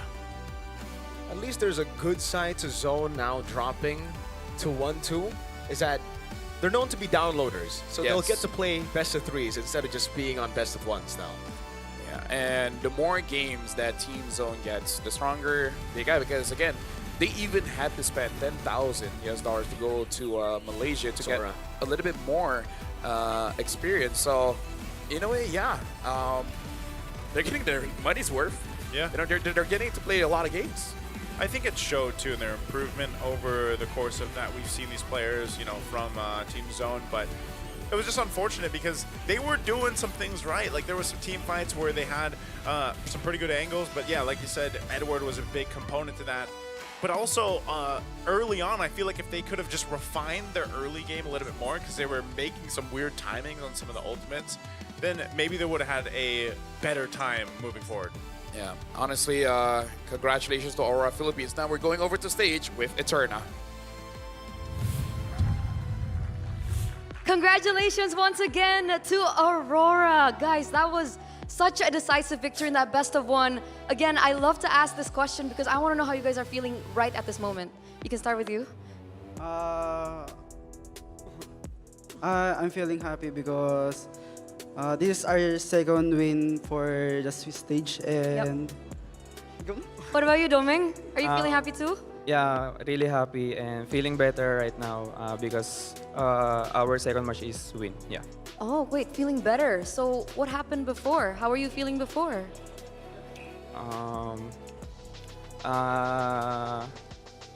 Back in M6, we really upset because our second match is 0-2, I think. And right now is our standing is 2-1. Okay, so maybe we can say historically best of ones aren't the best for you guys? Would you say that? yes, because there's so much unexpected things inside the game. Okay, so congratulations because best of ones are now over. Your next match will be a best of 3. Does this mean that you're feeling a little bit more relaxed? Not relaxed because we don't know who will against who, so we better prepare. Okay, so after this, full preparation for your next opponent, but it will be some time until we get to see who you guys are gonna go up against. You have a few days off. What are you guys gonna do on your days off? Maybe practice and wait for our opponent. And yeah, practicing. Okay, so you're gonna keep practicing. You guys don't want to explore Indonesia? Explore Jakarta? Not sure because we're currently focusing on improving our team inside and outside the game. I see. Okay, so full focus here in the Swiss stages because you do still have one more match left in order to qualify for the next one. Now, this question is more for you, Yue. You've been here 3 times. This is your 3rd appearance in the M Series. We've got to ask, what keeps the fire burning? I think because I really love the game and the passion. Okay, you love the game, the passion is there. Domeng, are we going to be expecting you for the next few M Series too? Sorry? Are we going to be seeing you in the next few M Series as well? M series, probably. Probably. Do you share that same passion? Do you love the game too? Yeah, loving the game also. We see it in your gameplay, boys. We see it in your gameplay. It's definitely showing. Final question, message to your fans back at home, and maybe for those of them who actually flew in to watch you play. Who's gonna be giving the message? Just message, right? Yes. Thank you for those who keep supporting us and believe in us. Keep supporting us in our coming matches and to TLPH also. Okay, to TLPH too. What about you, Domeng? Thank you for all of fans for supporting us and yeah, and to TLPH. Thank you. Once again, thank you so much for this. Congratulations again and good luck for your next match. I'm gonna throw it over to the casters. This time, I'm not gonna tell you to do what to do. You know, just I guess break that down, right, LaFell? Okay, let's throw it over to the casters. Yes, That's good. We like that. yes. There you go. We don't like being told what to do, all right? Don't tell us. We're rebels. We're men. We're Don't tell us what to do.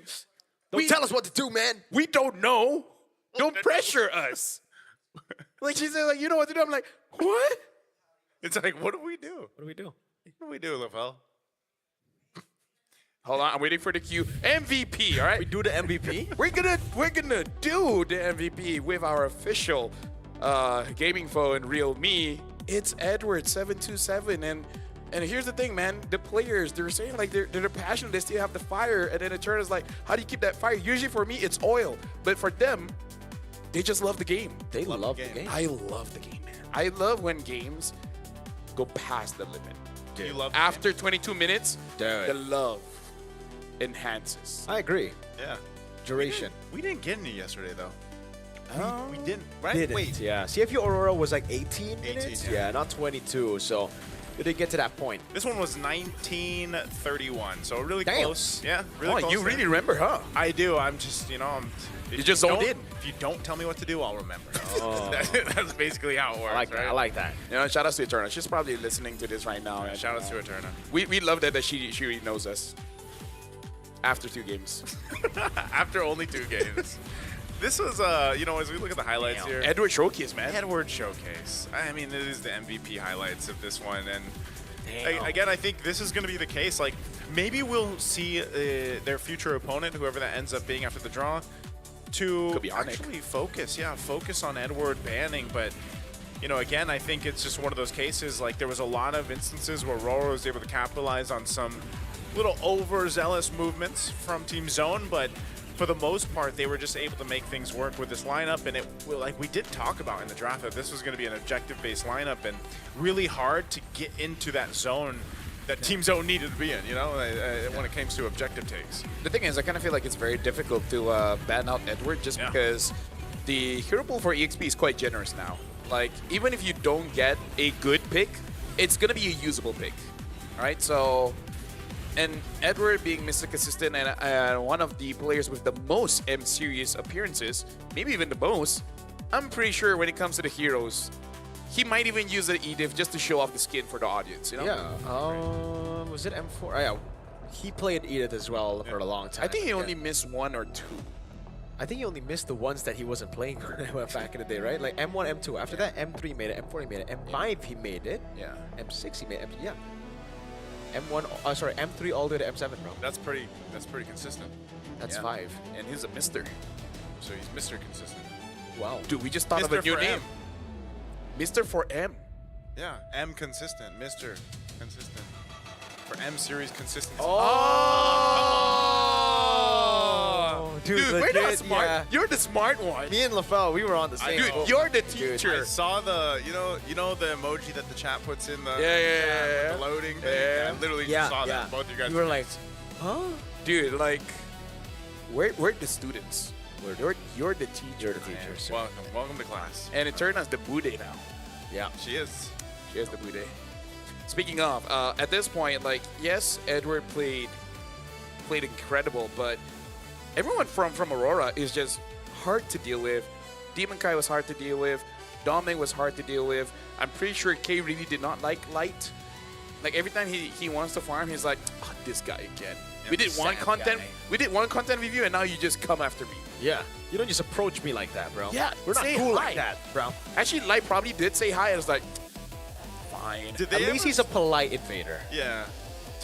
I'm pretty sure Light is pretty polite with that. Yeah. It's like, sir, Polite? may I? Sir, may I come towards here? May I ult 5 of your players? May I raging my sandstorm? Sir, you don't really have a choice. I'm not asking.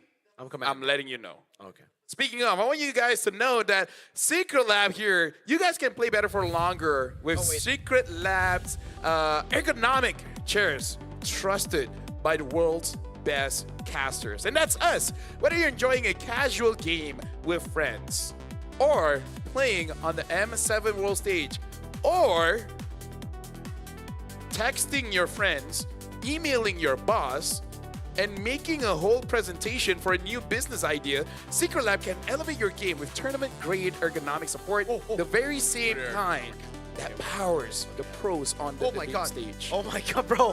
Bro, I thought It can even make you see God. Wait. What do you mean? Yeah. Because you got kind of scared. Oh, I thought because I saw Naisu. I'm not. No, honestly, like for you to see God, you need to be calm, in tune with yourself. All right. Yeah. To You're like. not very in tune with yourself, Marco. Yeah. Don't worry.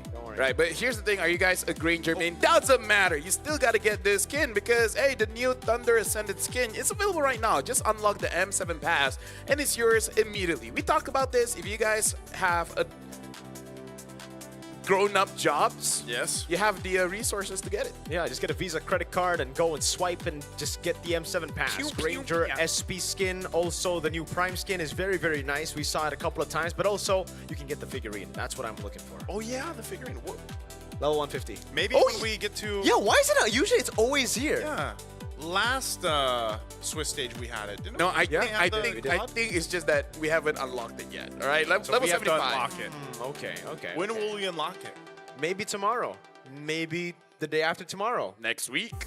Maybe. Maybe on Thursday. What day is today? Today is Monday. Sorry. Thursday. Yeah, Monday. I knew that.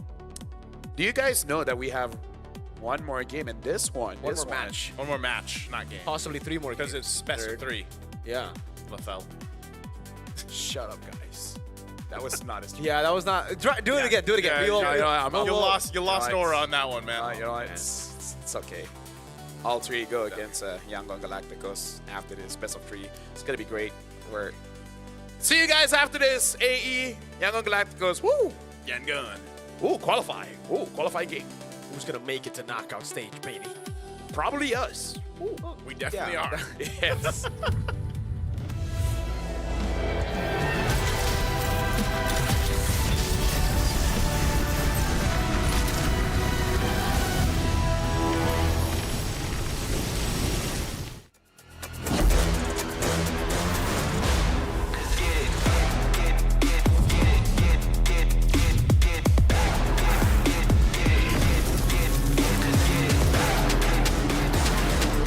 He has slain.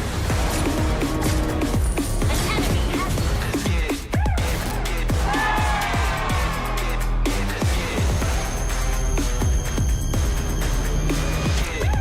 Realme 15 Pro M7 official gaming foam.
Nothing can withstand the withering. Against the endless erosion, my strength grew weaker by the day.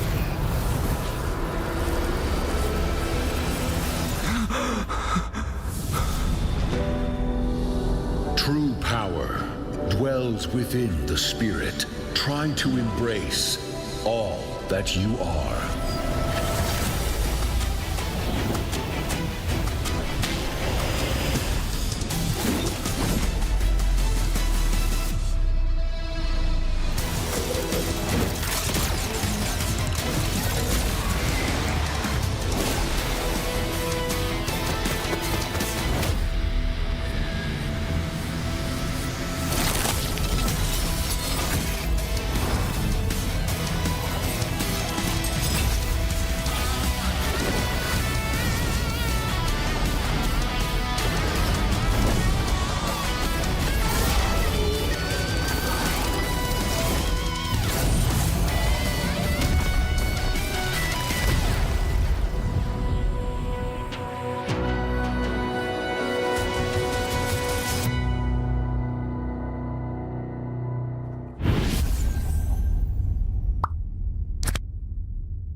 are going to the M7 World Championship. Let's go.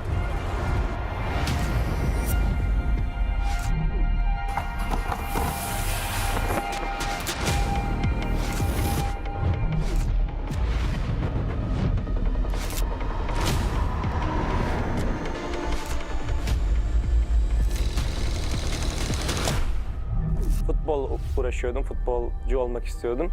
Ama pandemi girdikten sonra futbola ara verdim. Birazcık da Mobile Legends oynamaya başladım o zamanlar, yani yaklaşık. Que nosotros empezamos desde la MDL, la ganamos, después subimos a la MPL, también la ganamos y ahora estamos en el Mundial y también esperamos ganar.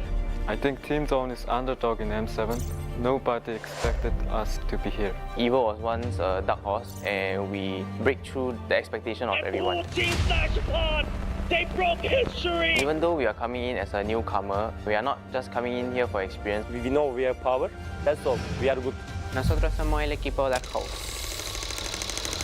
Who do I think will be the dark horse? A bit of a Malaysian bias, but I would say CG for sure. I'll lean more towards Yangon Galactic. I don't think anyone really is expecting CG to be a threat. Kita orang bukan Dark House.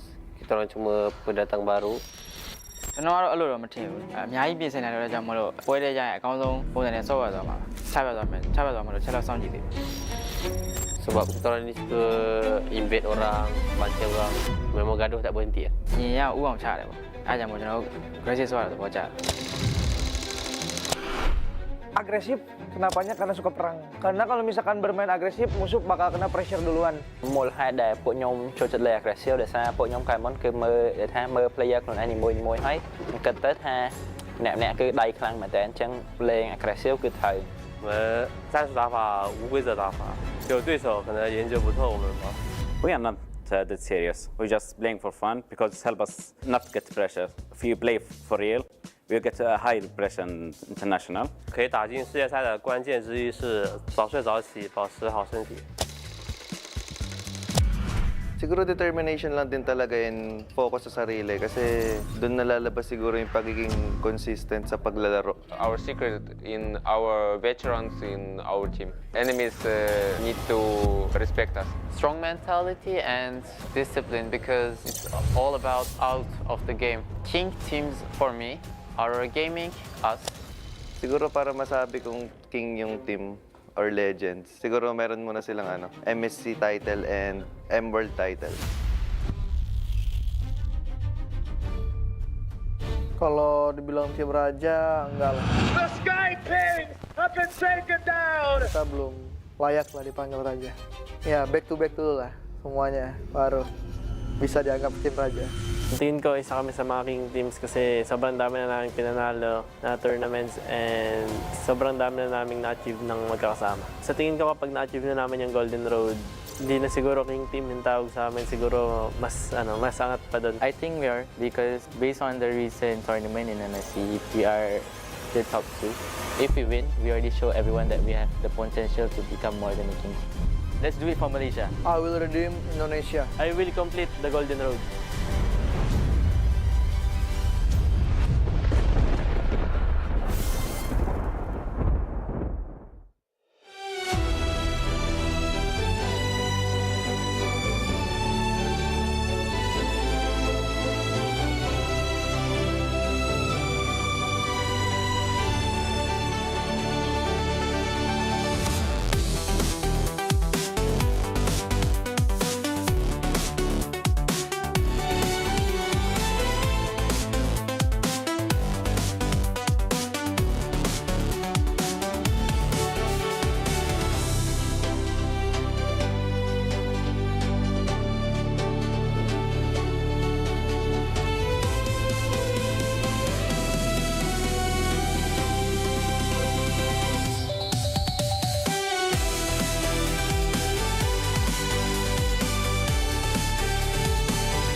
and gentlemen, this is the match that a lot has been waiting for. Alter Ego going up against Yangon Galacticos. Now, gentlemen, I understand that we're a fun bunch here, but we got to tone it down. We got to get serious, okay? Especially you, Naisu. All right. Marco, you're fine. Okay, You've been pretty serious. But Naisu, you got to stop horsing around, okay?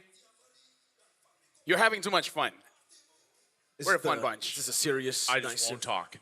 Yeah. No, he will, but he will talk sexily. That's just normal. Oh yeah, you know what? My bad. That's all right. That's all right. Every time you talk, my earwax melts. That's the first I've heard. Hey, that's why I'm special. Thank you. I learned how to compliment people in so many ways that they have no choice but to take it. Because if you hear the same compliment over and over again, boring. You know how to say no. Yep. But if you say that your voice clears my earwax, then you're like, okay. Thank you very much. Yeah. That really touches me. You can pause, but you can use that on someone else. If you want. Yeah. Would you use it?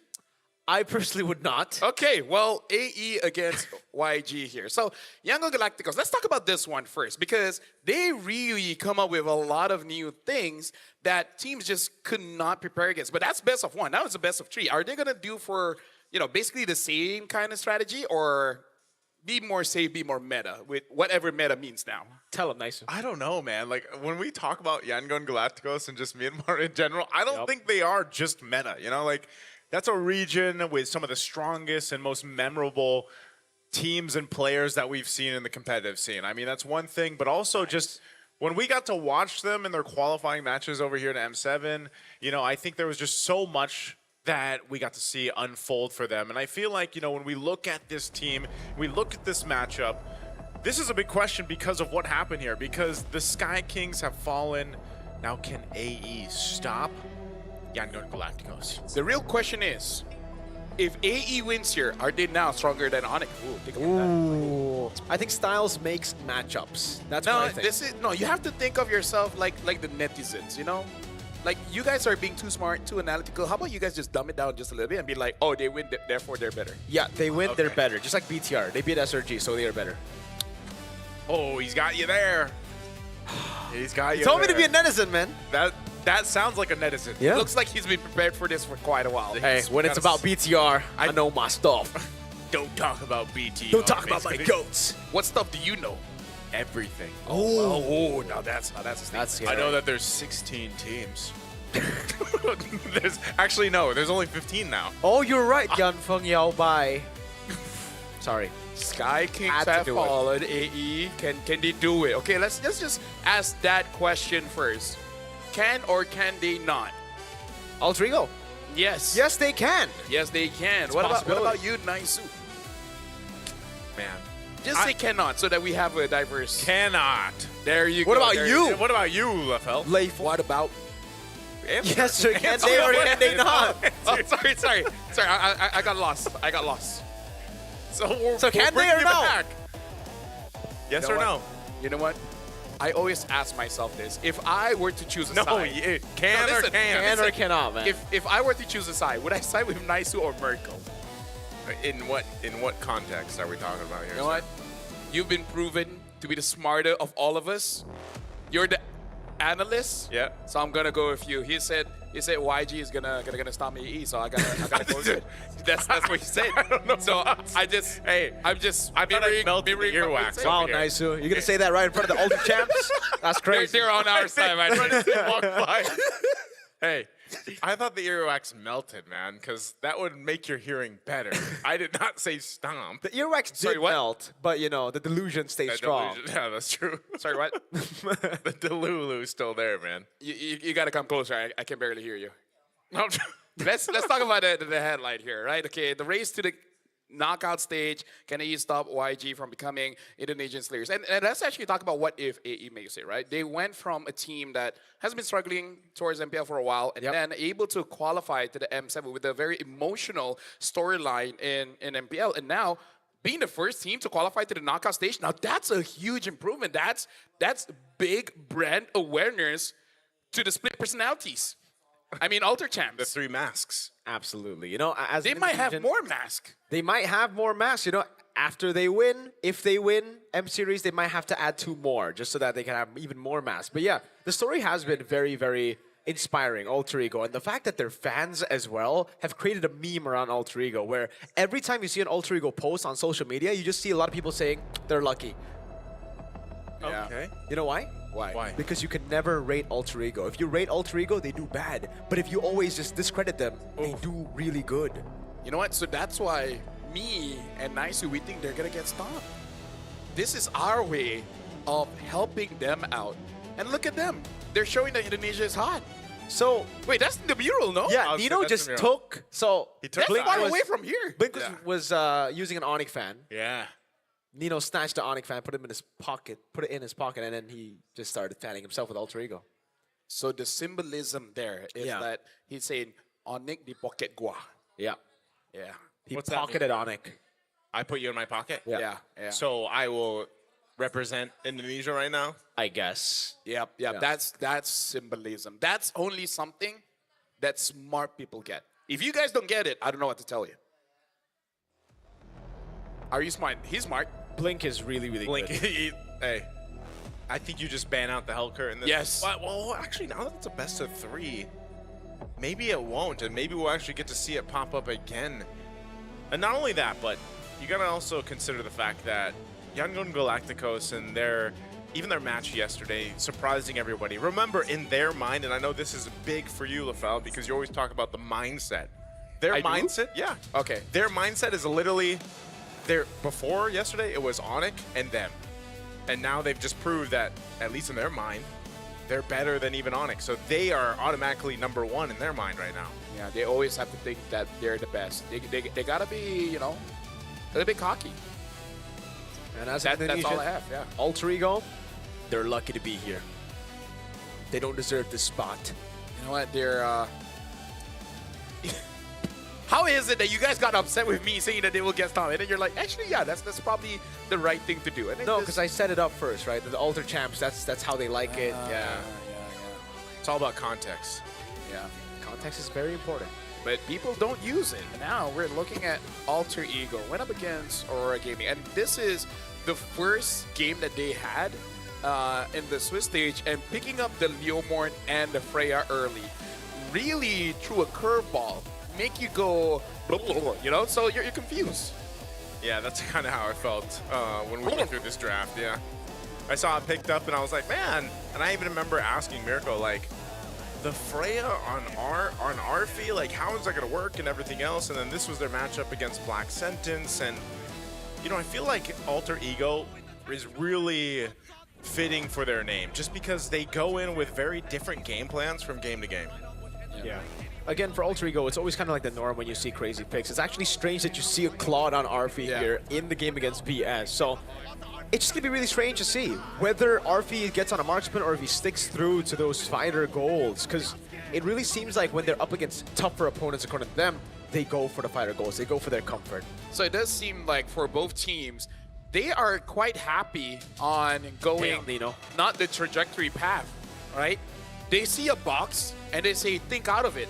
In fact, get the box, get rid of it, drink some Red Bull, get more creativity, and then just engineer a different path to victory. I concur. I concur. Well, now we've got the drums in here, man. It's starting up. We got the Alter Champs in the building here already, getting ready. Yep. Dude, I love the guitar, man. And when The they played, guitar? I get goosebumps. The guitar? Yeah. There hasn't been a guitar here. Dude, look at the way they play. Do you see my goosebumps? No. I don't see a it's guitar. not there yet. It's not there yet. But yeah, why luck still matters. This is a coach coming in from Zephyr. Zephyr said in every game, I feel we win partly because of luck. People even call this lucky bude. I truly believe luck is one of the most important factors in any tournament. Even the strongest teams can't win every time, and championships always need a little luck. And I completely agree. I'd rather be lucky than good. That's why I'm not good. What if you can be both? Yeah. What if you're good and you're lucky? No, that's not how the world works, Naisu. No one can have everything. You can't have your cake and eat it too. You can either eat it or you can have a cake. What would you eat if there's no cake if you just eat it? Exactly. See, that doesn't make sense. So you can't just be a good person and have a little luck, man. Yeah. So Alter Ego have luck. That means you're saying they're bad? They're bad. My name literally means luck, and I'm convinced that's all I have. Does it actually means luck? Yeah. Wow. I thought it means like lapel. Yeah. No, as in like my real name. Speaking of real name, do you want to call out the names of the players coming up? Well, now's your chance. Let's call them up. They made the Sky Kings fall to evolve into true contenders. Amid a roaring crowd, can they evolve once more to further into Indonesian Slayers? It's Ying in the XP, Han in the jungle, Lina in mid, Blink in the roam, and Stitch in the gold lane. Ladies and gentlemen, welcome to the stage. It's Myanmar's Yangon Galacticos. And I'm going to say Yangon Galacticos so far, they've been playing very explosively, and it's very hard for you to really predict what they're going to do. This is going to be a tough situation for Coach Zephyr to really be prepared. Can he even really be prepared?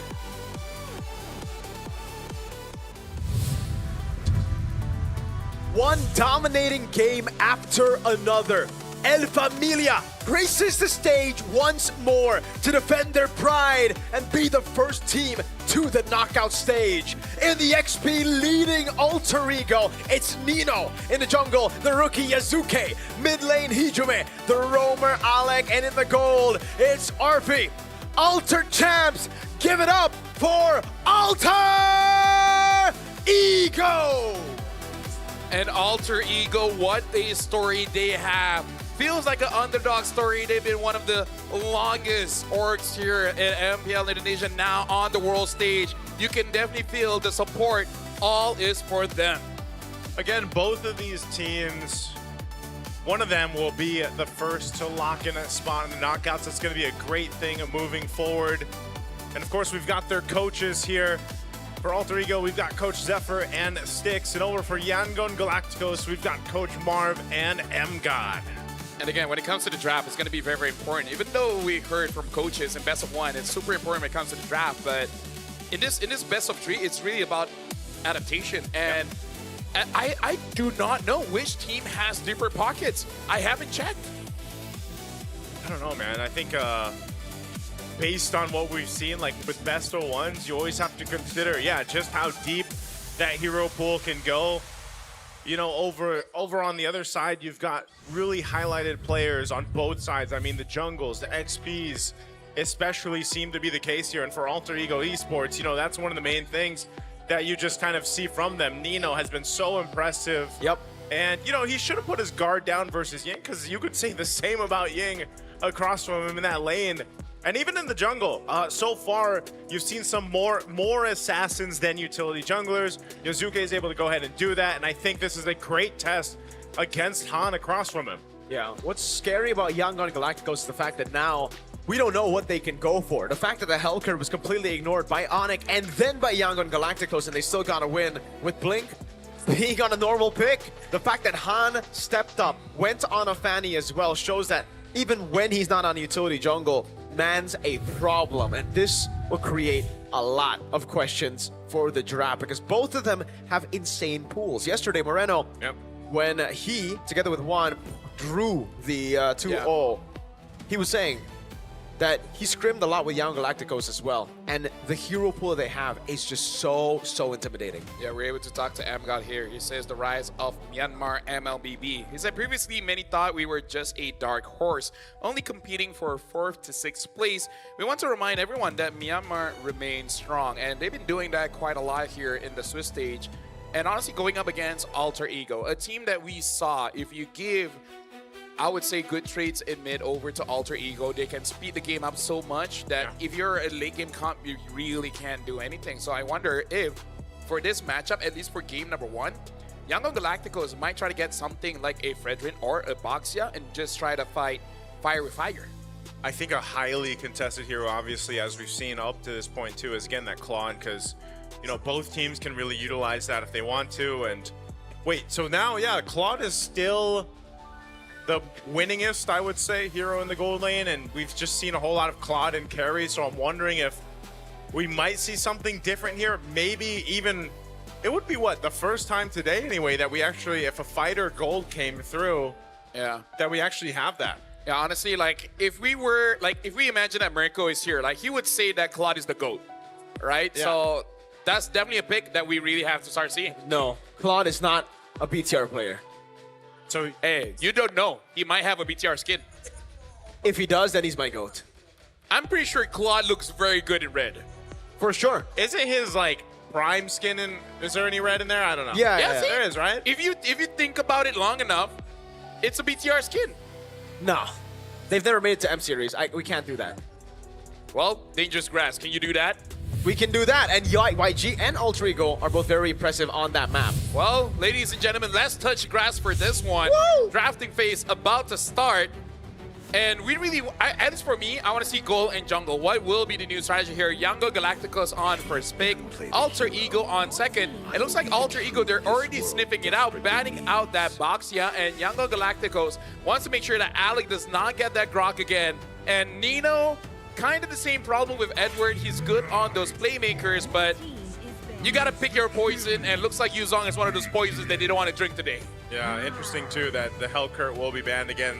With the performances so Respect. far, yeah, I don't know if Yangon Galacticos is ever going to get a chance to play that again throughout the Swiss, unless we get to, a point where teams are willing to say, you know what, go ahead and play that into us. So we'll see what the adjustments are going to be, even again with the choice of blue priority, that first pick here. The Fanny gets taken out. A whole lot of respect at this point now through the draft, and I'm just wondering, we're probably going to see the Claude. I know some teams have opted for the first pick. Kalea, if it's open too.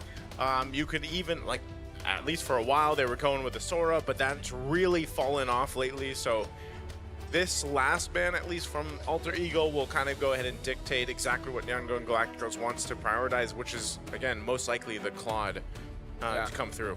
I kind of feel like Sora is a hero that you hope you have good teammates, right? Because it's quite easy to be good on a Sora. You can have pretty good setups, but then if your team is not in a position to do anything about it, then you're just going to look cool. And the thing that I've learned as a guy, looking cool is not enough.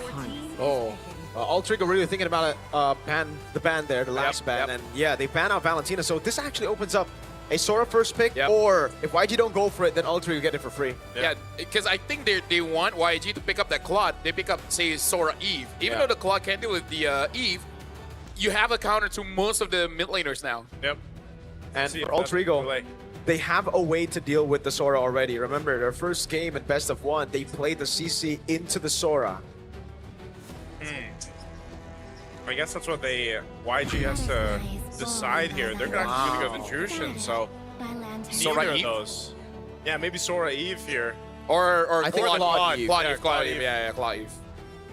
Go with the Claude Eve if you can, which then you will be trading. I'm wondering too then if we'll actually see Han just go for a Lancelot if he wants to, or the YSS. Or even utility. Again, teams that have been going towards some of the utility, I don't know, he'd probably just end up picking up Fredrin if he wants to, since the Baksha was banned out. And we've seen him do that in the past here. So some big decisions now once you get to these best of threes. And now that we see the meta pretty much getting sort of settled in, there's the Claude like we expect, and there will be a Sora. Yeah. So again, you don't have to pick up that Eve right away. You can go ahead and grab yourself the Sora with the Claude. But that also means that you might not be picking up your jungler soon. Yeah, that's why I was thinking as well, like Claude Eve, so that you can pick up jungle red 3, but now Claude Sora, so the Eve. It's either you pick it up, no jungle, or you pick up jungle and the Eve will be banned out second phase. So YG, what do they go for now? Do they pick up the CC early to deal with the Sora? I kind of feel like whatever you take, it would be best to pick up a I'm on Mirko's side here, where I say I kind of don't like the carry at this point. Yeah. I want to see YG coming up with something new, because at this point, I got to say, they're the meta creators, but no. They go to the carry, and they go for the Gwen. Quite an early Gwen here. Quite interesting. Technically still flexible between roam and jungle, but most probably jungle here. I'm also trying to think, did we see Blink play the Guinevere in the MSL? Actually, hold on. If Gwen goes jungle, that means Blink is going to use damage, no? You would believe yes. But what it was damage can you Myanmar go? that brings the Natalia. Yeah, I'm not sure if they want to go Natalia here, but yes. I guess if they want to go damage, yeah. No, I don't think so. I think mostly it was just Han. Every time I pick up Guinevere jungle, and Han is phenomenal Yeah. at playing the Guinevere jungle, man. When he's on utility jungles, he's just a different beast. Yeah. So Guinevere terms of- can reduce it. In terms of other picks, it's the Cho damage. Yeah. Which is still okay. Still okay. And can actually deal with the Claude. So that. No, in I terms don't of, like that, man. Hey, Like, if- I know if- that if was a Claude- thing, but like I think that's so bad. That Cho damage was just Cho bad. damage. I've never been a fan of that. The roam Hey, Cho damage. The roam Cho Yeah. damage. Hey, you kick the Claude once and the Claude snites out, even with Purify. What is the new current Cho damage? Just like Blade of Hepsies? Like what is new Cho? I think the last time I saw that, damage? it was early December. And during that time, you build Chop Suey first. Yeah. And then you take EXP lane, the lane minions. And I believe it's kind of like gold lane. You go War Axe into, what was it called again? Endless Battle. And then you see whether you want to build defense or you go for something like BOD. I don't want to completely count out Blink's ability to do that, or just like Yango Galacticos in general, because they probably can do some crazy things. Oh, what about Kadita? It'll probably be something more. Yeah, Kadita even. Yeah. The safest one is probably Khalid, no? I think the Khalid. safest, yeah. Yeah, probably the safest. Because Khalid, like, damage, quote unquote, I'm doing air quotes right now, damage can work, and you've seen Khalids do it before where they will take like a Blade of Hepsies, for example, or they'll just have a Fury Hammer. Like, that is kind of enough to poke. But also, just because we know that Han is a very good Guinevere doesn't mean it's not flexible. So technically, they can still use it because they're already banning Hylos now.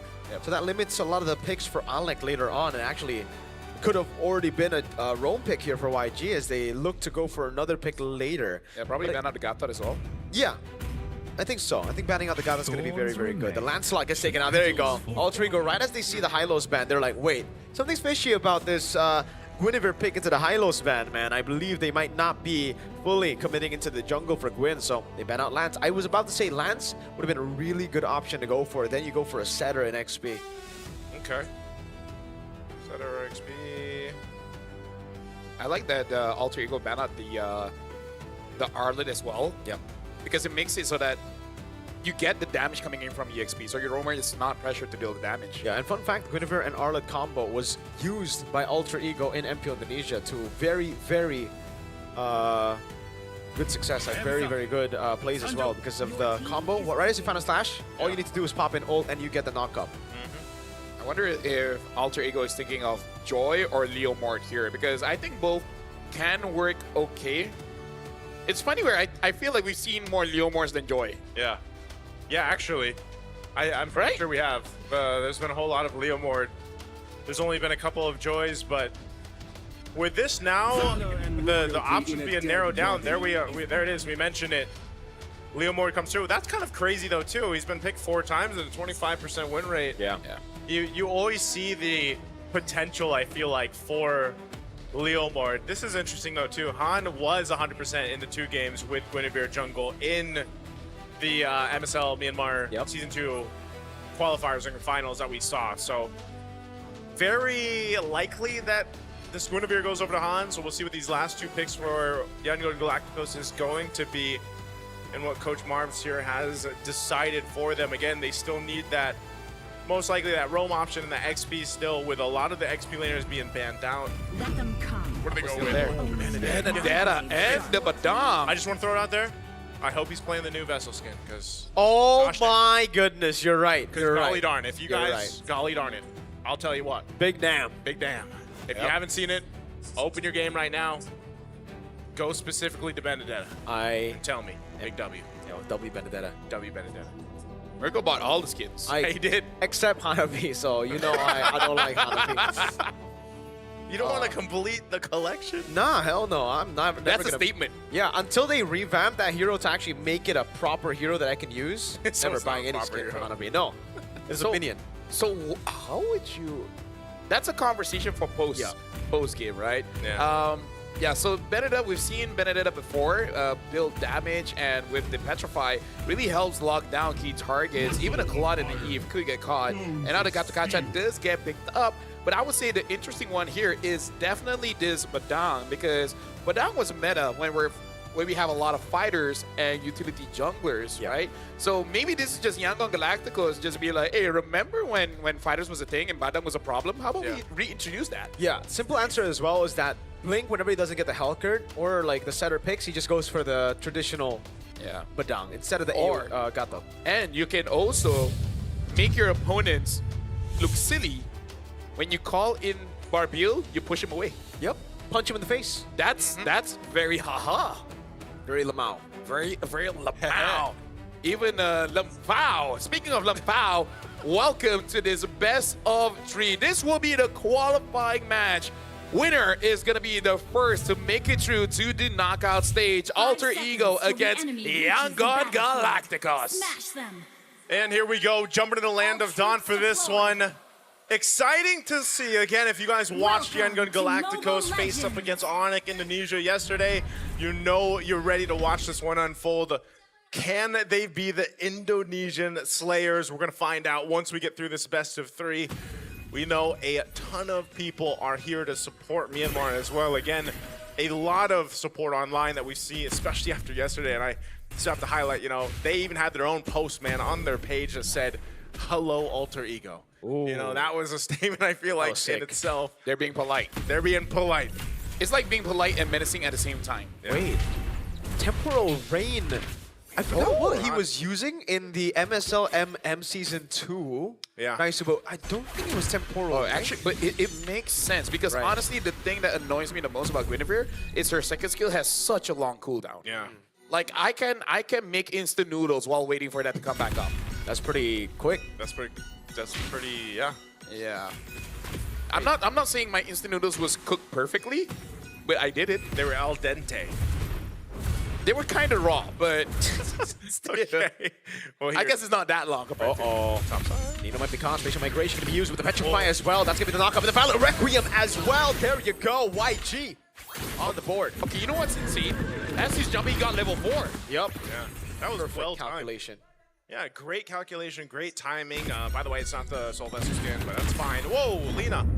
Already going to burn the Flicker. This is what we see from the Leomord. Like, his threat potential is really good, especially in the early game, which is just crazy to think that, yeah, again, he hasn't had that much success. Again, 25% win rate right now with this Leomord, but we'll have to see how it fares up. This is going to be a quick turtle, though. Yeah, with the final blow. That's a good taunt coming down. Yasuke going to go for the red tree. Will be able to snatch it away from Han as he goes in for the spatial migration to escape.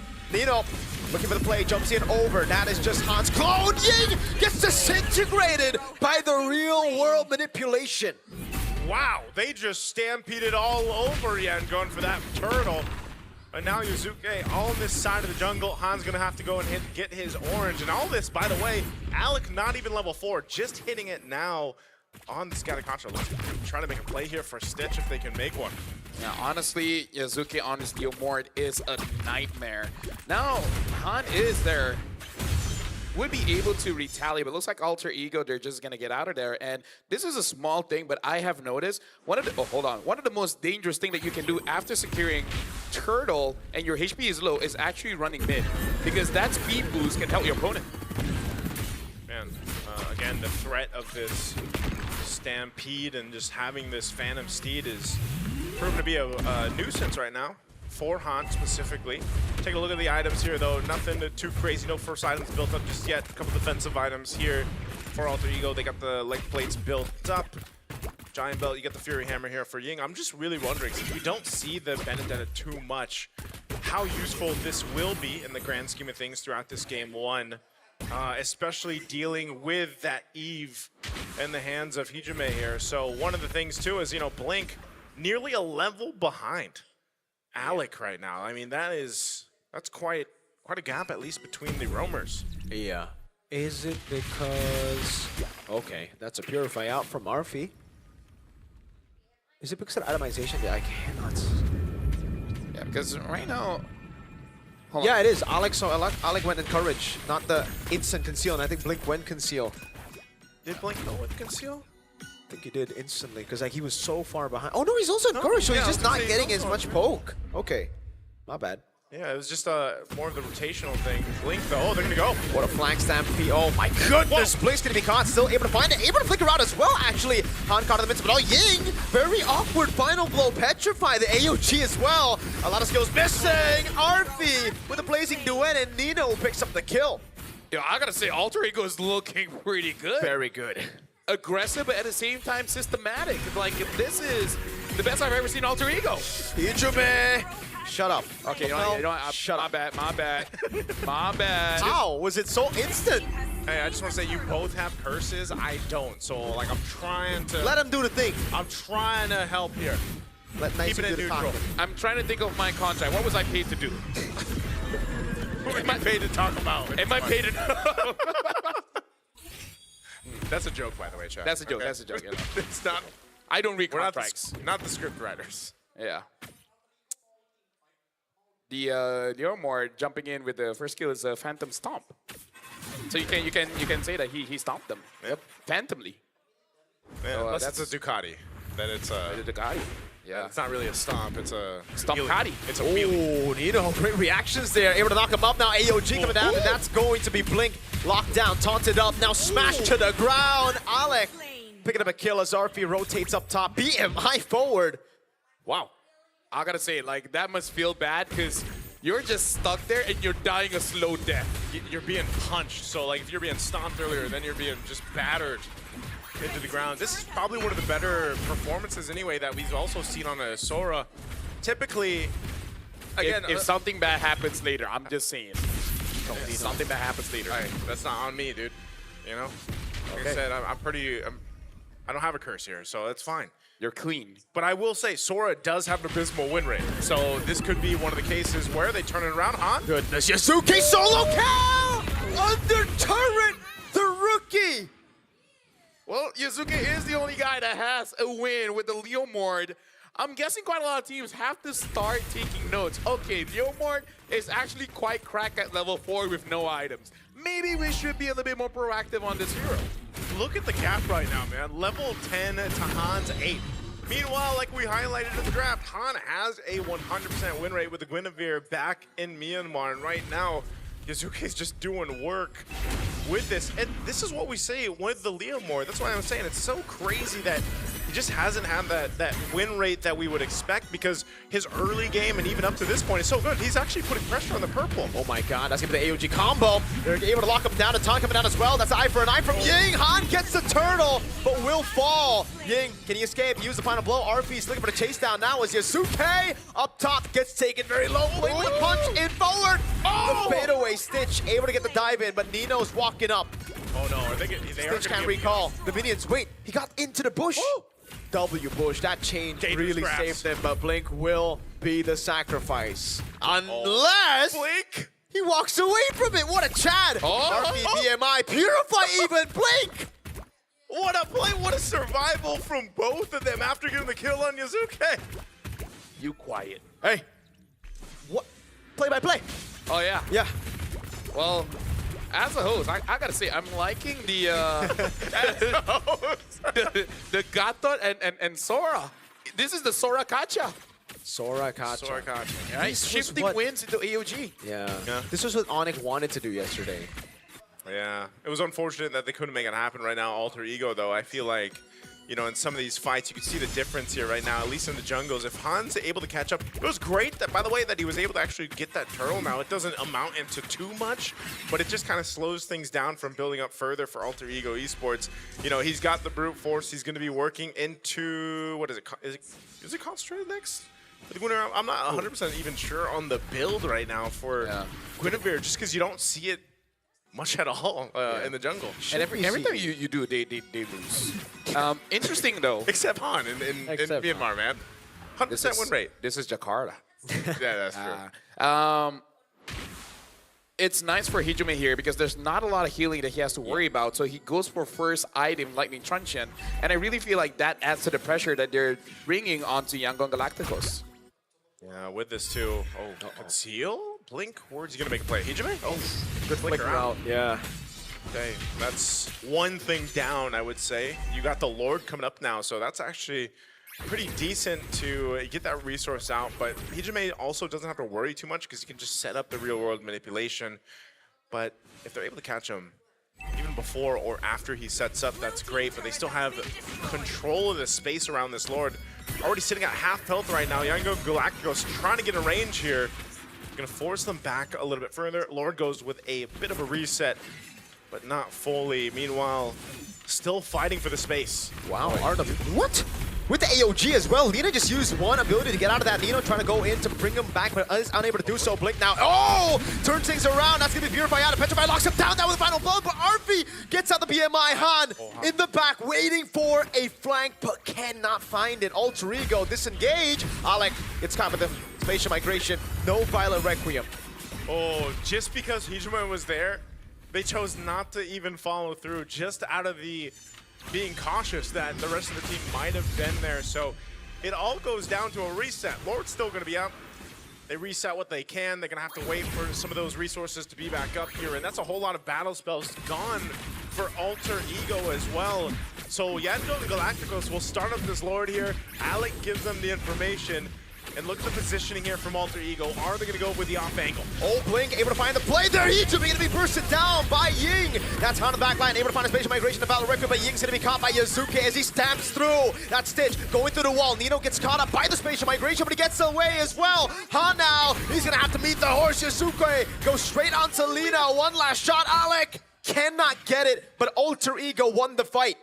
Yeah, it's very nice to see Alter Ego actually maneuvering around Yango Galacticos, essentially forcing them to split apart where they really want to try and stick together, because we see Han getting catches, no follow-up, Stitch getting chased, no defense. So they're really using the chaos of both the Claude as well as the Leomord, making it so that Yango Galacticos has to go 1v1 everywhere. Yeah, you can see this too. Stitch just now getting that Trinity 11 minutes in, a little bit later than usual from what we see from the gold laners. They're relatively not too far away from each other too. You know, just about 800 gold for Arfi right now, but building into that Wind of Nature next, I think a big part of this is that gap in the jungle. So far, so good for Yazuke on this Leomord, and now they have the Lord making its way down the mid. Might just get these tier 2 turrets for now. And AOG lands on stage. He doesn't have anything. Blazing to it from Arfi! In the back line, he gets caught though. It's Ying there, but Nino takes Han down. And now looks like the Lord is marching in, able to defend that one. But let's talk about Alter Ego. That feels like an instant replay moment, because the engages coming in from Alter Ego are so clean. Uh-oh. Ying walks up, but he needs to back away there. That's the turret in the mid lane falling up top as well. They're going to be looking for it. That's a Phantom Seed over on Lina. Good disengage by Blink. Really good cover. Could have been another kill, but they're going to strip Yango and Galacticos of their base turrets. Now all the base turrets down off that Lord. There's a conceal used. Oh, they're gonna go! He tried to look for a set, won't be able to find it. Now he gets caught all alone. It's gonna be him knocked up now. RWM zoning them in the back line. AOG coming down as well. That's a spatial migration in the Battle Requiem that knocks Hijime down as Alec gets isolated, and it's Stitch going for the free hits on him. That's the immortality down. Blink is right there, waiting for the play. Ying is gonna go in as well, as that's gonna be Alec caught on the wall, and that's Stitch walking up to shut him down. That's a big shutdown too. I mean, I wasn't expecting that to be a window for Yango and Galacticos, but with a concealed, they go for the play, and Blink even whiffed his initiation, but they still managed to get a couple kills out of it. Actually, I feel like that's the most crazy thing. The fact that that was not a clean engage. Yeah. And yet, they were able to still get the target like Han, getting Hijime, and then the fast follow-up coming in from Ying. It's very nice to see that they have a draft that have multiple ways to start a fight, so even when one fails, the other follow-up can kind of cover for that failure. Oof. Looking at the items here too, still massive lead right now in the jungle, but so far, Han's job is really just to go set up with the spatial migration, the Violent Requiem. If he gets a setup, he's a threat enough, and I think even so, like if Blink isn't with, oh, this is their time. Lina gonna use conceal. AOG. Stitch gets away. I think Lina was the better option. No Crimson Beacon, but they didn't know it. Oh my god, good damage from Arfi. Yeah, great damage there, but you know, that's down now at least. This Lord's coming up here in a couple seconds. A little bit longer on those flickers here for Yango and Galacticos. They'll want to go ahead and wait for that, especially for Stitch. try to delay this out if they can. Blink just kind of spotting Nino out here, but unless Alter Ego just decides to blitz this and go for it. I mean, look at Blink, man. He's going all the way. Wow. The long way around. My goodness. Holy moly. Where is he? What's the plan here? He wants to go for a flank, man, like a big one. Yeah. He wants to punch all 5 of them at the same time. Oh, he's got the information though too. He's conceal, actually that's on the conceal. side of the jungle. Blink's going. Yazuke's gonna be caught there. Fist track coming down. That's gonna be the stun as well. Petrified from Ying! But Yazuke gets away now. Blink with a taunt on 2 members, but Lina gets disintegrated by Arfi. Stitch trying to run away. The Purify out. Arfi looking for the kill. Finds it. Han! Spatial migration gets Hijime down. As that's a cancel on the Unbreakable. Han needs to run away. But can he do it? Arfi takes it very low. Winner crown already. Han! Fadeaway kill on him. Blink and Ying, can they defend? Oh man, 2 members, Ying and Blink. Ying doesn't have the final blow just yet. They're gonna push in. I think they can defend this though. They've got enough damage to clear the waves. Alter Ego gives it the call to go for the Lord here. Man, granted now everything's gone, you just don't know. I mean, both junglers got zoned out and pushed away from the team, and it looks like they're gonna try to stop this Lord take. No retribution. Yazuke's so far away. I don't think Alter Ego want to take this risk. They need to wait for Yazuke. Oh, Nino's gonna try to spawn out Ying. He pushes him back. The rest of Yangon is dealing with waves. They're just gonna get pushed off the Lord here. They get it. There you go. Ying and Blink have to back off. Yazuke gets the Lord. Yeah, and here's the thing. Yango Galacticos, they only have okay wave clear. Not really the best. So I kind of feel like they gotta engage fast. Once they see Alter Ego, especially if they clump up and Han is able to get at least 3, they kind of have to hope that they win the next team fight. Because personally for me, if you just keep on the lane, you're just gonna lose anyways, right? So might as well try to make a big play. If you win, you win, and if you lose, hey, there's the next game. This is a best of 3, not a best of 1. Ying 1v1 against Nino. Okay. Keeping them together there. Now with this Lord coming through, like you mentioned, wave clear. It's going to be kind of difficult with this one. They have everything they need to set up. Lina just nearly has that flicker. You can see over up on this top side, Alec might go for his own play with the conceal. They're going to go towards the base. Yep. AOG to the back. Blink going to be caught now. That's all a combo! Stitch able to flicker out now as the Wind of Nature gets used up by RP and it goes in for the Blazing Duet, but it's already gone. Base wide open. Alter Ego targeted down. And a secure match point. I gotta say, man, Alter Ego on the world stage, at least at this point, a much different beast. It looks like they've been preparing for this meta for quite a while, because all these new picks like the Leomord, they understand this pick. See, they're looking very good. I'm very happy for the Alter Champs for now. For real. Yeah, very, very solid performance there, man. I mean, again, I gotta say, I gotta give it up to Yango Galacticos for really trying all the way down to that last moment even.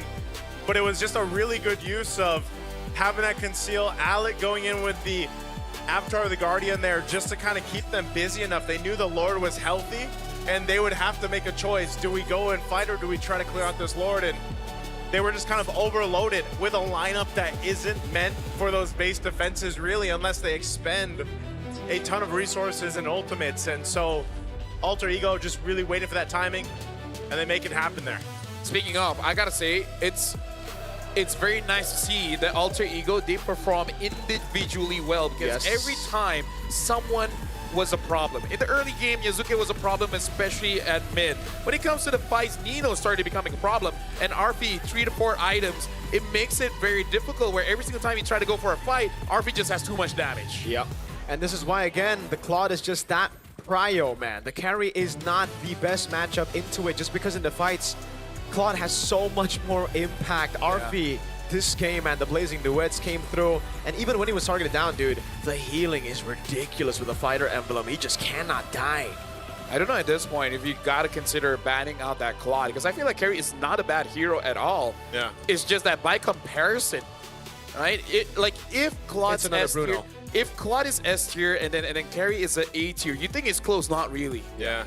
There's a reason there's only one hero in S tier in gold lane, and really, I think it's Claude, dude. That's Claude only right now. Like the hardest to kill, deals a lot of damage, AoE. AoE is crazy. And honestly, one of the best duelers in the gold lane as well. So he kind of does it all at this point. I mean, even just that clip yesterday where when he was like locked down with Yes, the and he's just yes. blazing into it, getting his health back up. It's like, how many gold laners can do that right now? None. Can do that? No. It's just Claude. No, it's just Claude, you know, and how many times do we see Claude go in now too with blazing to at win a crown? You know, that's another option they have. So it's just really difficult. I do say too, is this the first win for Sora now? Oh my lord. Is this the like the first Swiss win for Sora? Yeah. I mean, like, again, like, done, Sora. shout outs to Nino, but still, that Claude, I gotta say, like, this is why you cannot spell Claude without saying a very strong independent carry that is pretty strong when it comes to lane, team fights, as well as running away from chases. That's a lot. That's a lot to say within Claude. That's a lot to say. Yeah, it's between Kla and Ud. Okay. So it's Kla, really good at surviving fights. Etc. Fights. Duh. AoE. Duh. Yeah, but then when I wants to try to be like Claude. Okay. Speaking of Sora, Claude, Cloud, hey. Was this flying clouds? No, it was no, it was yeah, it's grass, dangerous grass. That's right. The great. The shifting grass Claude. escape. Yeah. Right? Shifting Claude. Shifting Cloud. I get it. Cloud. Claude. Yeah. We love words. Thesaurus. Yeah. You do have a thesaurus over there. Yeah, it's somewhere over there. No, it's right here. You lost track of it. Y'all are making me look down, man. Although, to be fair, you kind of don't have to do that. I got it covered. Right, in terms of, Cuckoo. Anyway, speaking of Cuckoo, let's talk about Alter Ego with the with this Leomore. Before that, we got to look at the MVP brought to us by our phone partner, which also is a thesaurus. It's gonna be Nino, 2-1-8, but it's really all about stopping Young Galacticos from doing anything. And by the way, he scrapped the War Axe and he's just like, you know what? I'm just gonna go full tank. Why not? Yeah. Maybe they took the idea from what we saw with the Valentina cosplay of Sora, right? Just go tank. And it ended setting Sora. Yeah, it really worked out. This was a great start. Yeah, that was a great start for Younger Galacticos, but there was some good steals with these turtles and then team fights from Alter Ego. By the way, yesterday, Lutpi played the Concussive Blast Sora, and we were like, okay, maybe Concussive Blast doesn't work, and now Nino plays it, and he does so well with it. So, is it the next speed gap? That's a good question. Hey, we also got to look at Zephyr's quote. Maybe it's luck. Luck? Maybe it is some luck. You know what? Alter Ego are just a lucky team. You're right. Yeah. I'll take it, man. If I'm lucky and I just win the World Championship, like... The luckiest win ever. But I don't care. A result is a result. Muslims, we say Riziki. Riziki. Yes, sir. Yeah. Riziki? Yeah, it basically means blessings. Ah. Yeah. But yeah, in this game, the thing that you really got to praise is that Alter Ego works well as a team because they're strong individually. I would say that's probably the case for a lot of the strong and the better teams right now in M7. It's always, as an example, Team Liquid, you look at lane to lane, you'd say these guys are the best in all their roles across the international stage, but that also plays a part in why they're so good as a team. Like if you're able to be, that good and on point in your lane, but then you work as a team, that's what you see. And this game alone was Alter Ego working as a team. Yasuke as well on the Leomord, man. Another hero, like I was saying, that just doesn't get that many wins, but now you saw how strong he was. And I don't know if that was just because of the matchup between a Leomord and a Guinevere that probably had something to do with it. Because not only did he gap Han there, but just he had a lead throughout the entirety of the game, but the damage profile with Leomord, is kind of scary, like for a lot of the teams that have gone up against it. And so when you look at his win rate, it's not like you can really say like, oh, his win rate sucks.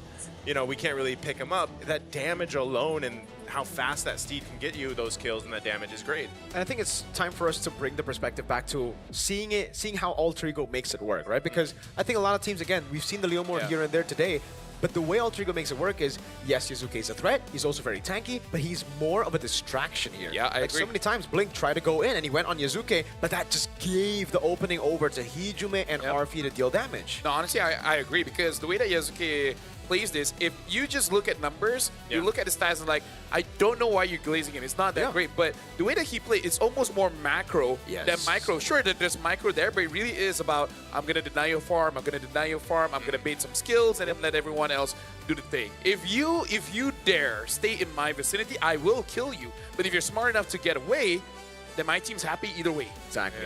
I really think right now the Claude is the best first pick in the game, or if not one of the best first picks in the game, because the fact that they ultimately got literally both. They were setting up for a trade. They were like, okay, we ban the balance, so you go Sora, we go Claude.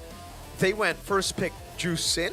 Yep, Jushin. And Alter Ego were like, huh. Perfect. Interesting. Perfect for us. Yeah.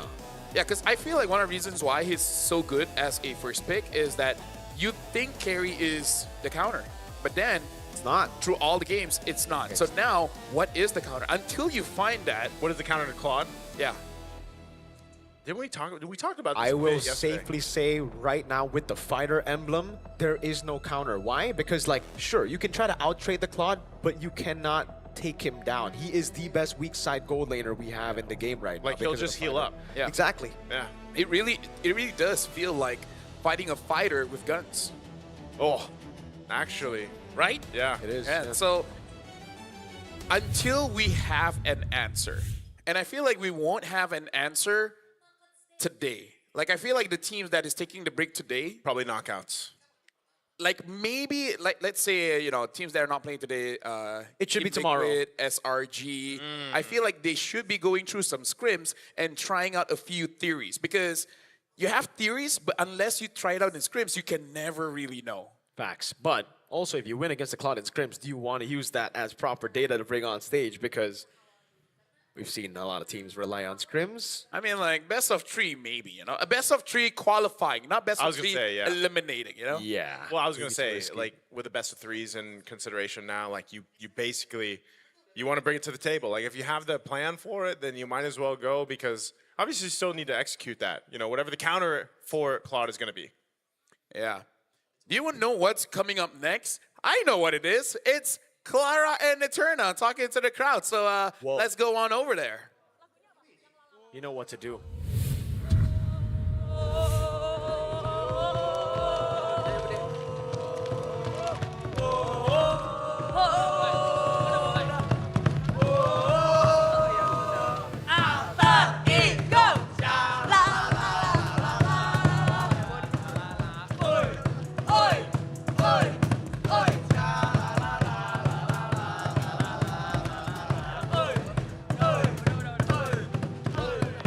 Eterna here, live reporting at the EXO Hall, the arena. Bude, what's going on here? What's going on? We want to show the world that the spirit from Alter Champs will shake the world, will shake M7. We're feeling it, Definitely even the casters were feeling it as they were casting through that game. I do have a few questions though for the Alter Champs. So maybe we can give the mic over. Sure, special. Okay. Thank you. Ask him, where does this solidarity come from the Alter Champs? Okay, guys, pada penasaran, kenapa kalian bisa sesolid ini dan semeriah ini nih? Sebenarnya kita like team, like fans ya Bude. Hah? Like fans, like team. Oke, like fans, like team. Iya, solid aja. Solid aja. Kan kalau player-playernya solid, masa fansnya nggak solid gitu. So they want to represent like the team as well. The team is really solid, so they want to be solid as well. Okay. That's all, sesimpel itu. So all like team, like fans. Yeah. Because we're feeling it, like it's echoing throughout the arena. I think even the Filipino casters are quite shocked that Alter Champs, they're cheering through the entirety of the game. But I heard Alter Ego doesn't have a MPL trophy yet. Oke, memang ya. Kalian tuh sesolid ini. Talent-talent Philippines semua, global talents itu pada penasaran dengan semangat kalian, kesulitan kalian. Padahal Alter Ego, coba hitung berapa piala MPL? 0. Lalu gimana? Tanpa piala tapi kalian bisa seperti ini? Ya gitu Bude, balik lagi. Mencintai sesuatu itu nggak harus pakai alasan. Itu juga dah jawabannya. aja. Karena kita join juga nontonin playernya, terus alter champ juga pada asik-asik. Jadi ya gitu. You know that what he said? I guess I caught that. Love. It's all about love. So what they mentioned was they don't need a reason to love something. Is that the point? Was that the point? Yes, correct. Love has no reason. Love has no reason, and they are showing love here in the arena for Alter Ego, and it's looking quite good. It's looking quite good, 1-0 already. How do they feel about that win? Oke, kemenangan hari ini. Kita ngeliat, ini kan best of 3 series. Udah dapat 1 nih guys. Gimana Alter Champs? Emang kan jago. Enggak, izin. Hoki kok maksudnya, oke. Izin. Oke. Nggak jadi jago? Enggak, hoki aja. Hoki. So Ntar dimarahin. Hoki. It's just luck. It's just luck. It's just luck. Tapi kalau ngebahas tentang, sebenarnya Budi masih juga penasaran nih. Kan selain kehokian kalian, Alter Champs juga tahu kehokian kalian. Tapi apa sih yang membanggakan juga dari Alter Ego mungkin sebagai Alter Champs selama ini? Terakhir di internasional kan M2 nih. Nah, ya kan balik lagi loh, syukuran loh. Apa yang paling membanggakan nih sebagai Alter Champs? Apa yang paling membanggakan ya? Ya kita menikmatin aja sih Budi sebenarnya. Dari cara playernya nge-humble ke kita gitu kan. Terus prosesnya mereka juga bisa bounce back kan, pokoknya naik turun lah performanya. Jadi itu kita bangganya sama semangatnya mereka. Oh, you know, a lot of question about their solidarity and everything, what they're proud of. So yeah, that's the answer. You guys? I think that's an important question, right? Because we haven't seen Alter Ego on the M Series stage since M2, ladies and gentlemen. It's been, what, 5 years? Has it been 5 years? 5 years. It's been 5 years, and apparently it's because of the players, how humble they are, that makes Alter Champs so passionate to support this team. Now, speaking of passion, speaking of support, can we get a final message towards the players for Alter Ego right now who are still trying to figure out a way to push through M7? Ya, satu langkah lagi nih. Mereka butuh semangat kalian, apalagi babak knockout di depan mata. Kasih semangatnya dong. Nah, ayo kasih semangat, gimana semangatnya? Pesan untuk pesan semangat Ciro. Pokoknya tetap dengan draft-draft jeniusnya, jangan kayak draft apa Navari parah. Gitu ya. Navari. Pokoknya tetap semangat aja. All right, so stick with the same draft, play the way that you do. Don't use Nafari's draft, apparently. Okay, I don't know what the problem is with Nafari, but apparently they don't like Nafari too much. Yeah, calon CEO. But on that note, thank you so much, Alter Champs. Thank you so much, Budeklar Mongstar, for facilitating this, because we're gonna throw it over to the casters to witness who will take game number 2.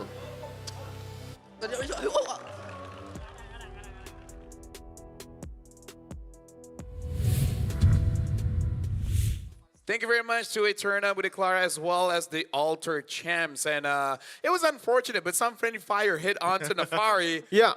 Shout out to Nafari, one of the funniest guys I know. And honestly, I do agree with both Eterna as well as Budeklara. It's like, yeah, there is no reason to love. That's what they Why said. do you agree? Why do you agree? No, they keep on saying it. And aren't they our friends? We should agree with what they say. It's like, there's no reason to love. So like, Listen. hey. You can't be a yes man, LaFell. He's a yes. Sorry, the and. producer was saying what? You can't Yes be a yes and. man, LaFell. Right, there's no reason to love. That's what you guys saying, right? No, there is He's a a reason yes to man. love. He's a yes man. All right, we all can't be sad. Yeah, but we There you all go. can have the Realme 15 Pro. It has the win rate predictions, analyze goal, and all the good things. And the AI gaming coach, this is something that you guys really need, because they have consecutive skills where you guys just tap one button and it just completes the full combo for you. It guides your strategy and elevates your execution. That's a full AI-powered edge from prediction to performance. Thank you very much. You play, we carry is the Realme 15 Pro, the M7 official gaming phone. Now that's a reason to love. To have those macros. Yeah. That's a reason. Yeah, you are. There you go. No, a new you way got it. to celebrate esport highlights. Official MLBB M Series Tournament trading cards. It brings premium design and modern tech together. This is the cards that you guys want. You guys want the MLBB cards as well as Visa. So make sure you guys head over to play.com for early access and grab yours and hold a real piece of the M Series legacy. I wish these were the cards, by the way. No. Trust me, the cards are even better than that. Way better No, than that's that. why I said I wish these were the cards. Oh, you wish you had the cards right there. Yeah. What card do you want? Which signature? My Kyrie. I want a signature Sanford. I want Stormy. And for you guys, the MLB Academy has been fully upgraded. Get personal weekly reports to understand your pacing strengths as well as weaknesses, along with a complete match history. So every big moment is recorded.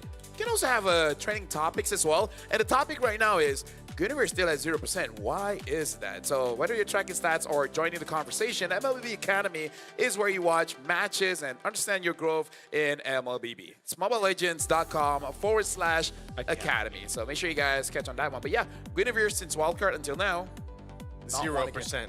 Zero. Well, to be fair, null. If we're looking at just stats, Sora as well has been pretty bad this Swiss stage. Until now. Alter Ego were like, hold my cloud. Hold my cloud. Hold my cloud, man. That's clever because it could mean many different things. Yeah, exactly. Yeah. But the thing is, I really feel like Sora brings value even when Sora is losing, right? Your value. Because I don't think it's the Sora's fault. It's you just have crowd control, man. Yeah. And the crowd control. I still remember, you know what? Shout out to L Crowd Control, wherever you are. I hope you're watching this. Oh my God, you're right. L Crowd Control. Wait, was that who's MSC? Huh? That was Who's L MSC. crowd control? It was during MSC. Yeah, back in Malaysia. What? What is the story behind L? SBS, Yeah, right. yeah, L yeah. Crowd Control. No, so we were it's playing so- rank and we saw L Crowd Control as our roamer. As the opponent roamer, and he was using the T-Grill. Yeah. And I forgot what I was using. I think it was the Kalia, and I just keep pulling him towards us. So I can do the thing. But either way, a message to the fans. Lina said to all our fans in Myanmar, we'll give everything to beat Alter Ego. I know a lot of you are AE fans too, so we will try harder. So the fact that he knows that they're fans of Alter Ego, they're like, now we want to crush him. Yeah. They're like, maybe you should be fans of us. Yeah. It's kind of like stealing someone's partner, you know? What? Yeah, it's like, oh, you like this guy? Well, I'm gonna beat him up. Beat him up? You said How do stealing. you Beat steal him up with is, beating him yeah. up? How do you steal? It's a step-by-step process. You can't. So you You beat can't him up? just go and just like, hey, you're mine. No. You gotta beat him up? I mean, it depends. I don't think that's a good risk lesson. Every fight has a different strategy. I think there's more steps to this madness, Mirko, than just beating. We need to ask a professional, you know? I thought you were the professional. That's why you were listening. Yeah, but you know, it was a long time ago. I had different strats, but that he was had a the different old life. that was the old me, the me before MLBB. I miss the old LaFell. What was your name before? Was it even LaFell? No. Or was it Agent L? I miss my 007 days. Either way, Agent L. Broken walls. And my 007 days was like last week. We need an Agent W. Who was We have an Agent Agent W? L. Wheezy. Oh yeah! Shout out to Weezy. Shout out Wheezy. Agent W. So we got Agent T, Agent G, Agent B, Agent A, Agent N. N, M, L. M. Technically, we have two L's because Leo. Shout out to Leo. Shout out Leo. Oh, Wolf! Oh, my God. How do we forget? No, listen. Oh my listen. God. He's a Cole. He's a Yeah, what? he's a He's a Cole. Cole. He's a Cole right now. He's a talent. He's a KOL. He's not ice KOL. with us He's yet. not a talent. So you're saying he's not even listening to us, huh? No, Nah. probably not. You know He's what? probably doing Cole things.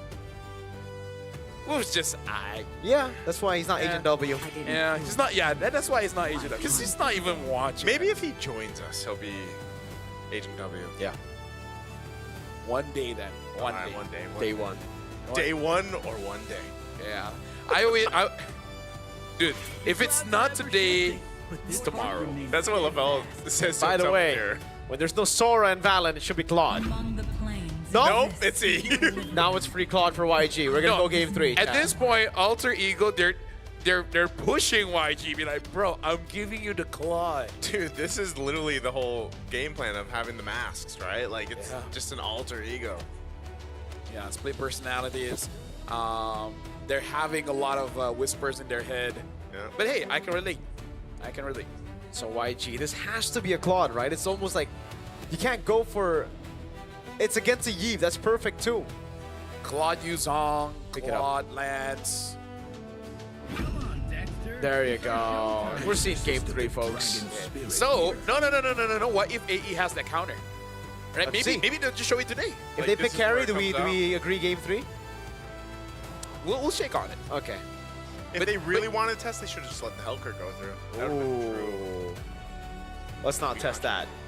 Like, we got you. Dude, I feel like Link on this Hellcurt is more scary than eating the full spiciness of ayam gepok with no water and no bathroom. Damn. That's pretty scary. That is pretty scary. Yeah. No water, no bathroom. Yeah. Maybe no water you can survive, but no bathroom though. Ripperino. Ripperino. That's what all the Indonesians say. Yeah. Ripperino. Oh! Freya might be the answer to the Claude. Freya Kalia. Why do I feel like Freya has been the most exciting pick move we've Yeah. had for M7 so far? And it's like, oh, because it has gone in the gold lane now. It's gone in the jungle. That's it. Have we seen EXP? No, right? No. Shoutouts to Brusco though. It's also his favorite pick, if you know what I mean. I don't know what you mean. You know, right, Nice? What? I don't know. No one knows what you mean. Dude, you guys are crazy. You What? don't know. Bro, now you The have to winner is explain it. coming tournament? The winner is coming tournament? Oh, yeah. Yeah. That's right. The whole meme on Sorry, TikTok. my body clock was in a different region Right. at that time that I completely forgot. Yeah. I just have a lot of trauma. That's why memories are so hard to hold. But anyways, the Hylos has been picked up here. So for YG, they're actually going a pretty safe route. And AE is the one that's just beating the drums of liberation. Yep. Let's see. For those that watch over 1,000 episodes, you guys know. For those who don't, See, you don't know. you have a life. There's things we don't know when we do know, and there's things we don't disclose, LaFell. Huh? Think I about can't it. hear y'all. I can't hear you either. I haven't said it. I can hear you guys fine. I don't know why you guys I can't hear myself. No, I can hear you. I can only hear the guitar you mentioned. Yisun Shin. Where? Oh yeah, you Chin Band. Dude, there's It's a not that. megaphone right here. See, Miracle is adapted to this. I have by the way. adapted. This is called assimilation. No, not gonna lie. After a few seasons of Team Hawk and SRG, I've gotten used to it as well. Wow. well, Yeah. Team Hawk. Dude, Team Hawk was the loudest. Wow. They were. Hawk? Yeah, they were the loud because they were the first to do it. Ah. And because they were the first, we don't know where the limit is. So they just keep on pushing until we set the limit. Yeah. I can't say the same for the Philippines. I mean, we do have like a drum once in a while, but they're getting better. I will say that. They are getting better. Right now, we're just waiting for fireworks indoors, you know? Do not do that, ladies and gentlemen. I keep suggesting it. They say it's a bad idea, but then I'm like, how is it a bad idea if you haven't tested it out? Maybe one day, but not day one. Anyways, the Farsa has been banned out, so making sure that the long-range heroes will be taken care of. YG banning on the Lampu as well. I think something like a Kadita could be considered. If not, what other mid laners that could be upon? Lunox? Yeah. Lunox. I don't know though. I think Ultra Ego are fine going up against Lunox just because he will bully the Lunox hard. Jungle pick too for Han Gun. What is Han gonna play this time? Considering. Oh, and we you didn't just say saw- he's Agent Q, Agent not Q. Agent G. He wants to be different. All right. Well, he gets. It's Agent Q with a K. What a guy. What a guy. What a guy. Mr. Fatal Five-Way. Fatal Five-Way. Man, ever since I can't believe his actual name is cooler than his nickname. Shoutouts to Gideon, man. Shoutouts. Fredrin is the pickup for YG, so they're still sticking to this, and also that means they're gonna have to go for a carry in mid. Now, what is left? What, like Kimmy? Dude, I love Frederick. He has iconic lines like 3,000 worlds and not a single worthy foe. Okay, now that I is know what smartest. he's doing. Yeah, now I don't know now why I know you what guys he's are doing. so late to keep up. How do I not know Frederick's lines? Come on. All right. I do agree with the Kimmy. I have to though. do it twice so you guys can get it. Sorry, Thank what? you. I do agree with Kimmy. Because Kimmy Fred seems to be usually a combo. Oh. Whoa, no one though. No. Tarizla. I like it. Bring out the Rizzler. Debut pick for Tarizla. Tarizler. Tarizla. Thank you. YG, what's the body of last pick Smith. here? Mid lane. Body of Smith. I think this is what is left on the options here. Yeah, Kimmy, Lunox is still there, right? Yeah, you still got the Lunox. Yeah. A safe pick that Mirko doesn't like is a Kagura, usually to deal with the... Nah, if you go yeah. Kagura, fam. like it's safe against the Kalea, but fam, yeah, thank you, Lena. Yeah, that makes sense. I mean, the Kimmy Fred, Hylos as well. You locked in the Yuzhong. I actually think Yangon Galacticos also has a pretty solid lineup here. But every time we say that, they lose. No, you say that. You know what? I like Alter Ego's draft. Oh.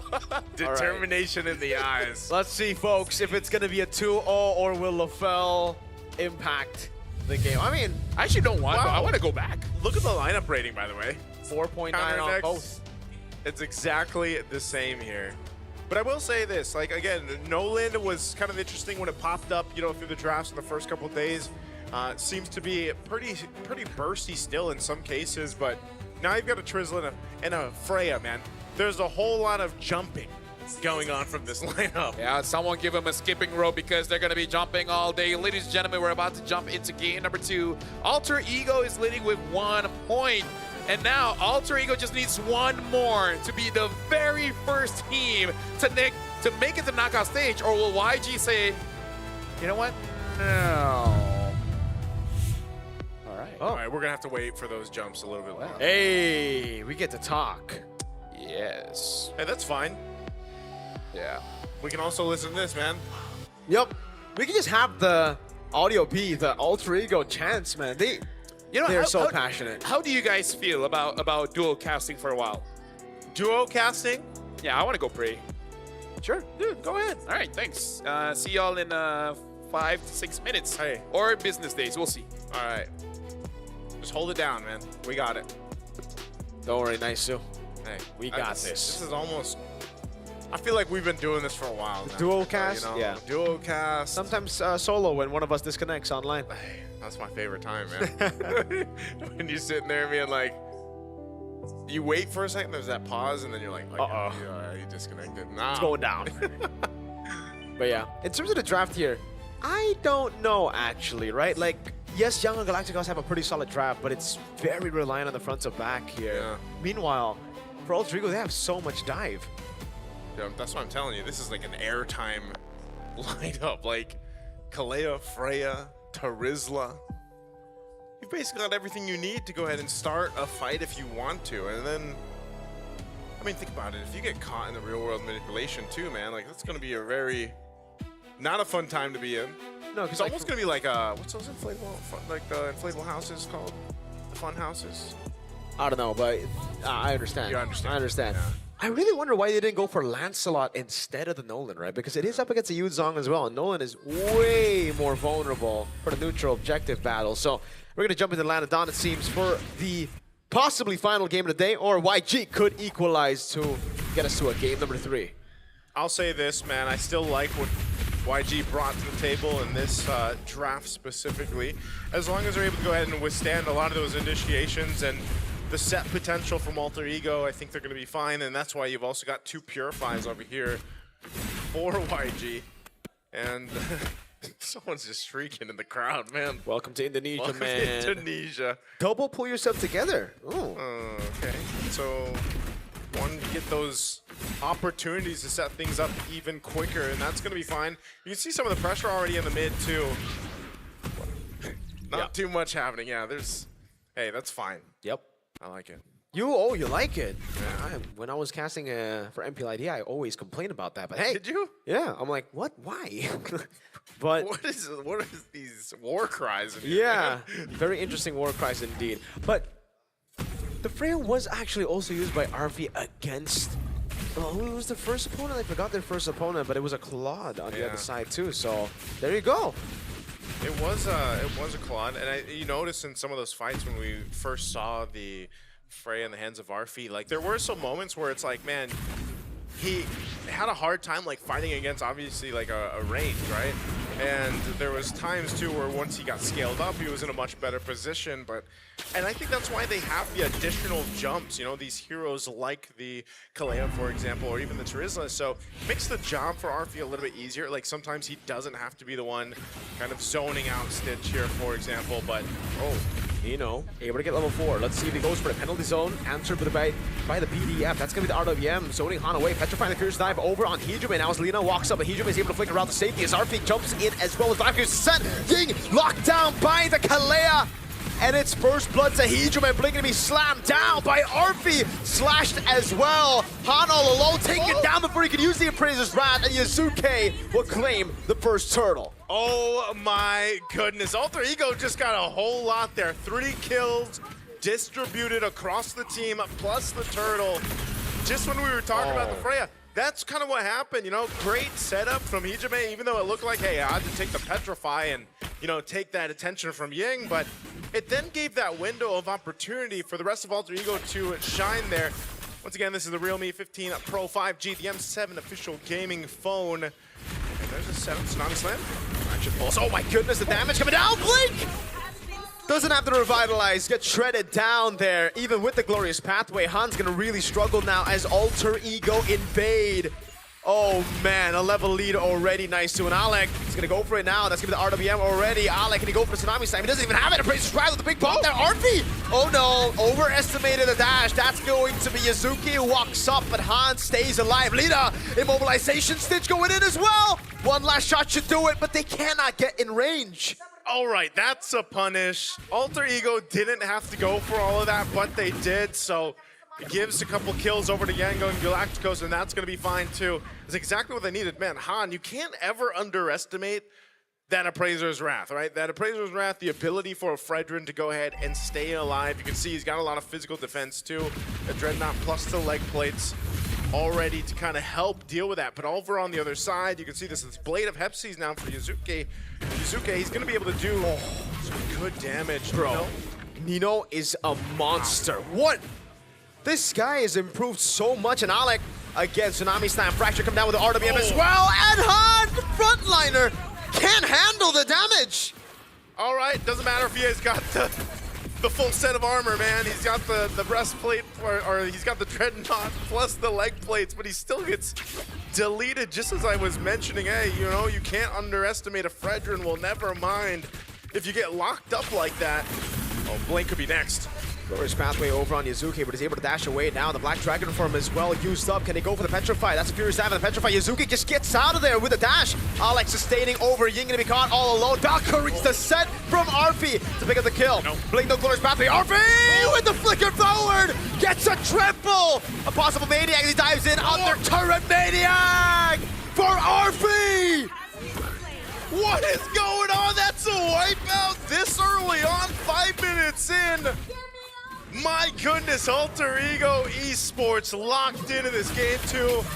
Definitely want to be that first team to lock in that spot to the knockout stage, and they'll get themselves that second turtle of the game as well. Man, it just looks like this funhouse lineup. I don't even know what to call this. There's jumps everywhere. The Freya, the Terizla, even that Kalea, all just providing so many opportunities. Nice. We figured it out. What is it? Arfi on a comfort pick is what can beat the Claude. And again, for Arfi, comfort is still fighter. He did well on the Claude, but now, oh no, Stitch! No Purify, he gets brought in to the fray! And it's the horse next double for Yuzuki. Oh, it's just going everywhere, man. LaFell, welcome back. Look at all this. Yeah, thank you very much. I've been hearing the Indocast, and yeah, I've been hearing that Alter Ego has been showing not only unrelentless domination, but also no hesitation at all. Like, even if you have to die, just go in, get those kills. And yeah, Arfi on this Freya. I don't know if it's just the Freya that is making so that this Claude is having a hard time, but dude, the entire team was pretty good. 5,000 goalie here at 6 minutes with 12 kills. I have not seen Yango and Galacticos struggling this much before, at least here in Swiss Stage. Yep. Very difficult to come back from, I feel like already. You know, we haven't seen a lead this. So RWM, oh my god, locks Lina down the Purify. Oh, Valkyrie's the set again! It's Arfi! So many layers of dive How does this front to back work? RP in the back flicker, Tsunami Slam! Yasuke is on a killing spree. RP still slashing at the frontliners. Ying trying to walk up again, but it's gonna be Yasuke in the back again, doing so much damage. Lethal Ignition, forcing Ying away. Is it fair to say Alter Ego is the real fighters here in the M7? Because any fighters they touch, Terizla, Leomord, Freya, where other teams are still trying to figure it out, looks like they're already writing a book on how to do it. This is the Terizla, man. Like I mentioned in the draft, you don't see too many teams go for this, but it just seems to work so well with this kind of lineup to complement each other here. That's why when asked about what M7 has in store for us, people ask me what I think about Alter Ego, and I'm like, it depends on RP. It depends on what meta we have, because if it's the pure marksman meta, I actually don't know. But on fighters, I can guarantee you RP's up there. Yeah, it's so interesting because there's not many players that will go for the fighters right now. Yeah, he's a bi-marksman. He can do fighters and marksman. A bi-gold laner? Bi-gold laner. Yeah, that's the right term. Swings both ways. Exactly. Actually, all three. Yeah. He plays mages there too. He doesn't say no. So, and even tanks. Wow. Dude, he's an all-arounder. Yeah. He's a pentagon. What? That's not an all-rounder. Yeah. That's like he's a circle, you know? Right. A circle. He's a spherical marks gold laner. Yes. There it is. Spherical gold laner art. Let's not use that. That sounds lame. Yeah. The round? Yeah, the round gold laner. The round. The round stand. Nah. I prefer pentagon, but you know. Or you can just go for bi. Which means two. Let's just say he's versatile. Yeah. He's versatile. You know? He's a versatile gold laner right now. Down mid lane. They're trying to stop. Oh, no! Penalty zone! Forcing them all back! And the real world manipulation with the combo of damage takes both Han and Blink away. I miss Terizla, man. That's the Terizla, dude. I mean, what a penalty zone. How can you hate that hero? I mean, if you're fighting against him, sure. But when you're using him, you feel like a god, man. I mean, you're right there. Alter Ego is so lucky. I'm even thinking like, its M series debut was M4, which is here in Jakarta as well. Yeah. Yeah. I remembered that fact because that's when we figured out that the Terizla can't stop a Brody because Brody's attack animation just keeps on getting pulled. Yeah. I think we're going to see more Terizla now, man. Especially with the Freya popping up throughout the Swiss stage already. This is definitely a great composition that almost leaves the opposing team wondering what to do. Look at this. 11,000 gold, by the way. 11,000 gold. This Casual. has to be the biggest, one of the biggest leads we've seen. In 9 minutes, yeah. Dude, casual, man. They're making this look casual. Dude, Young on Galacticos beat Onyx. A lot of people were like, okay, what's the matchup going to be against the Alter Ego team that lost against Onyx? What does this mean for Alter Ego? Dude, they're so lucky. This means that they might be the first team to make it to the knockouts. I just want to say, Coach Aldo just texted me saying WT, and you know what comes next. H? What the helly? Sure. Right. Yeah, that's the PG version, I guess. Yeah. And we're all about What's PG here. Parental guidance. Painted That's what guy. I'm here for. Oh, I thought it was painted gun, but yeah. By the way, Divine Glaive now for Hijime. 2-0-13. This Eve pick. Can I just just having the time of his life? Can I just say, if stats, Hijime might be MVP, but RP is cooler. Yeah, you're right. We don't look at stats here, we look at impact. Oh my goodness, Fracture. Oh. Speaking of impact. Oh no. Talea again with a Tsunami Slam now on the plate. Nino with the back line. Oh, straight into Lita he goes. That's a lot of pressure coming down. Hijime popping in real world inflation, but Nino's still able to survive now. Gets caught with the Petrify. Hijime as well. RP working on the base turret, but won't be able to crack it open. You want to know why he did that? Why did he do that? Make sure Hijime dies. So he looks better. Facts. I mean, they just kind of trying to stop the bleeding at this point, man.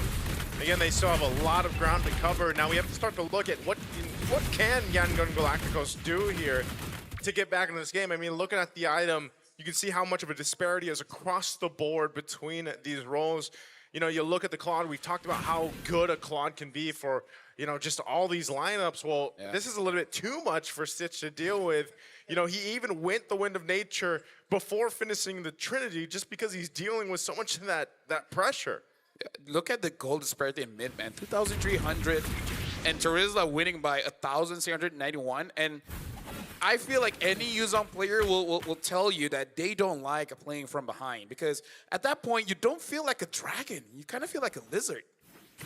Yeah, a lizard that can fly. All lizards can fly. Not all of them. No. Oh, really? I don't Nah, think so, not all yeah. of them. By the way, that was a negative gold benefit for Alter Ego on the Lord. Yeah. Which is also interesting because their gold lead hasn't really changed. Yeah, it hasn't changed much at all.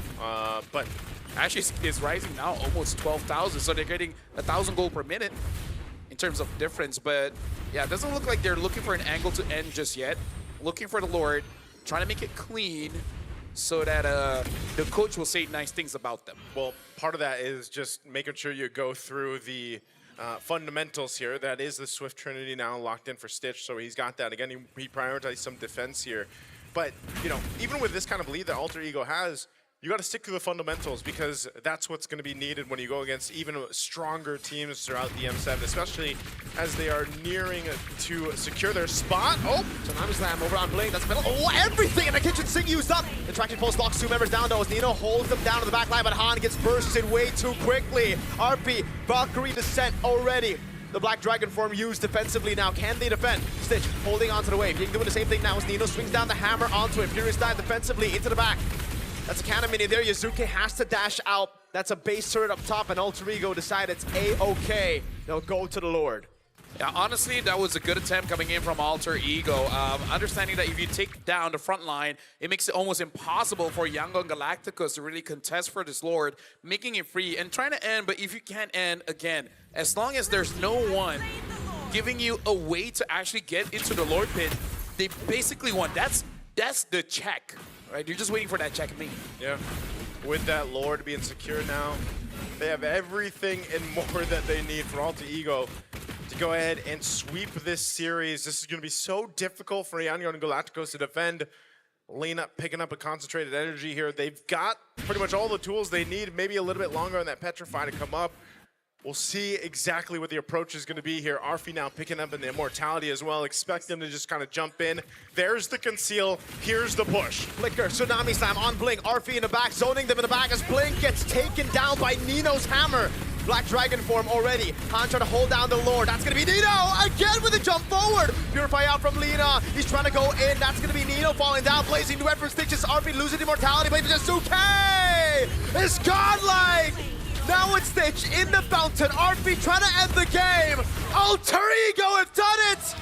They're the first team to make it to the knockout stage at the M7 World Championship. At this point, Alter Ego is the Indonesian sweethearts, man. Everyone is here wanting to see how far can this story go. They went for years having a dry spell, but now they're on top of the world. Congratulations to Alter Ego there. Man, they did it in such a clean fashion as well, especially in this game too. That might be the answer now for other teams going forward to deal with that Claude, but the execution was just on point across the board for them. And they'll be that first team to get that spot in the knockouts now. And right now, Yangon Galacticos, they got to figure it out because so far, they've been very dominant the entire Swiss stage. And that was not just a defeat, man. That was decimation. I'm pretty sure that they got a lot to discuss, but in best of ones, they're looking pretty good. But in best of threes, it looks like they don't have enough just yet. I honestly don't think that's the case. I feel like for Yangon Galacticos, they're good in both best of ones and best of threes. It's just Alter Ego had the read on the meta, on the drafts. The drafts are so clean from them. And really is just phenomenal, man. It really is. Alter Ego, a team that has always been doubted, making it to the playoffs. A lot of people are doubting them, including me, myself. Coming into M7 with the meta changing, I was thinking, hey, how is this going to work for RP? How is this going to work for Hijab? How is this going to work for the team? Coach Zephyr and Coach Styx has really leveled up their game, and Alter Ego look completely different. They look so good. Yeah, lucky. Yeah. No, honestly, like, again, I'm a believer of luck, you know? Because I feel like our efforts is not enough. Yeah. You need something a little bit more. It's nice to see all the fans praying, celebrating, being happy for the current success of Alter Ego. Again, getting to the knockout stage is step number 1. Surviving the knockout stage is step number 2. Winning the grand finals is the final step to actually winning this M7? It's so hard to even pick an MVP here, man. Just because, again, everybody did so well in their lanes. I mean, setup after setup, allowing them to go ahead and just get this type of lead. Everybody had all they wanted, you know, and all shined in their own ways here. It was just so phenomenal, man. We found the answer to the Claude. It was a big question for us all. What is it going to be? And it's Arfi with the second time. Freya against Claude. There's a rule for it to be called a serial killer. It has to commit 3 times. So if Freya wins 3 times against the Claude, then yes, I believe that is going to be the answer. For now, with all the cheers coming in from the Alter champs, I believe they want to see the Alter Ego on stage. So let's go for their interview. The crowd is going wild. Congratulations once again to Alter Ego! Against all odds, against everyone's expectations, Alter Ego is the first team to make it to the next stages of M7. Pulse check, Nino. How are you feeling? Apa yang kamu rasakan sekarang? Yang aku rasain lega aja sih. Jadi kita bisa latihan lebih banyak lagi sih. Soalnya kita nggak ada match lagi kan. Jadi lebih prepare aja sih. Okay, Nino says that he feels really relieved because after this they won't have any matches left until the next round into the knockouts. So they have a lot of time to prepare. Okay, yeah. Okay, man, the supporters, Alter champs. Huge support coming through for Alter Ego. My next question is for Hijume. Hi, Hijume. Halo. Hi, Hijume. Hijume, we want to know, how does it feel to get your revenge over YG after they beat Onyx yesterday? Jadi kemarin YG itu mengalahkan Onyx. Apa rasanya sekarang kamu bisa balas dendam untuk Onyx? Mungkin kita lebih ke arah balesin dendam Onyx sih Bude. Soalnya kemarin juga Bude. Jadi Bude Eterna, anti Eterna. Sorry. Kebiasaannya. Lebih ke arah balasin dendam Onyx karena kemarin mereka taunting Onyx kan. Oh. Ya, jadi sesama Indo kita saling support sih. Kita pengen bantai dia banget lah. Okay. So it turns out that yesterday after YG won against Onyx, YG were taunting Onyx. So he was really feeling the fire, the spirit to take YG down today 2-0. Okay, impressive stuff. Next question is for Arfi. Arfi. Hello, Arfi. Halo. Hi, Arfi. Arfi, we're wondering, how were you able to prepare against YG? Because considering YG is looking like a strong contender for M7. Kelihatannya sepertinya YG tuh tim yang sangat kuat. Kalian tuh preparationnya tuh gimana sih? Kalian mempersiapkannya tuh gimana sih? Kalau dibilang kuat sih enggak sih sebenarnya. Oki aja kemarin dia menang lawan Onyx. Arfi said YG's not strong. They were just lucky to win against Onyx. Yeah. Okay, so what were the preparations like? Okay, Nino, do you have something to say about that? Kayaknya aku mau nambahin sih. Okay, he wants to add something. Bisa dibilang kita juga panas sih. Mereka waktu latihan mereka taunting mulu sih. Benar. Oh. Ya, makanya kita panas di lawan mereka. Apalagi abang-abangan kita kemarin kalah kan. Jadi panas banget sih. Okay, Nino wanted to add. Nino said that when they were practicing. Ya dia kayak bisa dibilang tengil sih. Soalnya kayak good game, terus kayak chat all hehe gitu-gitu. Okay, so while they were practicing, it turns out YG were taunting them as well. And then as they were taunting them, they won against Onyx and then they taunted Onyx too. So they're feeling quite emotional about it. That's right. Yeah. Okay. I didn't know that happened, but okay, we'll skip to Yasuke now. Yes. Wow. Hi Yasuke. During your rookie season, you were able to take top 2 in MPL Indonesia. This is your first appearance on an M series, on an international stage.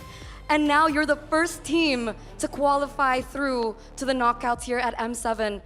Yasuke, was this too easy for you? Terlalu gampang gak sih ini buat Yasuke? A little bit too easy. A little bit too easy. How was your experience? Did you experience any nerves? Kalau nerves sudah pasti ada. Okay. Cuman udah pasti bisa ditaklukkan lah. He said he did feel nerves, but he was able to overcome it. How were you able to overcome it? Who helped you?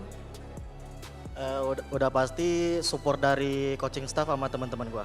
The support from the coaching staff as well as his friends. All right, thank you, Yasuke. Let's move on to the next question, but this is for everyone. So Nino, Arfi, Yasuke, Hijume, everyone ya. Alec too. Oh wait. Oh yeah, bener. Okay. The next question is, who do you think will be the second team to join you in the knockout stages for M7? Do you think it will be SRG or Team Liquid? I think it's gonna be Team Liquid. Team Liquid, okay. Nino? Bingung sih, sama-sama jago soalnya. Confused because they're both good. Iya, sama-sama jago, mereka kuat banget. If you had to choose? Apa tuh artinya? Kalau harus milih? Oh, sorry. The other chats are laughing at him.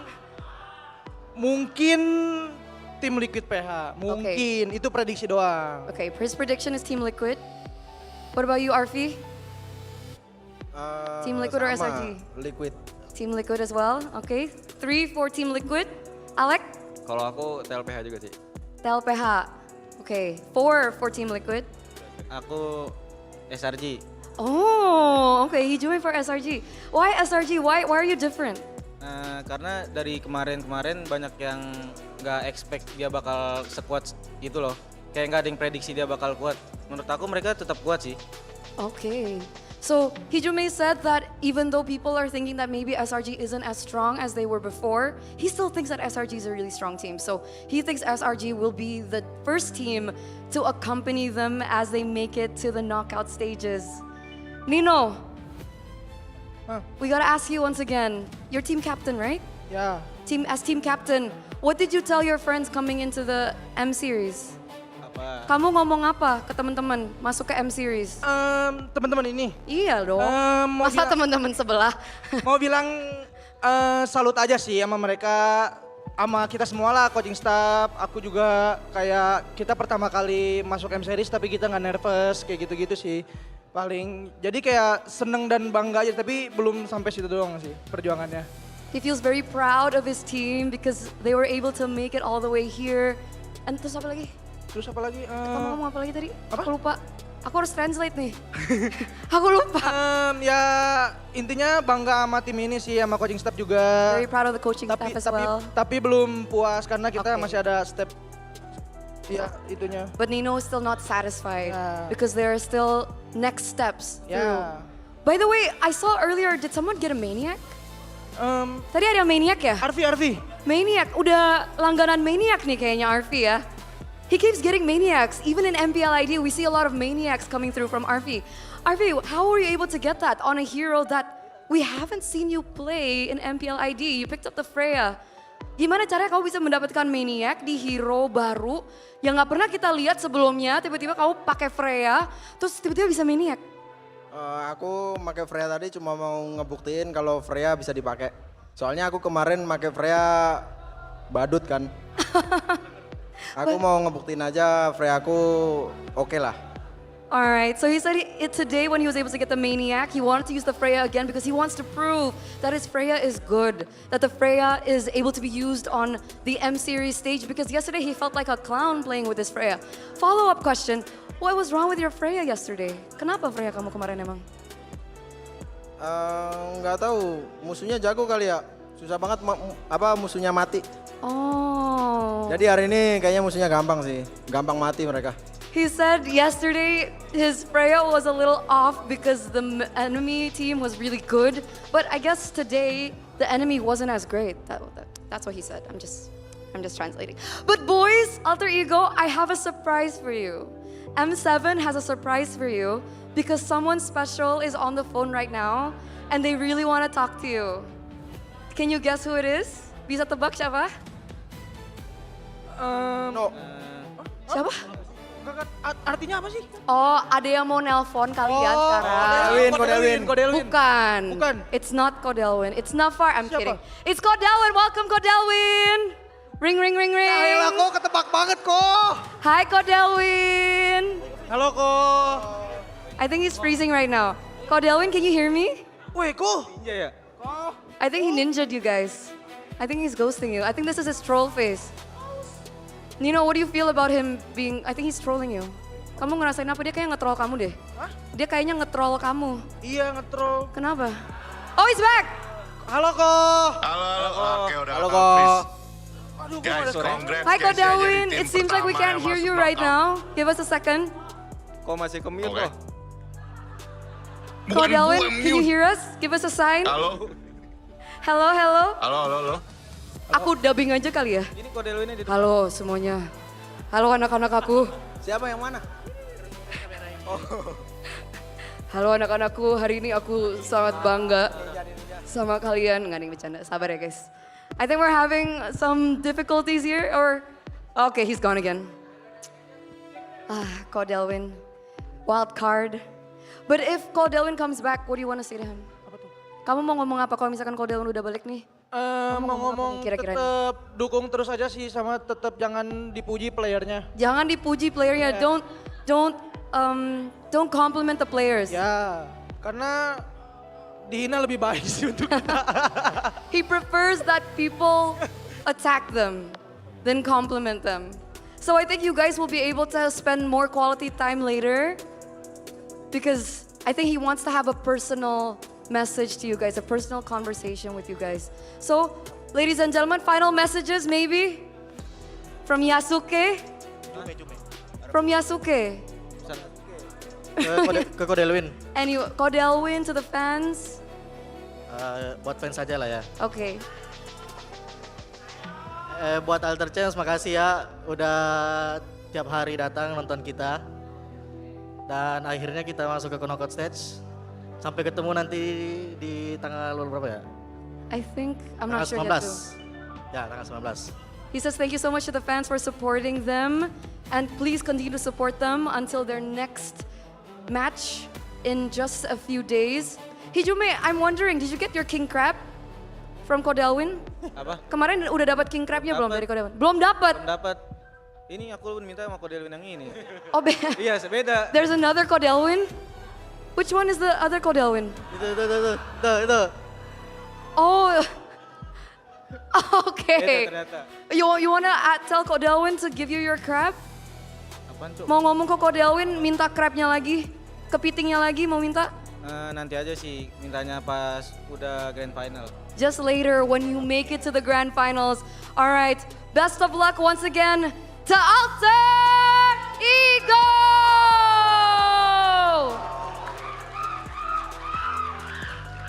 You may take your walk of victory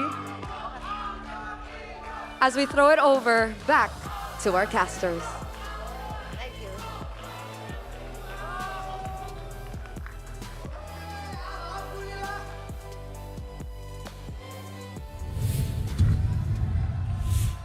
Thank you very much, Eterna, and of course, big congratulations to Alter Ego. And unfortunately, we couldn't hear more coming in from Kodalwin, but I'm pretty sure that they can meet each other back at home and be like, hey, good job.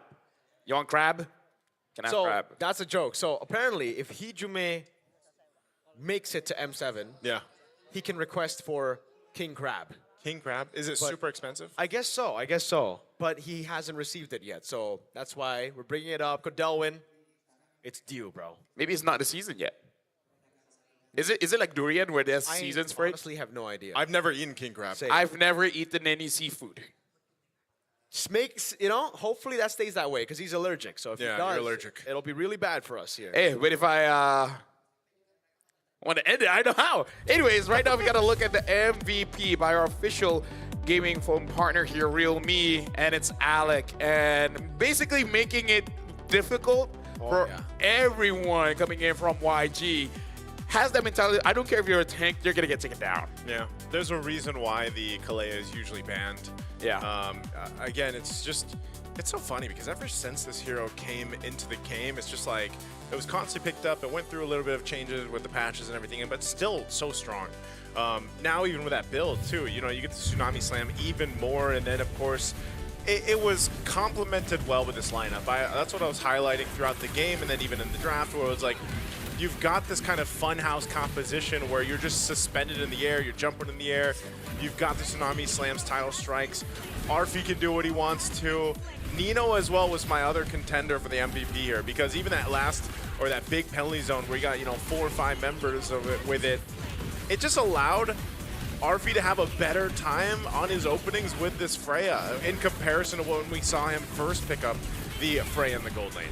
Yeah, honestly, like, I don't know, man. Kalia is probably the strongest tadpole I've ever seen. Yeah. And it's really all about, I would say, balance here, because you were talking about Nino as well as Alec. Alec is there to isolate, and then Nino is just there to be like, oh, you're trying to help them out? I'm going to cut you off. So it really becomes, no matter what you choose, it's a bad option, because Alec takes someone, you're trying to save, and when you're trying to save, Nino is there to stop you. So it's a very good combination. And it's not just in game number 2. It happened in game number 1 as well with the Sora and the Gato Kacha. Yeah, I just like the way that this lineup was executed, and the really timings that we got to see from Alter Ego.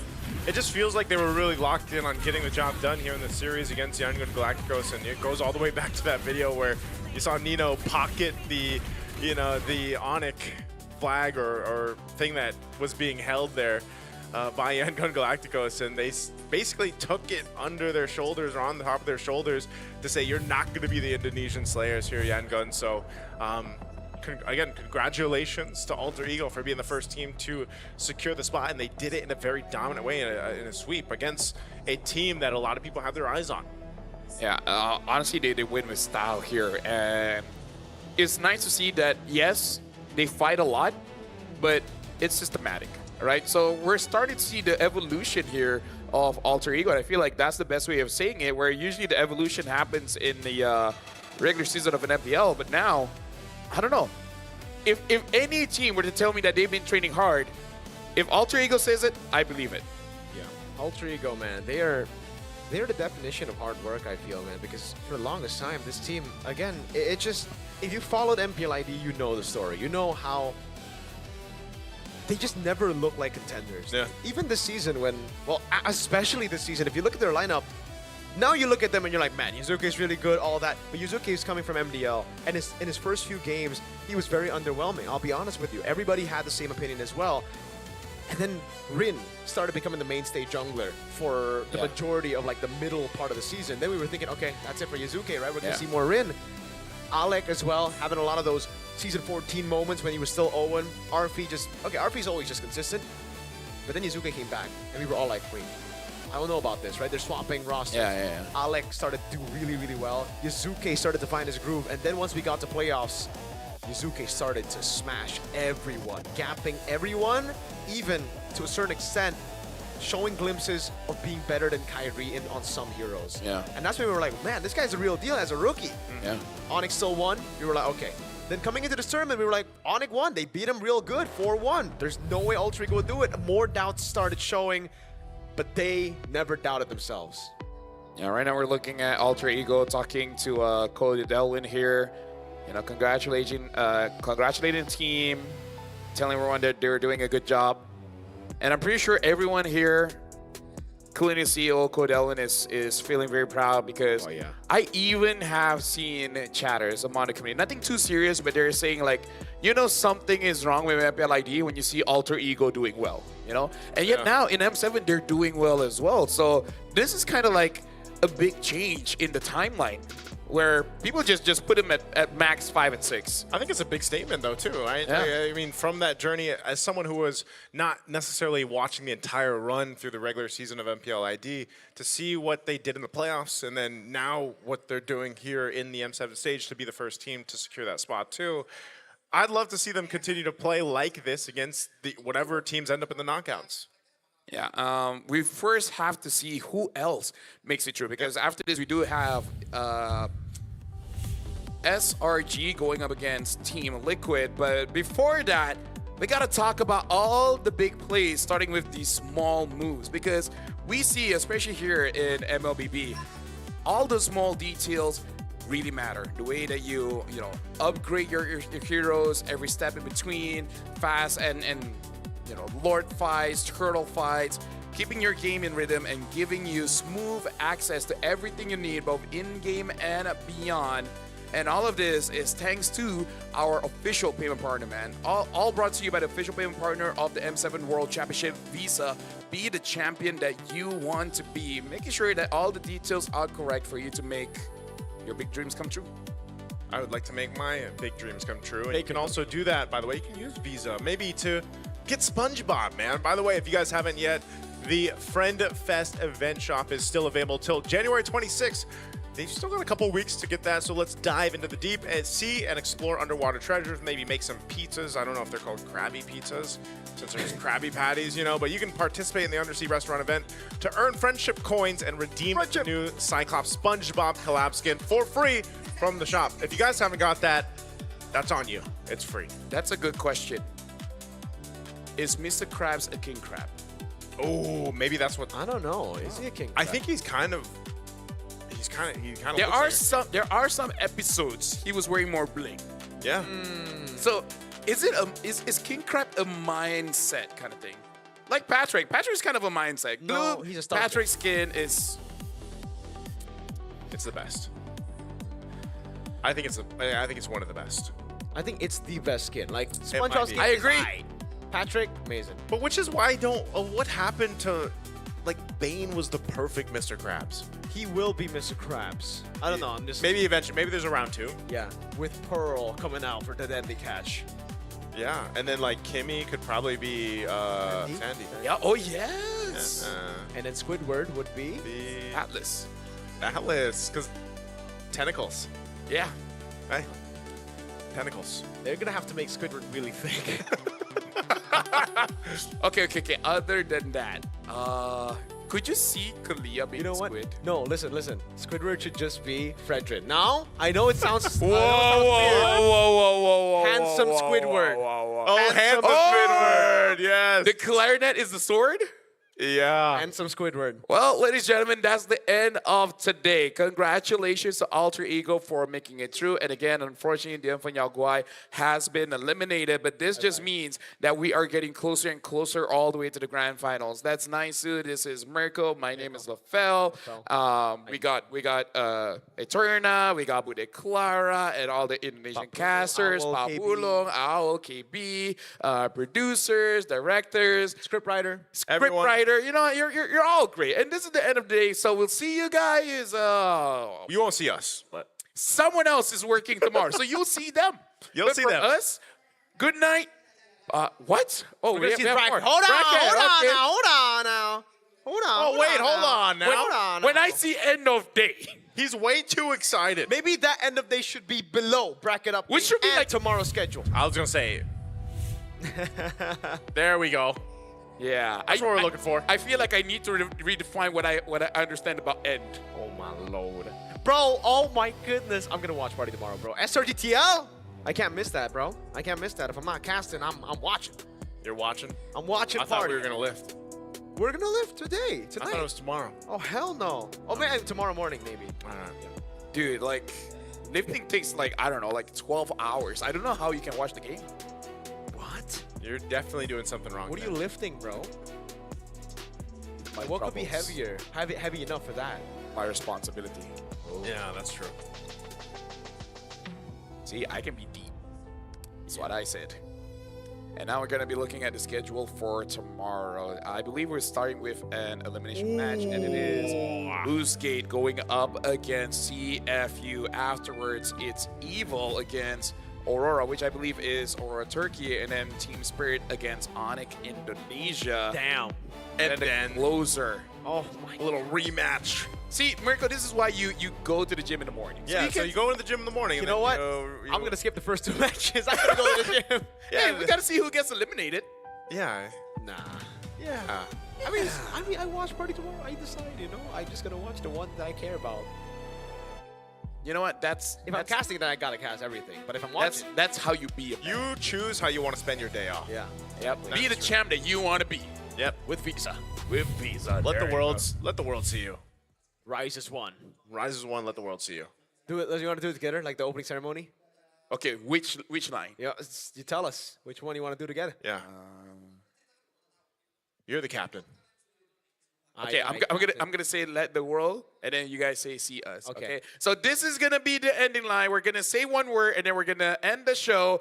Lefel, Mirko, Naisu, let the world see us. M7.